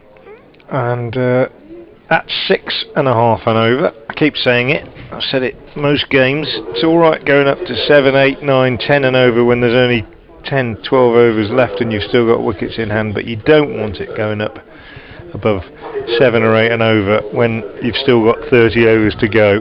So they want to keep it around about this rate, and that's not easy when you keep losing wickets. Liam Travaskis to continue from the New Road end. He bowls to Libby, who pushes this out on the offside, and there's no run. 94 for 4 the score remains. Lovely afternoon here at this lovely cricket ground. Sun shining, not too warm, just right for spectators and players alike as Travaskis bowls and Libby drives to mid-on for a single. Leads the fielder. And a good crowd in, I would estimate, probably 2,000 or so, maybe just under, spread around the ground. Not many in the, well, none in the Graham Hick Pavilion and the Ladies Pavilion, of course, because of COVID, but the Basil D'Oliveira stand is pretty well populated. Travaskis in, bowls to Barnard, who drives very nicely through extra cover. Wide of the fielder at short extra cover, and necessitating a long run round from long off and picking up 2 runs. Barnard moving on to 7, and it's 97 for 4 in the 21st.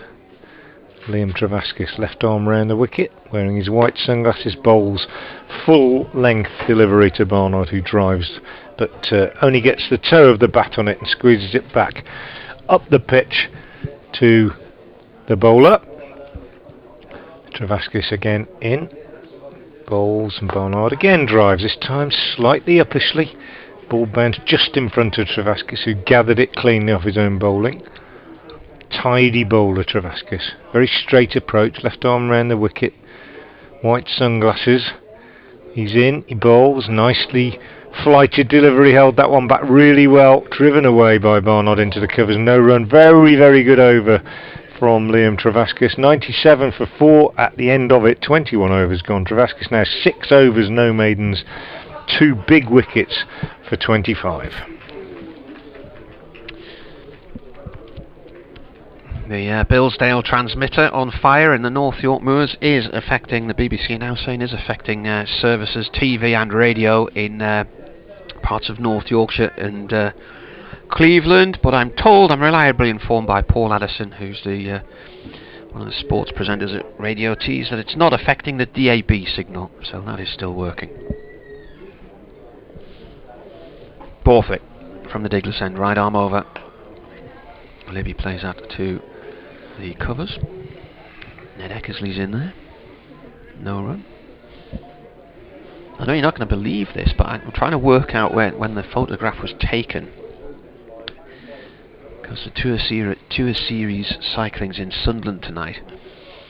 Borthwick in again, balls. This is defended, and there's a photograph of some interviews taking place. Now, I don't recognise the buildings in the background, so I'm wondering if this is from the weekend.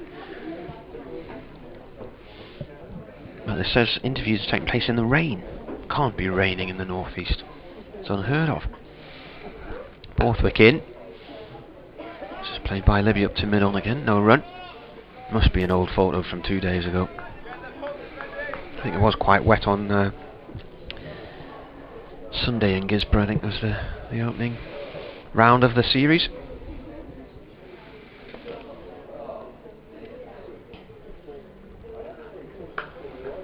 Flatter delivery from Borthwick. It's a half tracker and it's away towards the boundary for 4, but it's cut off just at the last second by Graham Clark in front of the remaining conker tree.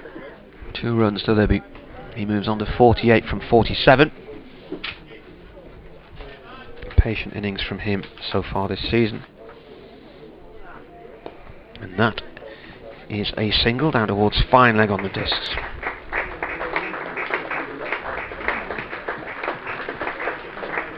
Is the scoreboard stuck? Don't think so. Libby's gone to 49. Barnard's got 7. I was just wondering if some player thought they hadn't had 100 for 4, no, that's right. No, they're clapping the 100, right. I was looking at the personal score. Libby's had the 150 so far this season, 58. This is played by Barnard. Up towards wide, mid-on for 1. And his 58 came against Middlesex in Worcester. And over the over. Yeah, 101 for 4. I'm reliably informed that since the game at Essex, which was 3 weeks ago on Thursday, I think. Was it 2 weeks ago on Thursday? 3 weeks ago on Thursday. Worcester have only had 150 partnership in this competition since then, and that's out of 40 odd partnerships. So thanks again to Jim Dale, who obviously hasn't got anything better to do. I was wondering who had the time to do those maths. Travaskis round the wicket, bowls to Barnard, who pushes out on the offside. But I mean, that is quite a telling stat, really, and it goes some way towards explaining how what has been a very good start in the competition has gone south. 101 for 4 in the 23rd over. Travaskis is in and bowls, and Barnard is forward, pushing out on the offside. And there's no run. And I think, in mitigation, any team that bloods youngsters and changes personnel for a different competition. Travaskis again bowls. Barnard drives nicely off the back foot, but very well fielded by Ned Eckersley at short extra cover. It is going to suffer inconsistencies, I think, and you're not going to just go in and win every game. I don't think that's realistic. But in order to win these games, you've got to have partnerships. Travaskis is in, bowls. Barnard tries a slightly flat-footed drive this time. Got into position early, waited for it, but then didn't time it, and again picked out Eckersley. Travaskis is bowling very, very well here. Bowls now, and that's driven by Barnard. Square of the wicket on the offside, and he does get a single this time. And the score goes to 102 for 4. Barnard goes to 9, but I think Travaskis has bowled as well as anybody so far, if not better than anybody else in the game. He's in his 7th over, 2 for 25, very tidy. Has not really, well, he's just bowled a bad ball there. I was going to say, hasn't bowled any really bad balls, and he bowls a full toss to Libby, who clips it up to long on to complete that 50. 49 balls and 4 fours. Tidy, solid, unspectacular but effective Jake Libby as ever. 50 off 49 balls with 4 fours. End of Travaskis' over. Another very tidy one from him. 7 overs, no maidens, 2 for 28 his figures. Worcestershire 103 for 4, needing a further 187 to win off 27 overs. It's creeping up towards 7 and over. That's Libby's 3rd half century in one-day cricket. I think this is his first match against Durham in this format actually, so his highest score against them as well. He has had some decent scores, 2 hundreds in the county championship, and I think a 78 as well in the T20 recently, as this one's cut down towards the 3rd man boundary for 2.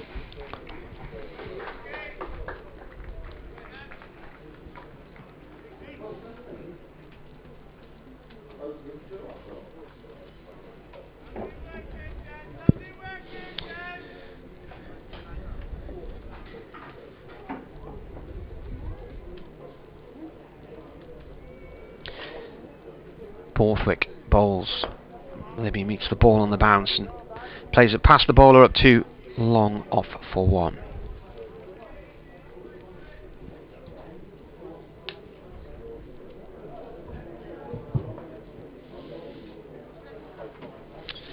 Paul Wilson confirms there is rain in the northeast. It's fairly bright at the moment though in Hartlepool.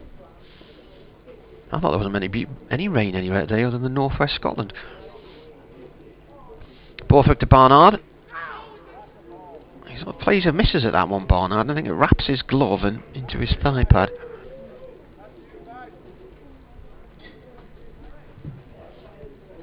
It's coming up to 4 o'clock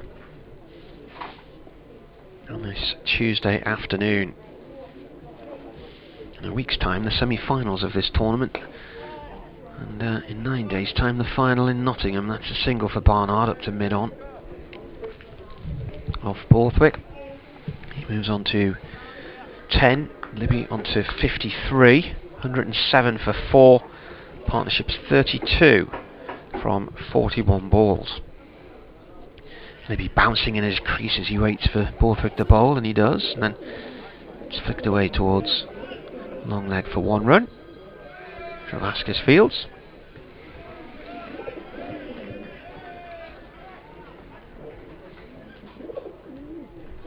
Pigeons have returned.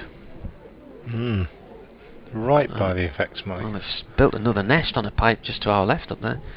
They were building a nest on our right hand side earlier in the year. They've dismantled that one and moved it elsewhere. Borthwick in, an attempted sweep from Barnard. It's gone down towards fine leg. And what's going to be signalled? A leg bias signalled. You're very generous in calling that building a nest, I think.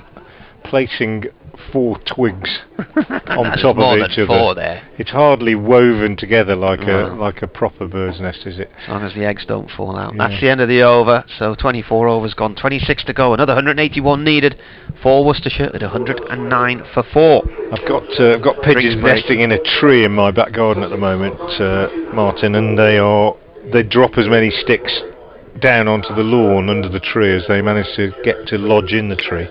And my dog is fascinated by them and consequently very noisy in the garden. They're quite annoying. You're not missing anything. It's a drinks break here at New Road.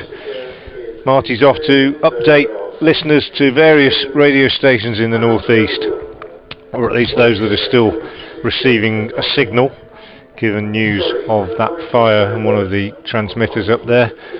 And I'll be updating BBC Hereford and Worcester's FM listeners shortly. The cathedral clock is chiming 4. The Durham fielders are gathered together, taking their water and energy drinks and so on board. Worcestershire batsmen receiving their drinks from the 12th man. And, well, Durham pretty happy with their day's work so far. Won the toss and chose to bat. 289 for 9. They totalled 93 for Alex Lees, 66 for David Bethingham off just 41 balls, and 36 from Ned Eckersley. And Worcestershire in reply have lost Brett D'Oliveira for 5, Tom Fell for 6, Jack Haynes for 20, and Gareth Roderick for 5. Liam Travaskis coming out of the attack, having bowled a very tidy spell, 7 overs, no maidens, 2 for 27. And looks as though he is going to be replaced at the New Road end by Paul Van Meekeren. Van Meekeren, who picked up the first 2 wickets to fall in this innings. Brett D'Oliveira caught and bowled very well. Very athletic dive to his right by Van Meekeren. And then Tom Fell, LBW, pulling at a short delivery. And it kept a little bit low on him, if anything, and he was adjudged LBW by umpire Blackwell. That was 29 for 2, 59 for 3, when Haynes was stumped coming down the pitch to the left arm spin of Travaskis and missing a ball that turned, and he was out for 20, and Roderick followed shortly afterwards, missing a sweep bowled by Travaskis for 5. Van Meekeren starts with a ball just short of a length, which Barnard gets in behind, tries to scoop down to long leg, missed it, and they get through for a single. Not sure a leg by was signalled. Might just have got a glove on it actually, and it's 110 for 4. Barnard is 10, and Libby is 54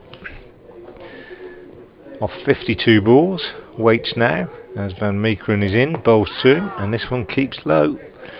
Libby got a bat on it, but hands on heads from bowler and wicketkeeper, because had he missed it, big shout I think would have been the result, as that one scooted through somewhat from Van Meekeren, but they get a single.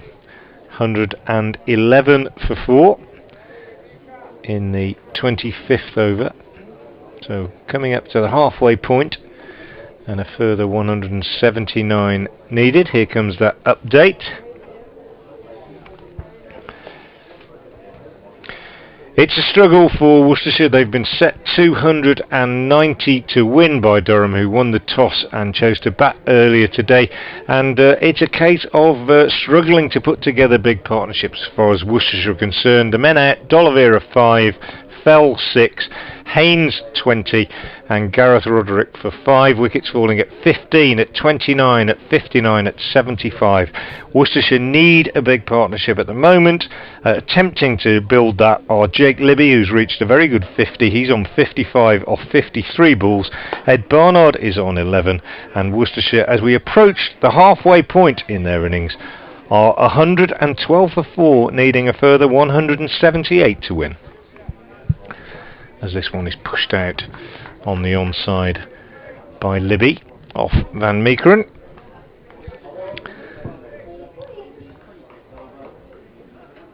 Libby waits now, bat raised, smallish figure, slight squat, slight bend of the knees as Van Meekeren is in and bowls to him, and he covers up to this one, just pushes defensively up to mid-on, and doesn't take a single. The fielder at mid-on is Alex Lees, who sees Libby kind of advancing down the pitch, and so fires his throw into the striker's end, and he's accurate, he hits the stumps, but Libby was safely in his ground, and the score remains on 112 for 4. 1 ball left in this 25th over. Paul Van Meekeren Coming in now. Bowles and Libby is defending off the back foot. Well, attempting to force off the back foot, but straight to Eckersley. It's short extra cover. The end of the over, the halfway point in the innings. Duckworth Lewis says 157. Worcestershire are 112 for 4. That tells you they are behind where they really need to be. The run rate has now crept over 7 for the first time. 7.1 it is. They need 178 to win off 25 overs. Yeah, Duckworth Lewis stern there with that huge bank of thunderstorms just about 200 miles away in Scotland. Yeah, I think we might but be it does all give right. you a guide, Yeah. doesn't it? Yeah, it does give you a guide. It's a nice sunny day here, though. It gives you a guide, and it tells you that Worcestershire are some way behind where they need to be, really. We have a ridge of high pressure over us, which is meaning that less moisture is rising into the air, and thus the clouds today are little light fluffy ones. We're going to see Graham Clark bowling here. I'm sure he's only bowled 3 overs in one-day cricket before, so this is a bit of a gamble. What have I got him written down? He's taking 3 wickets. That's what I was thinking of. 3 wickets. What have I got him down? Is he Off a leggy? Got him down as a leggy. Another leggy. Here he comes from the Diglas end. I presume he'll been practicing a lot in the nets. That's played away by Barnard for 1 up to long on. Lots of part-time leggies around. Matt Lamb's been doing a fair bit of this for Warwickshire recently and picked up a few wickets, I think.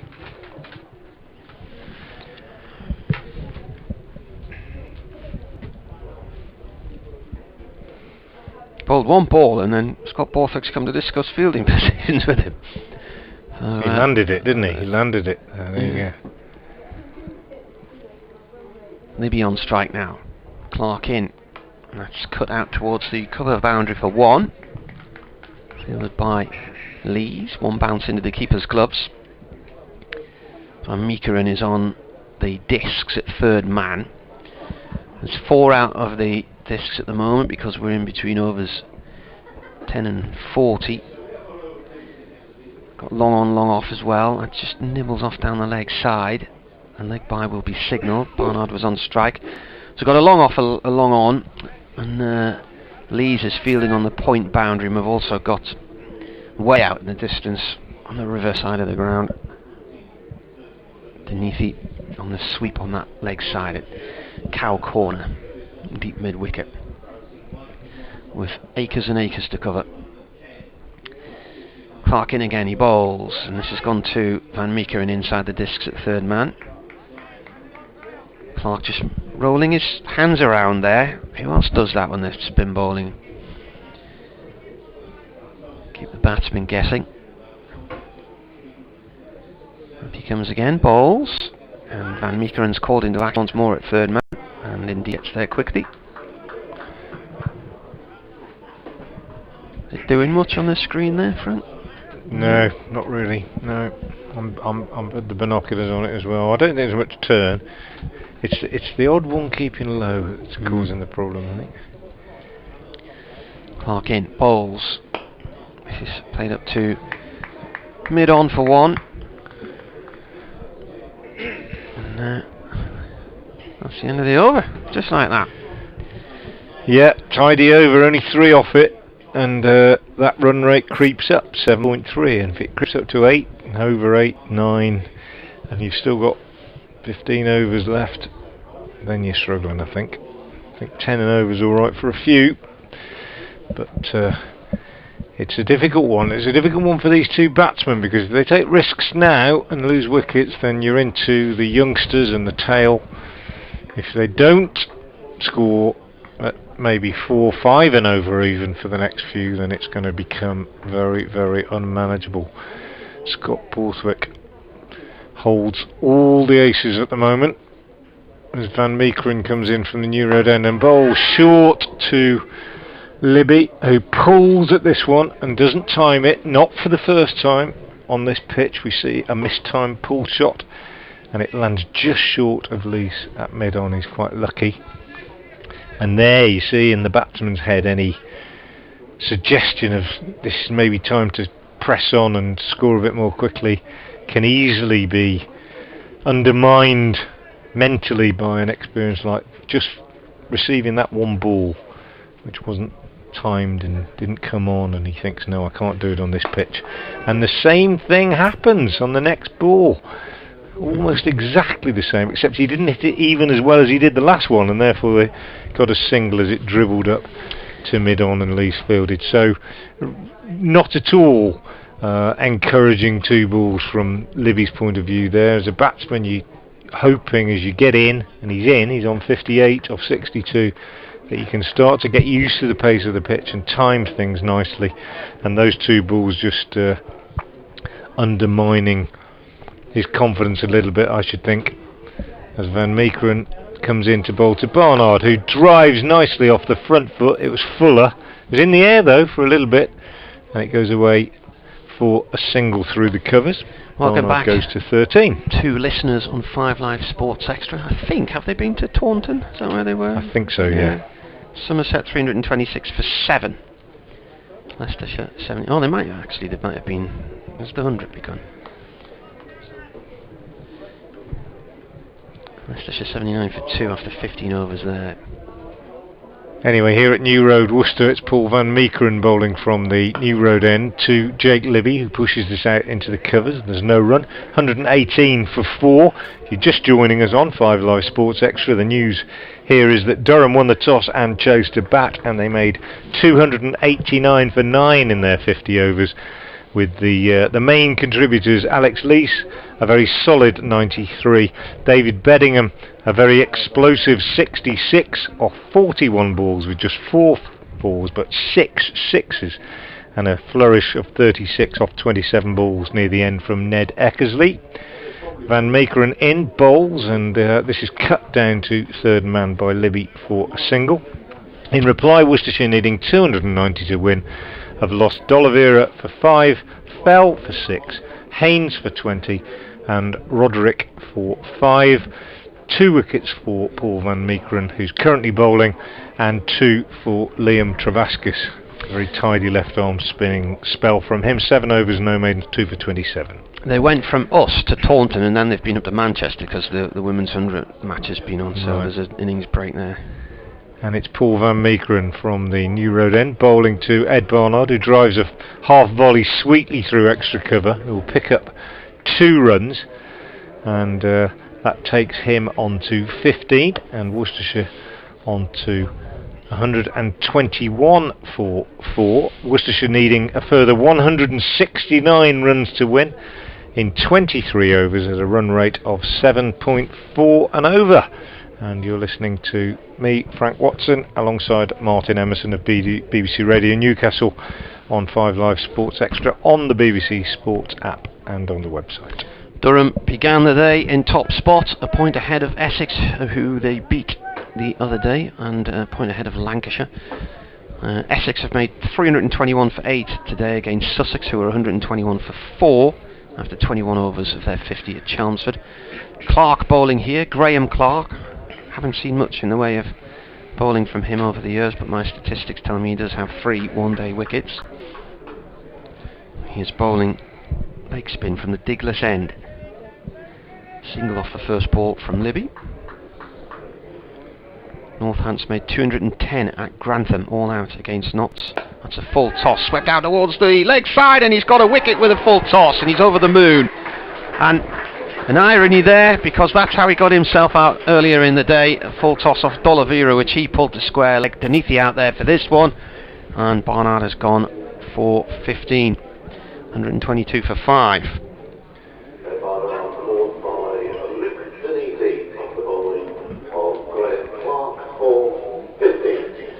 It won't show in the scorebook that it was a full toss. It will just show a wicket. They all count. Well, Worcestershire, just when they're threatening to put a partnership together, lose a wicket again. So that partnership adding 47 for the 5th wicket, but Barnard is gone, and Worcestershire, I'm reliably informed, still haven't had a 50 partnership since the game at Chelmsford, which I think was nearly 3 weeks ago, and that explains, or goes some way towards explaining how what started off as such a good campaign in this competition with 3 consecutive wins has fallen away somewhat, and if they lose today they will not qualify for the later stages of this competition, which will leave them with just 4 county championship games left in the season, which are also, well, they're not meaningless, that would be disrespectful, but they can't win anything, shall we say, and so it becomes an exercise in player development and practice, I suppose you could say, for next season. The Rapids now 122 for 5, needing 168 to win, of 23 remaining overs.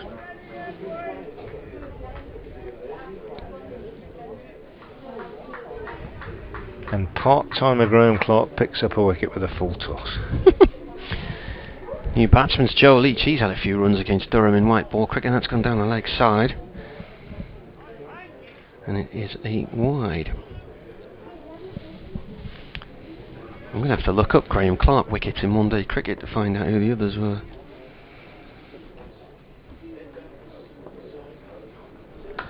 This one's played off through the edge of the discs and off towards the ladies' pavilion for 1 by Clark.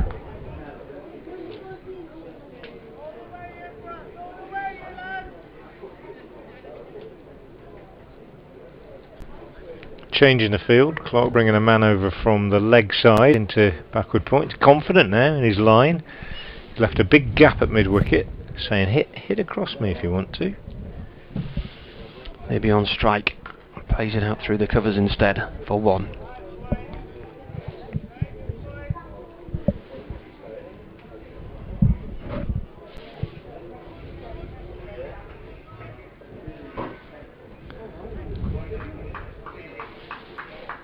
When the first wicket fell, they needed 275, and it was 261, 231, 215, 168.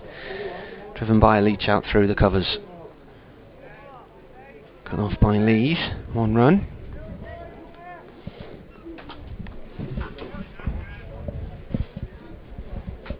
Partnerships, lack of partnerships, highlighted by my correspondent Jim Dale, and he's absolutely right.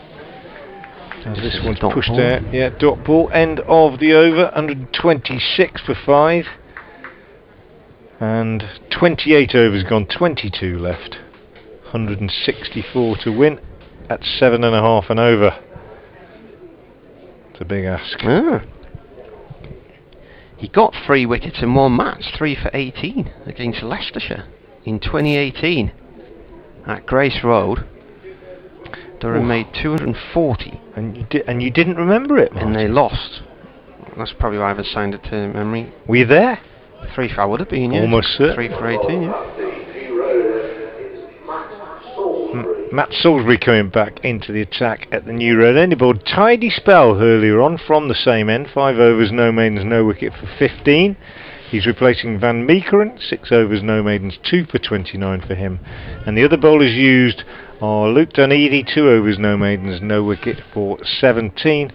Liam Travaskis, 7 overs, no maidens, 2 for 27. Scott Borthwick, 6 overs, no maidens, no wicket for 27.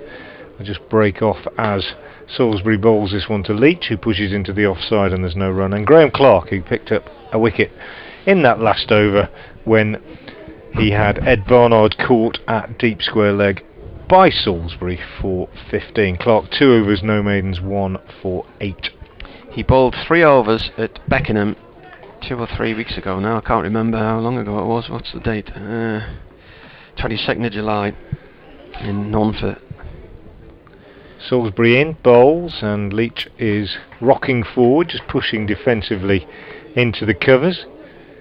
Leach on 2. Libby holding things together to some extent on 61 of 67 balls, but unable to really change gear. And I don't mean not capable, I mean unable to, in the sense that just when a partnership looks like building, he loses a partner, and therefore just has to restrain himself a little bit. Salisbury in again, bowls, and Leach gets a single, pushing out on the offside. Good running, because it was fairly close to Ned Eckersley, moving from cover.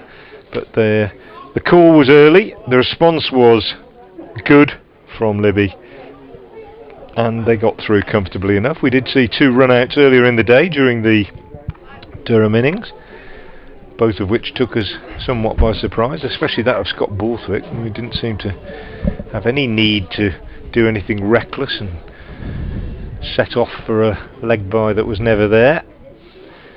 Here comes Salisbury again in, he bowls, and this is driven nicely by Libby through extra cover. He'll only get 1 as the fielder comes off the boundary. Who's that out there? Is that Deneathy, isn't it? Deneathy. You can't see the number on his back, it just looks like a number 1, but it's actually a very narrow 2. We've said how nice this Durham kit is, sort of powder blue, throwback to the 90s really. Remember that England one-day kit, but the white numbers don't stand out that well. Salisbury in, beats Leach outside the off stump with a good one. Not express pace, but medium pace, but gets his length right. And Leach feeling for that one a little bit outside the off stump, goes past the outside edge and through to Cameron Bancroft, who's keeping wicket for Durham today. 128 for 5 the score remains.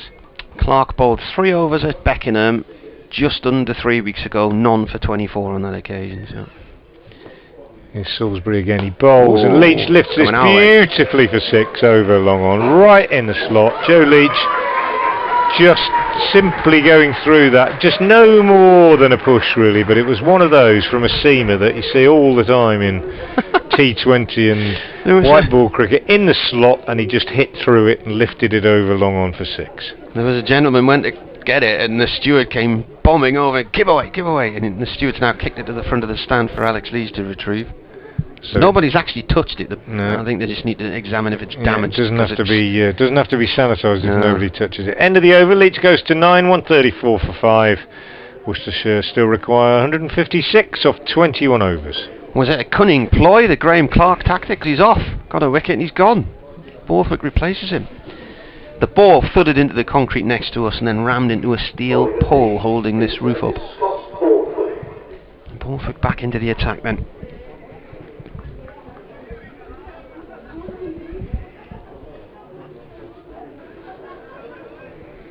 Borthwick so far none for 27 from 6 overs. Clark 1 for 8 from 2. Salisbury none for 23 from 6. Borthwick bowls. This is pulled to mid-on, no run there. Travaskis fields. Goals swirling round and round and round on the thermals above the cathedral on the other side of the river. Borthwick bowls again. This is played by Libby up to wide mid-on, 1 run. Libby moves on to 63 from 70 balls. 155 to win from here for Worcestershire.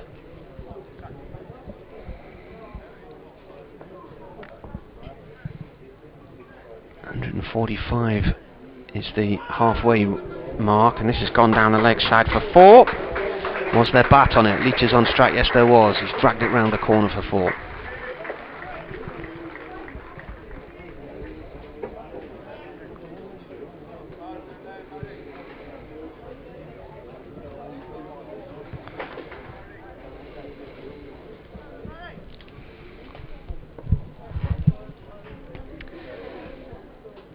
Borthwick comes in and bowls.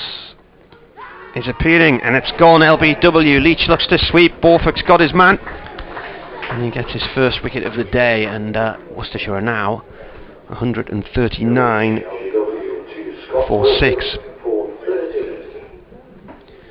He made 13, 17 the partnership, 151 still needed.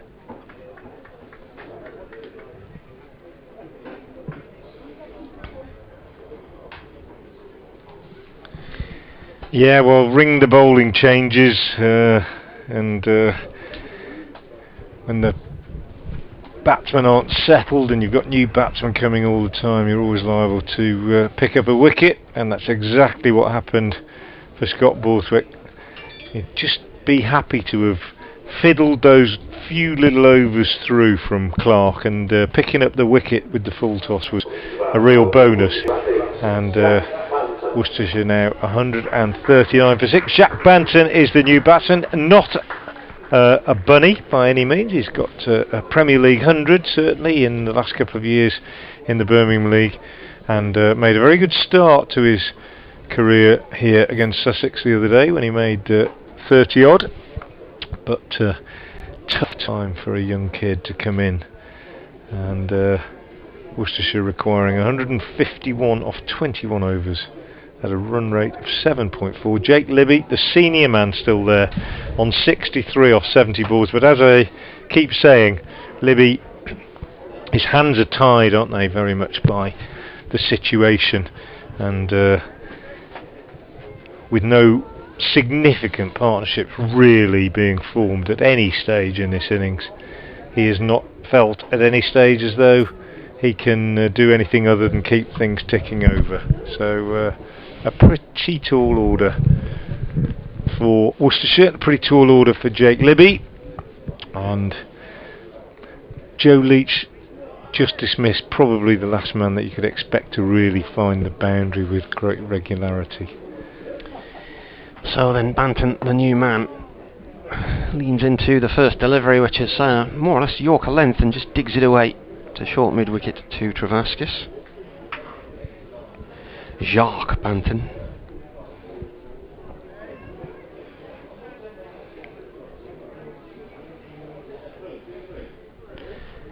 He finds this one as well.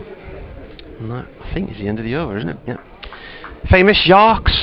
Jacques Anquetil. Cousteau. Jacques Kerouac. Yeah, well, Jack Kerouac's just a Jack, isn't he? Just Yeah, a just a Jack, I think. Yeah. Yeah. Cousteau. Was there a French president? Make me feel, Who was ignorant. the French leader during the Second World War? It was de Gaulle. That was de Gaulle, wasn't it? That was Charles de Gaulle, wasn't it? Yeah. 139 for 6 here, anyway. Jacques Anquetil. We're saying this because a lot of people think Jacques Banton is Jack, but it's actually Jacqueus. Jacques, as in the French. Jacques Banton, brother of Tom of Somerset, both formerly of Warwickshire in the youth setup. But it's Jake, not Jack, Libby on strike now, facing as Salisbury comes in from the New Road end and bowls a full length delivery, which Libby shapes to drive and missed it, I think, and it flew through and took Cameron Bancroft on the foot. He kicked it, the wicketkeeper, down to third man, and he's still prone as the umpire at the bowler's end seeks clarification from the umpire at square leg as to what exactly happened before signalling a bye. And Bancroft's still down. That would have hurt if it didn't get him on a solid part of the foot, I would have thought. Jacques Brel, didn't he sing that one under the sea song, the French singer? Well, once you start going and delving into your musical memory, I'm nowhere. Here's Salisbury from the New Road end, 140 for 6 with that bye. He bowls to Banton, who works this nicely off his pads, square of the wicket on the leg side for a single to get off the mark. Banton, confident young man, good player, moved across from Warwickshire to Worcestershire's academy last year, I think, signed a rookie contract earlier this season, and has high ambitions in the game. And why wouldn't you? When you've seen your brother achieve what he's achieved, particularly in white ball cricket. Salisbury bowls to Libby, who pushes this back up the pitch on the onside, and there's no run. 141 for 6. Banton won, Libby 63, Worcestershire requiring a further 149 runs to win. I presume Sports Extra gone back to the 100 now, Martin, but I know now, I think. Don't know. I thought Jacques Brel might have sang La Mer, but I might be wrong. Anyway. I've got to go and talk to the good people at Teesside who've still got a transmitter. Matt Salisbury in, bowls to Libby, who drives sweetly off the back foot through the inner ring on the offside, but will only pick up a single as Dunleavy comes off the offside boundary to field underneath the cathedral, The willow trees on that riverside of the ground, well populated stands out there, not as well populated as the D'Oliveira stand at the Diglis end of the ground where most of the spectators are seated. Most of them be a bit disappointed with what they've seen so far today. Salisbury in again, bowls, and Banton pushes up to mid-off, and there is no run.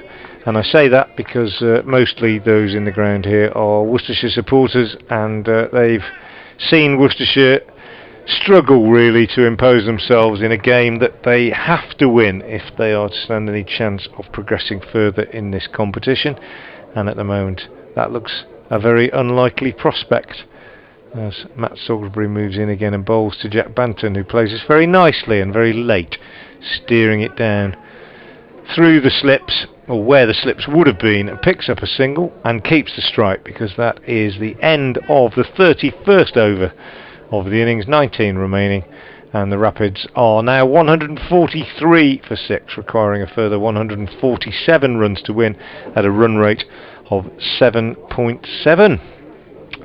Update for BBC Hereford and Worcester's FM listeners will be coming shortly. If you're just joining us earlier today, Durham 289 for 9 in their 50 overs. Top scorer Alex Lee's 93. But probably the highlight of the innings, David Bethingham's 66 off 41 balls with 4 fours and 6 sixes. Scott Borthwick to continue from the Diglis end, bowls to Banton, who neatly flicks this one off his pads down to long leg for a single. Takes him on to 3. He's faced just 6 balls, and Jake Libby holding things together but unable to cut loose, mainly because he keeps losing partners. 64 off 73. Libby now waits as Borthwick bowls, and that's short, and he just pulls it round, just works it round with the cross bat on the leg side for a single. 145 for 6. New Road looks an absolute picture this afternoon. Blue skies, few fluffy cumulus clouds in the distance. Cathedral looks resplendent as ever, and the sun is shining as Borthwick is in and bowls, and this one's short, and Banton cuts out to the offside boundary. The fielder out there is Graham Clark, and they take another single. Banton moves on to 4, and it's 146 for 6 as Libby waits again, and Borthwick bowls a fuller ball which Libby steers on the offside for a single.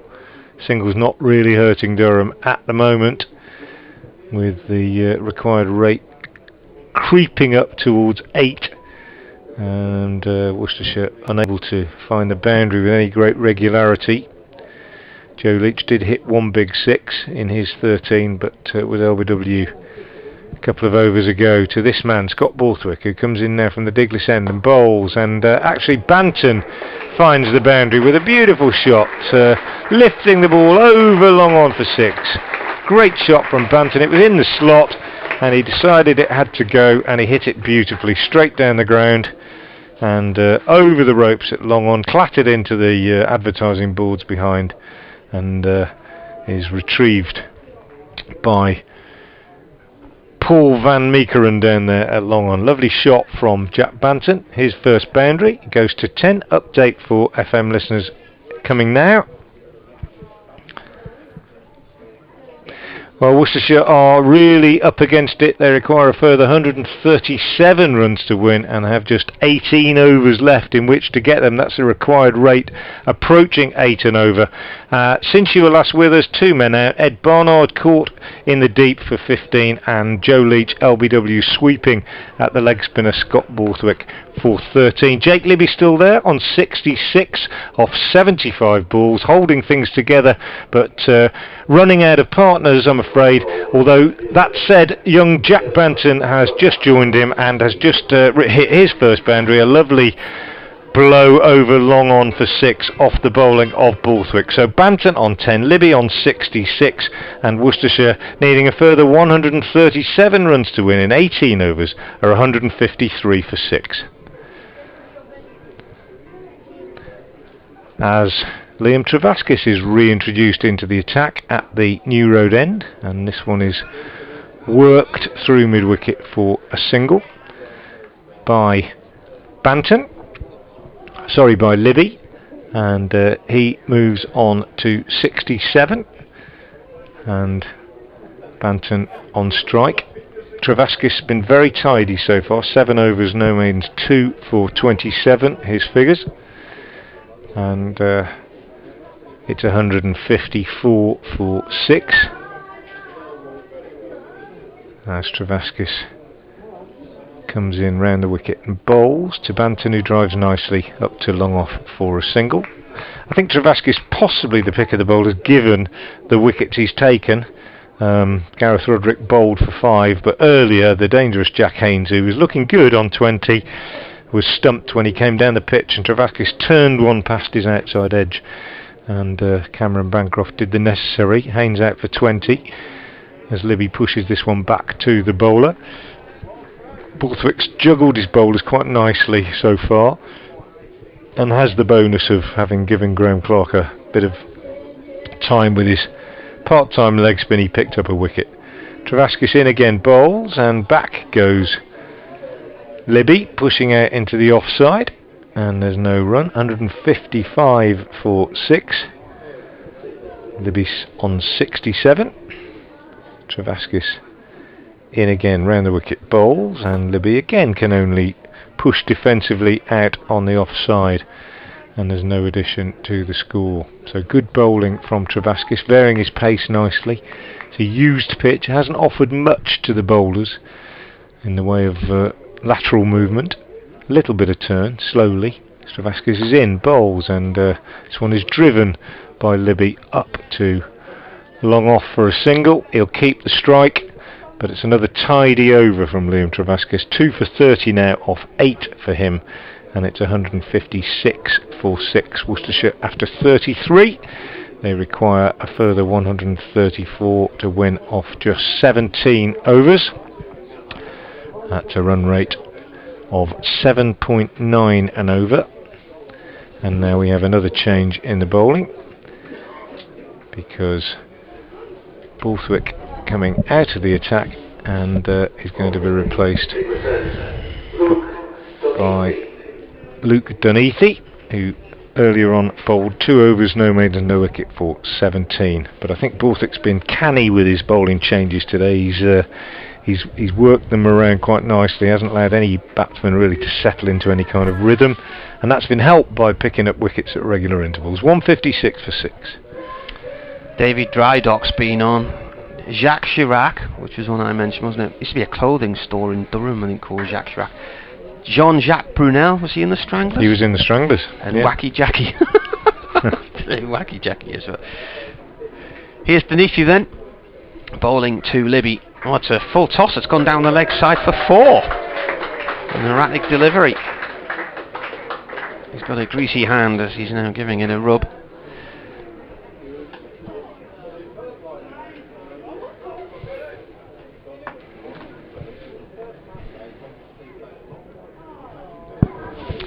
Say, Philip Ray says, I was not surprised when you went for a Frenchman named Jacques, but thought you might have gone for Jacques Anquetil, which I did. He's a former cyclist.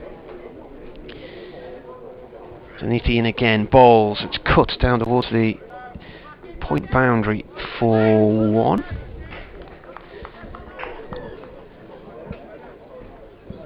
This all started when Jacques Banton walked out into the middle, which now seems like quite a long time ago, but it was probably only about in the last 10 minutes. He's on strike, he's on 11. Hit that big 6 off Borthwick in the previous over from the Diglas end. 128 needed to win from 17 overs. The cut-off's around about 5 past 6 for this innings. Dunleavy bowls, Banton plays it to mid-on. No run. Dixon's in there.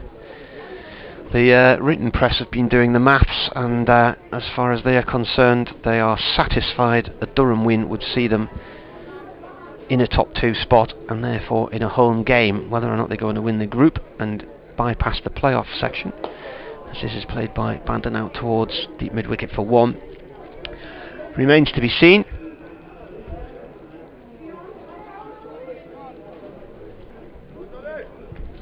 Lancashire have only got one game left.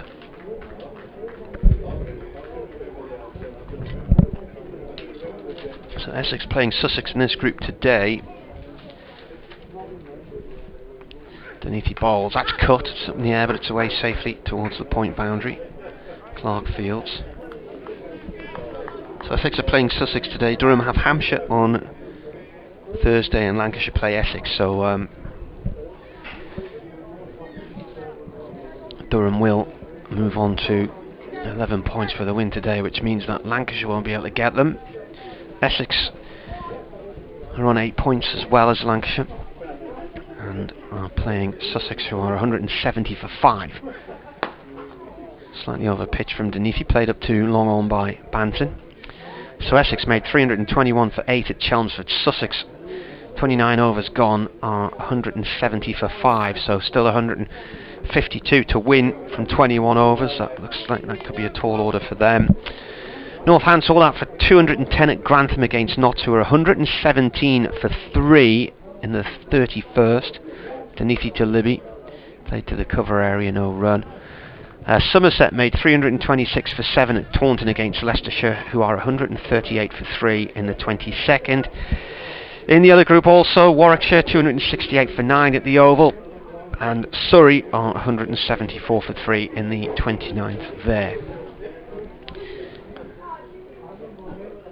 So how many overs have we had here? 34, so we're slightly ahead of everybody else by the looks of things.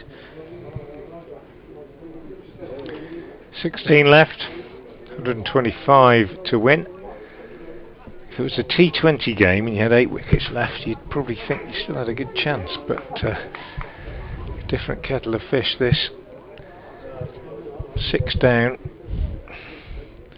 Travaskis from the New Road end bowls to Banton, who looks to work this one away on the onside, and is fortunate, gets a little outside edge and it dribbles to short third man for the Van Meekeren to do the fielding. There's no run, 165 for 6. Travaskis in, bowls again, and this time it's cut by Banton, late, but straight to the fielder at backward point. When I say late, not a late cut in the sense of that shot, but he played it very late.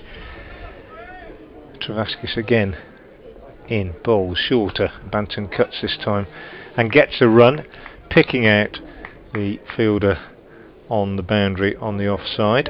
It was Dunithi, and score goes to 166 for 6, and Banton goes to 14. In comes Travaskis to Libby. Full toss actually, and Libby heaves it over mid-wicket for a much needed boundary from a Worcestershire point of view. First rank bad ball that he's bowled Travaskis in all of his 8.5 overs so far, and Libby didn't miss out, made sure it went over the fielder at mid-wicket and through a gap. Good piece of batting, nothing too extravagant, but found the rope. 74 now to Libby, 170 for 6, and Travaskis in once more bowls, and Libby goes back and cuts, and this one's away to the fielder on the cover boundary again for a single. So the score goes on to 171 for 6 for the 119 runs required by Worcestershire, and Banton on strike now. Last ball of the over from Travaskis, he bowls and Banton drives nicely up to long off for a single, which means he goes to 15. He'll keep the strike, 172 for 6 at the end of the 35th over. 15 left, Worcestershire need 118 at 7.9. Durham looking for their first white ball win here since 2008. They lost here in 2017 and 2019. They've still got on the Cricket Archive website the fixtures from last year, which were all cancelled. I don't know why they still show up. They shouldn't. I don't think they should be appearing. So and in that time as well, 7 straight defeats in T20, so it'd be nice to see Durham actually arrest that long run of white ball defeats here. Haven't played each other that often in this competition, and the regional groups for a period, then we've gone back to random draws. Denethy in. This is turned down into the ground and off towards mid-on. Just always seems, because of where Durham is, geographically they end up with a real... They don't get the rub of the green, you know. The last time there were regional groups, they had to go to Canterbury and to Hove and to Cardiff and Taunton. They're all lovely places. They are, but it's the travelling, isn't it? It's just played out into the covers. I mean, not too bad if you're centrally based around here, but you know, this year, Kent, Sussex, Middlesex away. Kent's not easy, is it? It's a long way. It's always difficult to get to as well, isn't it? Denethy bowls. This is flicked off towards long leg by Banton for 2. Oh, he's coming back. He's got to get a move on. He gets there. Yeah, even though they were playing in Bethingham, and by the time I got back up to Bromley to where my hotel was, I realised I was right on the edge of Eltham, which is where I stayed for a while when I was working at 5 Live a few years ago. But the sat-nav sent me right round the M25 because I think the Blackwall tunnel was snarled up again. Denethy bowls. This is played off towards the cover boundary for 1. I mean, even the trip on a map, it didn't look that far from Hove round up to Radlett. Radlett's near St Albans and Watford. That still took 3 hours because the M25 was like a car park round past Heathrow. I mean, 3 hours is, and a good run for me is, you know, Birmingham. Let's cut down towards backward point. No run there. And you'd certainly be looking to get down to Nottingham and I like Leicester in that sort of time quite easily. 175 for 6. Denethy from the Diglas end, right arm over to Libby. Libby comes down the track and punches the ball up to mid-off on the disc, stopped by Salisbury, 1 run. Famous Jacques, John Hutchison says, I can't believe you haven't mentioned Jackie White, him of the market in Sunderland. Can't ever remember the advert, shop indoors at Jacques White Market. 176 for 6. Run rate has now gone over 8 for the first time. 114 to win off 14. Good one from Norman Robinson. Don't forget the current Burnup Field pro, Jacques Dutoit, formerly with Leicestershire and also Newcastle in the North East Premier League. Yep.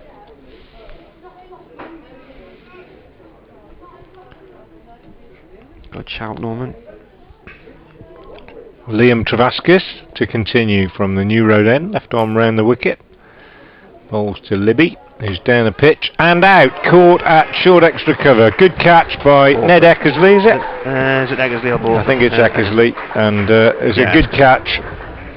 It wasn't a bad shot from Libby. I think that's just about game, set and match. I think Libby certainly held Worcestershire's last hopes of reaching this target, and he's annoyed with himself, not surprisingly, but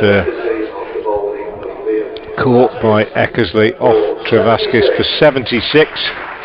A good innings from Libby, and he was hamstrung by the fact that he was consistently losing partners, and again Worcestershire, just as a partnership starts to develop, lose a wicket, and they're in real trouble now with Libby gone for 76 in the 37th over. I think Josh Baker will be the new batsman, so we'll have Baker and Banton together, the 2 youngsters at the crease. Both did pretty well with the bat the other day against Sussex, but going to be asking a great deal of them to have any kind of dart at this. 114 needed with just 13.5 overs to go. I think that might be Travaskis' best figures as well. 3 for 37 so far in his last over. Yeah, he's bowled well. He's bowled really well. His previous best has been 2 for 37. And he's not finished yet. He's got 5 balls left. And a youngster coming in, Josh Baker. By no means a bunny though. Baker, capable batsman, certainly in age group cricket, in club cricket. and was already shown signs in one or two little cameos for the Rapids so far this season that he's got what it takes to develop into, if not a fully fledged all-rounder, certainly a bowler who is a useful batsman as well. Tall figure, takes guard now, and Travaskis comes in round the wicket to bowl to him, and he's forward, pushing defensively back up the pitch to the bowler. Banton 81, Baker yet to get off the mark. 176 for 7 now, Worcestershire, as Travaskis moves in again round the wicket and bowls, and Baker pushes back up the pitch to the bowler again, and there's no addition. That run rate already creeping up beyond 8.4 now. Travaskis is in again and bowls, and Baker drives up to mid-on, but doesn't get a run, and Travaskis is going to finish with very, very tidy figures here in his last over. Could well be a maiden, this one, and he's picked up 3 for 37 so far. He's in, bowls, Baker pushes up. It won't be a maiden because he pushes it up to mid-off, and he gets off the mark, the youngster. 177 for 7. One ball left in the 37th over. Liam Travaskis round the wicket to Jacques Banton, bowls, and Banton goes back, pushes back to the bowler. End of the over. Very tidy stuff indeed from Travaskis. 10 overs, no maidens, 3 for 38, and Worcestershire need 8.7 off an over off the last 13. Career best, Ben, for Travaskis. So 3 for 38 from his 10 overs. Coming on to bowl at the Tigris end, Paul Van Beekeren. Simon Bonsai is creating beautiful bonsai trees in the sunshine in his garden in Nottingham, and wonders why the likes of Jake Libby, Alex Hale, Alex Lees and David Bettingham aren't in the current England setup. Surely there are better players than the current England top order. Well, Bettingham's South African, so there's one answer. But certainly Libby and Lees. Jacques Delors, says Trevor Owens. Trevor Owens? A sometimes heard listener in these parts. Van Meekeren in from the Douglas end here, bowling to Baker. Dot balls, it's played towards backward point.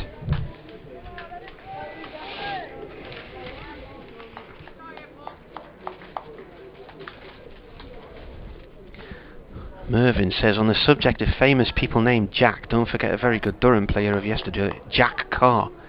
Thanks as always for the sterling work in the commentary box. Yeah, but that's not Jacques. It's not spelt in the French manner. Van Meekeren, the Dutchman from Amsterdam, bowls, and that's a play and a miss. That's the off stump from Baker. So I presume Durham getting into the knockout stages of this tournament. Van Meekeren will stay on for an extra few days. He originally signed for what was described as a month. Was playing for Cookney in the northeast, in the Nottingham League. Has played for Somerset on occasion in T20s and one-dayers, and has played for the Netherlands in numerous one-dayers and T20 internationals. Right arm over, it's a short one, and Baker looks to hook and plays and misses. It's a no ball on height. And he was also at Benwell Hill in Newcastle for a season about 4 or 5 years ago, so Marcus North, the Durham Director of Cricket, knew of him and made inquiries with the Dutch coach as to his availability, so he's come and joined Durham. And who knows, his journey with Durham might end in Nottingham next week before he can then return to Cookney. Here he comes again. Balls. It's up in the air. It's slammed back past him and away for 4. I think before he even had the chance to realise where that was going, it was already beyond him. Plumtree Cricket Club in Nottingham is another hotbed in the in the Nottingham Premier League, and that's where David Bettingham was playing when he came to Durham's notice a couple of years ago. Going up to 5-5 on this Tuesday, the 10th of August. 183 for 7, Worcestershire. Baker has 5, and he pulls one. Doesn't quite reach mid-on. Oh, and there's a really ridiculously ferocious hurl at the stumps there from beneath. As the saying goes, no need. Batsman was already well home. And Van Meekeren pulling his head away there, thinking he's going to get a face full of bails.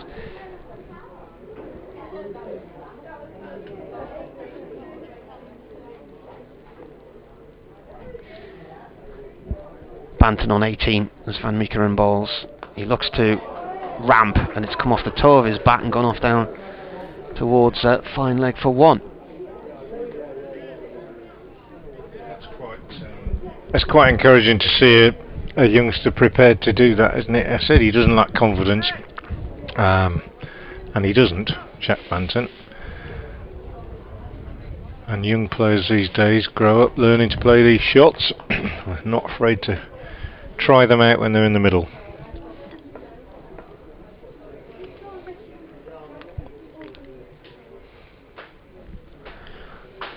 Ball that comes in, it's a shortish one. It's pulled down into the ground and out through deep mid-wicket by Baker, and it might go for 4. It has. It's beaten Travaskis out on that riverside boundary. And the home support eagerly applauding any bits of fortune and any runs they can get.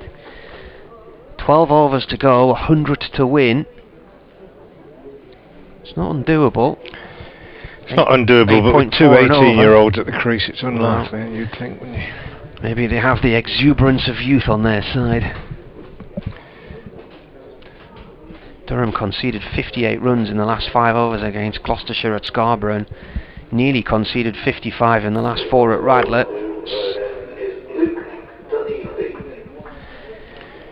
Yeah, if Leach was still there, or Barnard or somebody, I'd say it was an outside chance, but unlikely with these two youngsters.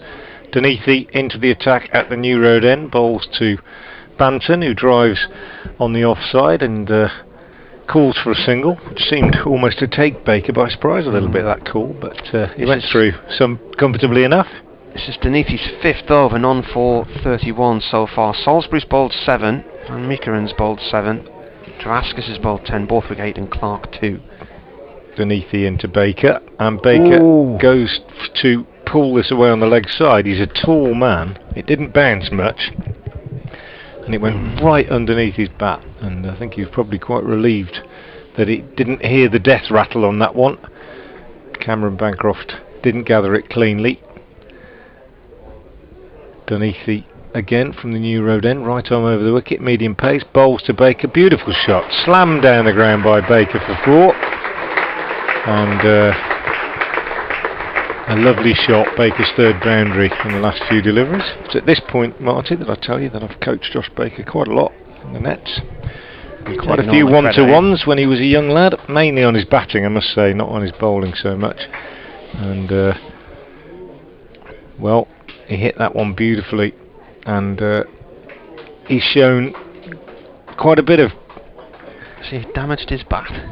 He's shown quite a bit of confidence to play his shots in the short time that he's been in the Worcestershire side. Duneathi bowls, and he tries to repeat the shot. This time the bowler gets a hand on it, and Baker completes a run despite the throw from mid-off hitting the stumps. Yeah, he's not happy with the grip on his bat. It's the grip, I think, coming off the top of the handle, which is always a bit annoying. 195 for 7. Banton has 20. Baker's raced on to 15 off 13, and Worcestershire, well, they're giving it a go, these two, aren't they? They need 8.5 and over. 11 overs left after this. Duneathi into Banton, bowls short. Banton smashes that away on the leg side. He's only going to get 1 because as well as he hit it, 2 men out on the leg side boundary. Lease at mid on, long on, and Eckersley at deep mid wicket. And between them they made sure that he only got a single.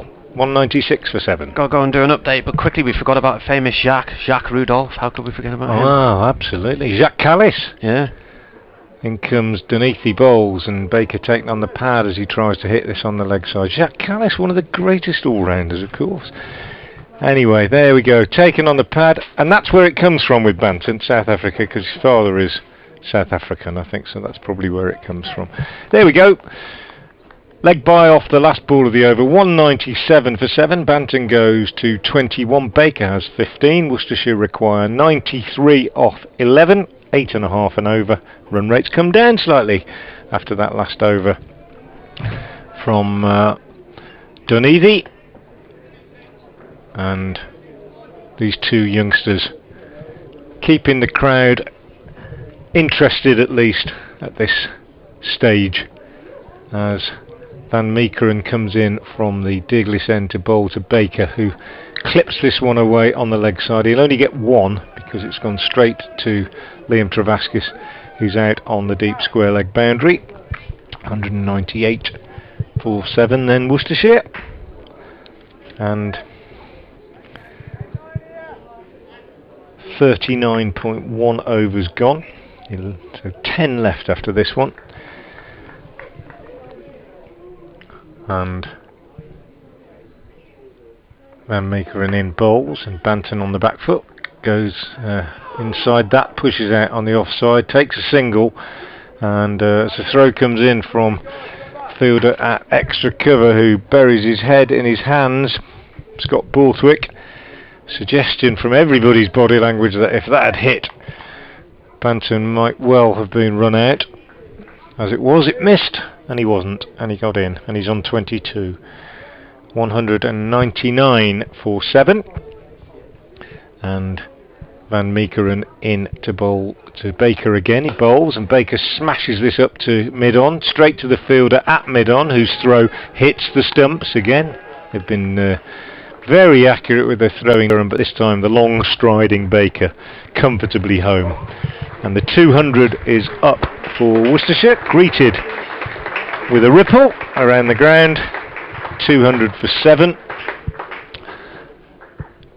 and a simple 90 needed with 10 overs left after this, and we're halfway through this 40th over of the innings. Paul Van Meekeren, tall figure, in from the Diglis end, drops this short, and Jack Banton pulls it, hits it well, but straight into the hands of the fielder at short mid-wicket. And that is the end of Banton. Another promising innings from him is down.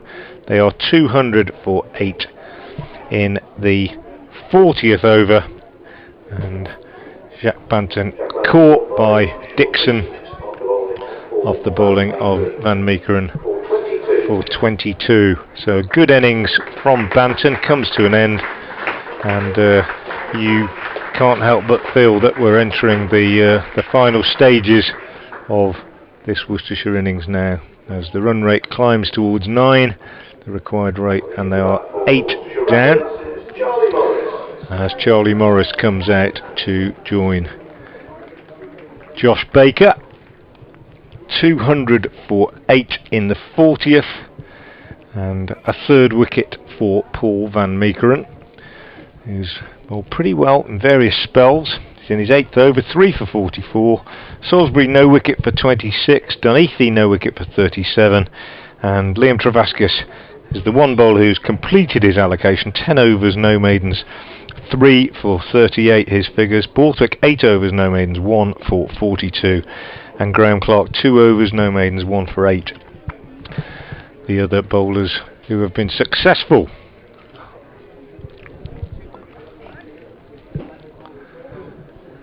Well, Worcestershire are subsiding towards defeat, I'm afraid, here against Durham. They were set 290 to win, and just a moment or two ago they lost their 8th wicket with just 200 on the board, so they need a further 90 runs to win off just 10 overs.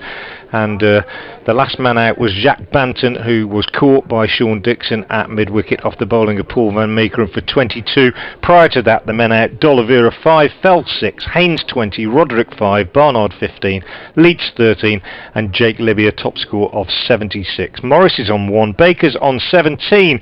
Worcestershire need a further 89 to win. Off 10 overs, they're 201 for 8.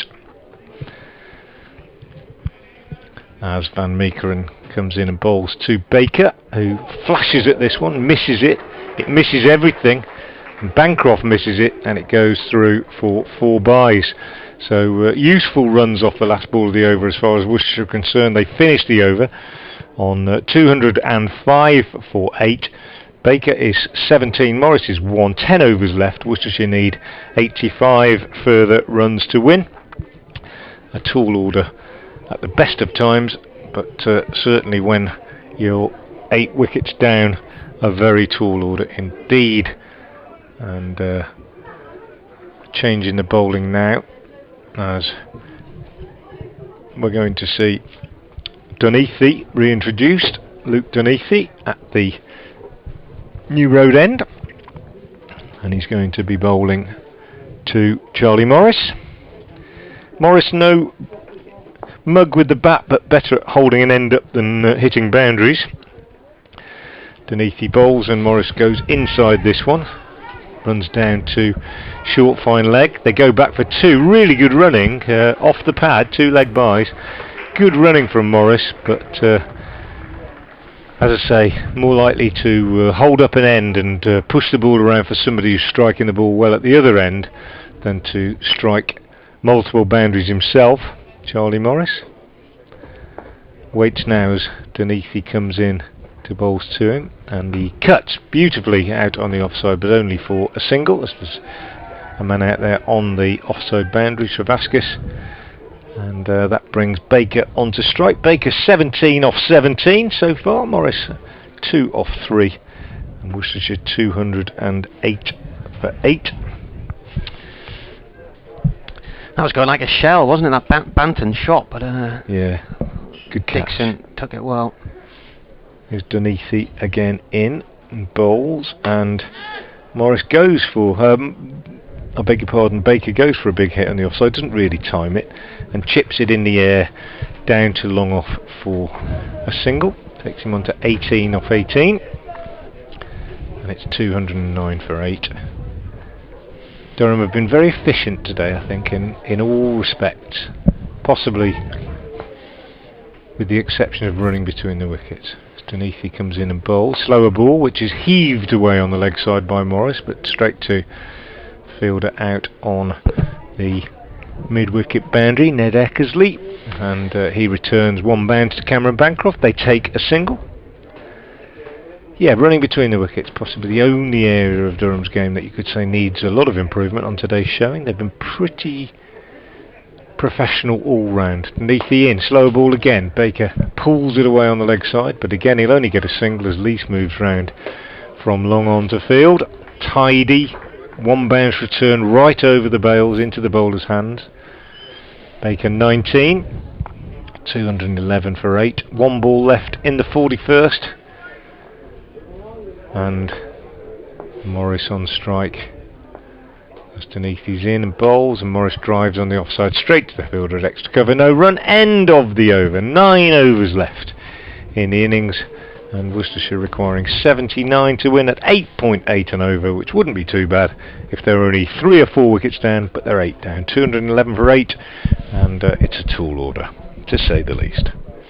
The Jacques Rudolph mentioned, by the way, was Jonathan Wager. I thought I should give him credit because he was the one who came up with that one. Yeah, and Jacques Callis, as I say, who we missed, didn't we? And I was trying to think about why Jack Banton would be Jacques. And I remembered that his parents, I don't know if he's both his parents, but his father, Colin, certainly is South African. And that's the way they spell it, isn't it? So that would explain that, probably. Borthwick's back into the attack. In the sunshine. 9 overs to go. Cut-off's 4 minutes past 6. I can't imagine we'd be here then. If nothing else, the overs would be bowled. It's gone down the leg side for a wide again though, Borthwick. That slowed things down slightly.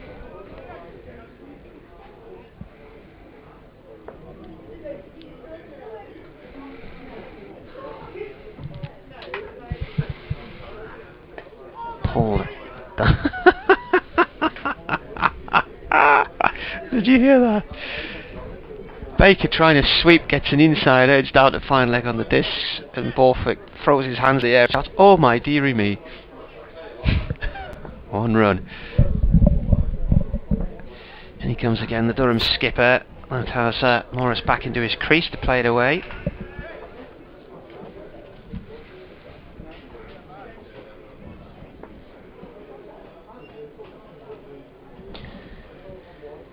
Borthwick wants more balls. Stretch up in the air, it's high, and Van Meekeren's out there, but he's watching it sail over his head, and it hits the advertising hoardings at the far end for 6.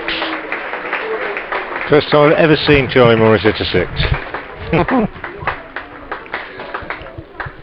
Great shot.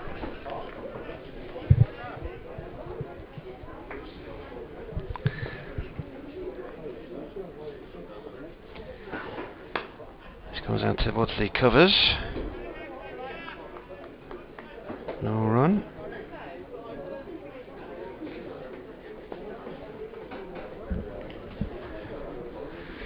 Borthwick in again, bowls. Off the pad now then. There's an appeal for LBW. It looked very half-hearted and casual what Morris did there. Did he get any bat on that? It's going down the leg side. Down the leg side. We're down at the third man here, so we're looking at an angle of around about sort of 30 degrees.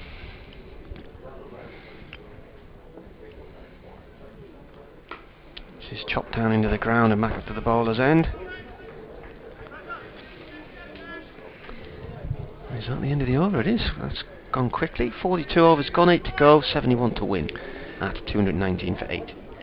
Yeah, so they're keeping the rate just below 9 and over. And as I say, if Joe Leach was still there, if they had another couple of wickets in hand, they might think, oh, you know, we'd give it a dart in the last 5. But very difficult to do that when you're 8 down. That said, Charlie Morris, that's 6. As I say, first time I've ever seen him hit a 6, and it was a lovely shot over long on. Josh Baker on strike, 20 off 20, not a bad effort by the youngster. And Jack Banton, not a bad effort by him either, 22 off 27 balls. In comes Dunleavy, bowls, and Baker heaves this away on the leg side, and he hits it just between those two fields that I described before, Eckersley and Lees. Eckersley at mid-wicket, Lees at long on. They run round. It landed about 4 or 5 yards inside the rope, and between the two of them, they fielded it between them, and Baker got back for 2. So 221 for 8, and Dunleavy in again to the tall right-handed Baker, who smashes this one on the leg side again, this time straight to Lees all along the ground, and he picks up a single. So 3 off the first 2. Can Morris get the strike back to Baker, or maybe do even better, find the boundary again himself? Worcestershire need to keep it ticking along. Can't even have a couple of overs where they're below the rate, really. Dunleavy is in bowl, slower ball, and Morris plays a beautiful little reverse ramp, and he's nearly caught at short third man, but fair play to him for trying it, and B for executing it quite nicely. Just got it a little bit too wide, and Van Meekeren inside the circle at short third man came in and was unable to cling onto it round by his bootlaces, but they got a single, 223 for 8. And Baker on strike again now as Dunleavy is in, bowl short, and Baker pulls away on the leg side again, but he'll only get 1 as Eckersley comes off the boundary in front of the Graham Hick Pavilion and returns to the keeper. So 224 for 8, 4 off the over so far. And in comes Dunleavy again and bowls, and Baker goes back and tries to pull this again, or slap it away on the leg side, just gets a bottom edge down into the crease, and there's no run this time. So 1 ball left in the 43rd, 66 required. It's going to be another one of those where Worcestershire fall 30 or 40 short, I'm afraid. Well, it's a good job. Durham got the extra 40 I said they needed. Dunleavy from the New Road end bowls, and Baker drives. Morris drives, I beg your pardon, down the ground. He'll only get one. He wants two. He's turned for two, but Lees, his busy man at long on in that over, moved across to his left. Return to the bowler. End of the over. And it's 225 for 8. Worcestershire needing 65 off 7.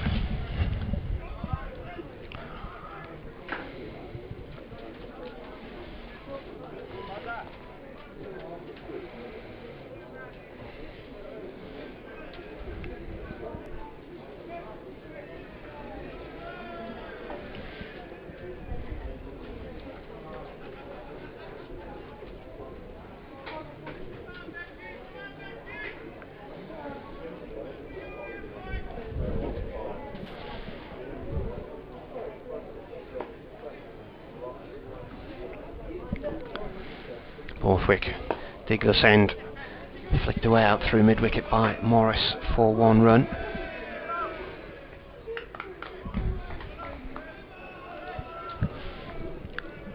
Sunderland are in League Cup action at Port Vale tonight. That one will be on. Go on your way home. Yeah, I think I might miss the kick-off though.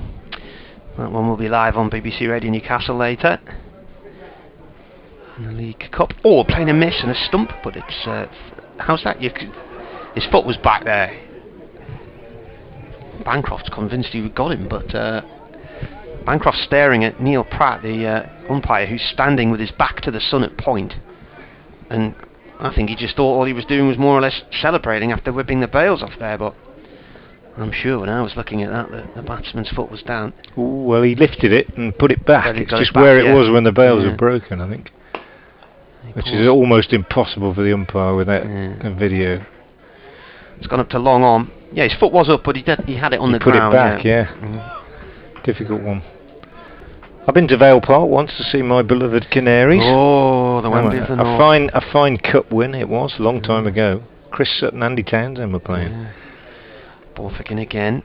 This is pushed off out towards the covers for 1 by Morris. Do you know the town that Vale Park's in? Yeah, Burslem. Can you name the other 5 in Stoke-on-Trent? I know them all. I know them all. Whether I can recall them all straight off the top of my head, I don't know. Tunstall was one of them, wasn't it? Hanley. Tunstall, Burslem. Borthwick bowls. This is up in the air. Out. Van Reekeren's out there at long on. Takes the catch. Neck high. And you'd think it's nearly all over now. 228 for 9. Baker gone for 25. Good effort by Baker, I thought, given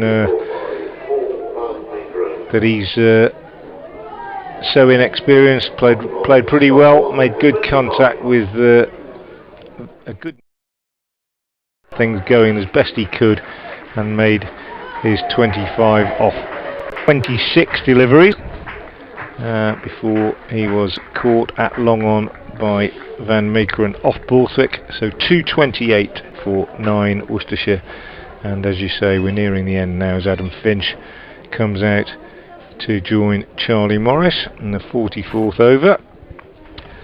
So what have we got? Tunstall, Newcastle under Lime Clan. Longton.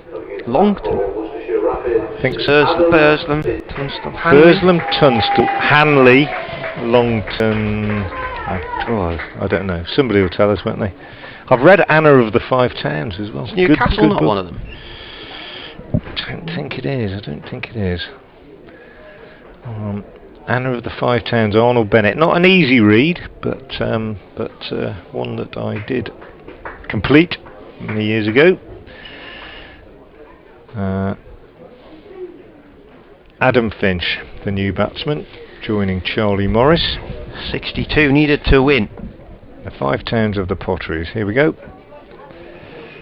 The Potteries, traditional name for the 6 towns of Turn. That's gone down round the fine leg. He's off the mark. Oh, the leg. Yeah, is that off the mark? We nearly got them. Stoke's one of them. So Tunstall, Burslem, Hanley, Fenton, and Longton. Yeah. There we go. Enough of that geography. We've had plenty of geography today during the commentary. 229 for 9. Scott Borthwick has finished his 10 overs, and pretty good figures. 10 overs, no maidens, 2 for 54, I think. 2 for 54. The other bowler who's completed his spell was Liam Travaskis. 10 overs, no maidens, 3 for 38. And now we're watching Luke Dunedhy from the New Road end, bowling to Charlie Morris, who pushes this up to mid-on and takes a single. Morris goes on to 15 off 17, and the total to 230 for 9. Dunedhy in again, bowls to Finch this time, who pushes back to the bowler, and there's no run, so 60 required off 6. It's 10.3 and over now, and unlikely to happen at the best of times, although Finch can put bat to ball. Dunedhy in, bowls, and he tries to put bat to ball and gets a single in the air down to long off. Takes him off the mark. He's on 231 for 9. Earlier today, Durham winning the toss and choosing to bat 289 for 9. Top scorer Alex Lee's 93. Here's Dunedhy in again, bowls to Morris. Morris goes for that clever little ramp and plays it beautifully this time. Really clever, neat little ramp shot through slip. Kind of reverse ramp really for 4. Well played by Charlie Morris. Takes him to 19 off 18. Going back to the Durham innings, other main contributors were David Bethingham, 66 off just 41 balls, and Ned Eckersley, 36, 28 from Graham Clark, and 289 for 9.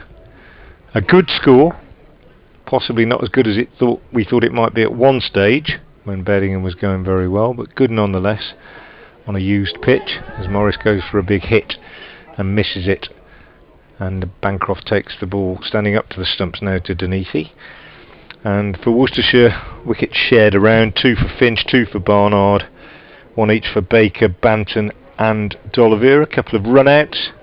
Worcestershire set 290, never really at any stage have got into a position to threaten that.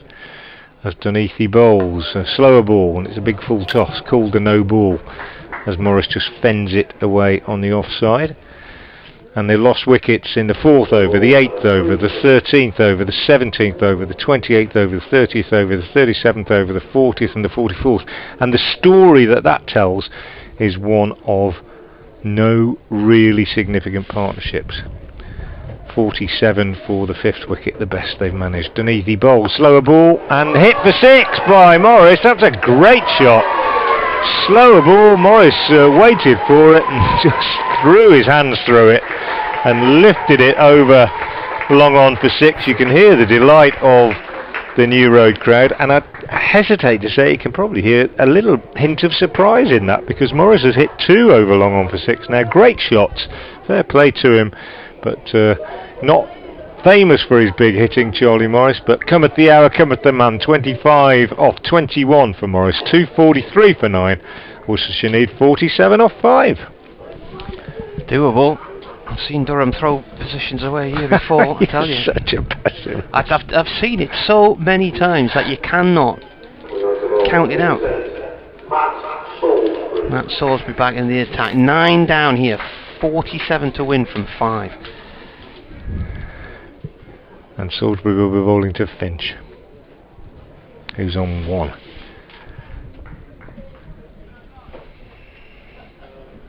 Finch waits, bat raised. Salisbury from the Diglis end bowls. It's up in the air, and that is that.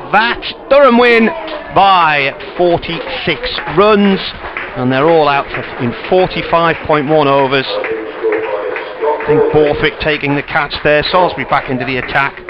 So Durham have secured a home tie in the knockout stages and look like they may well go on to win the group, which would mean a home semi-final next day in Saturday's round of quarter-finals.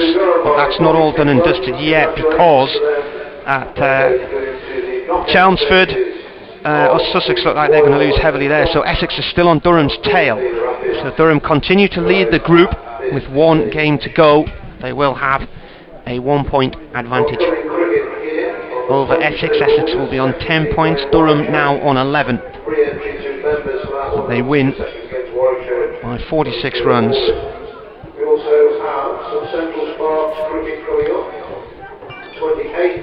So that long run of white ball defeats comes to an end here.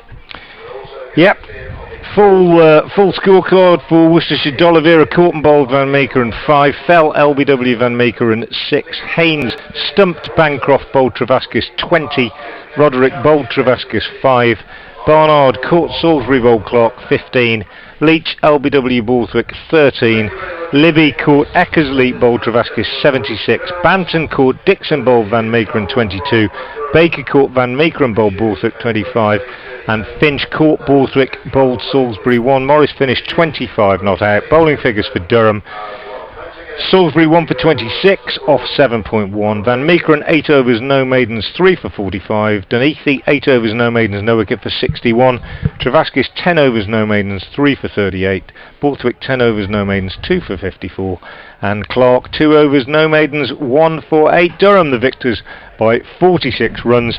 Worcestershire will not progress further in this competition. Durham will, and when they do, Martin Emerson, who's alongside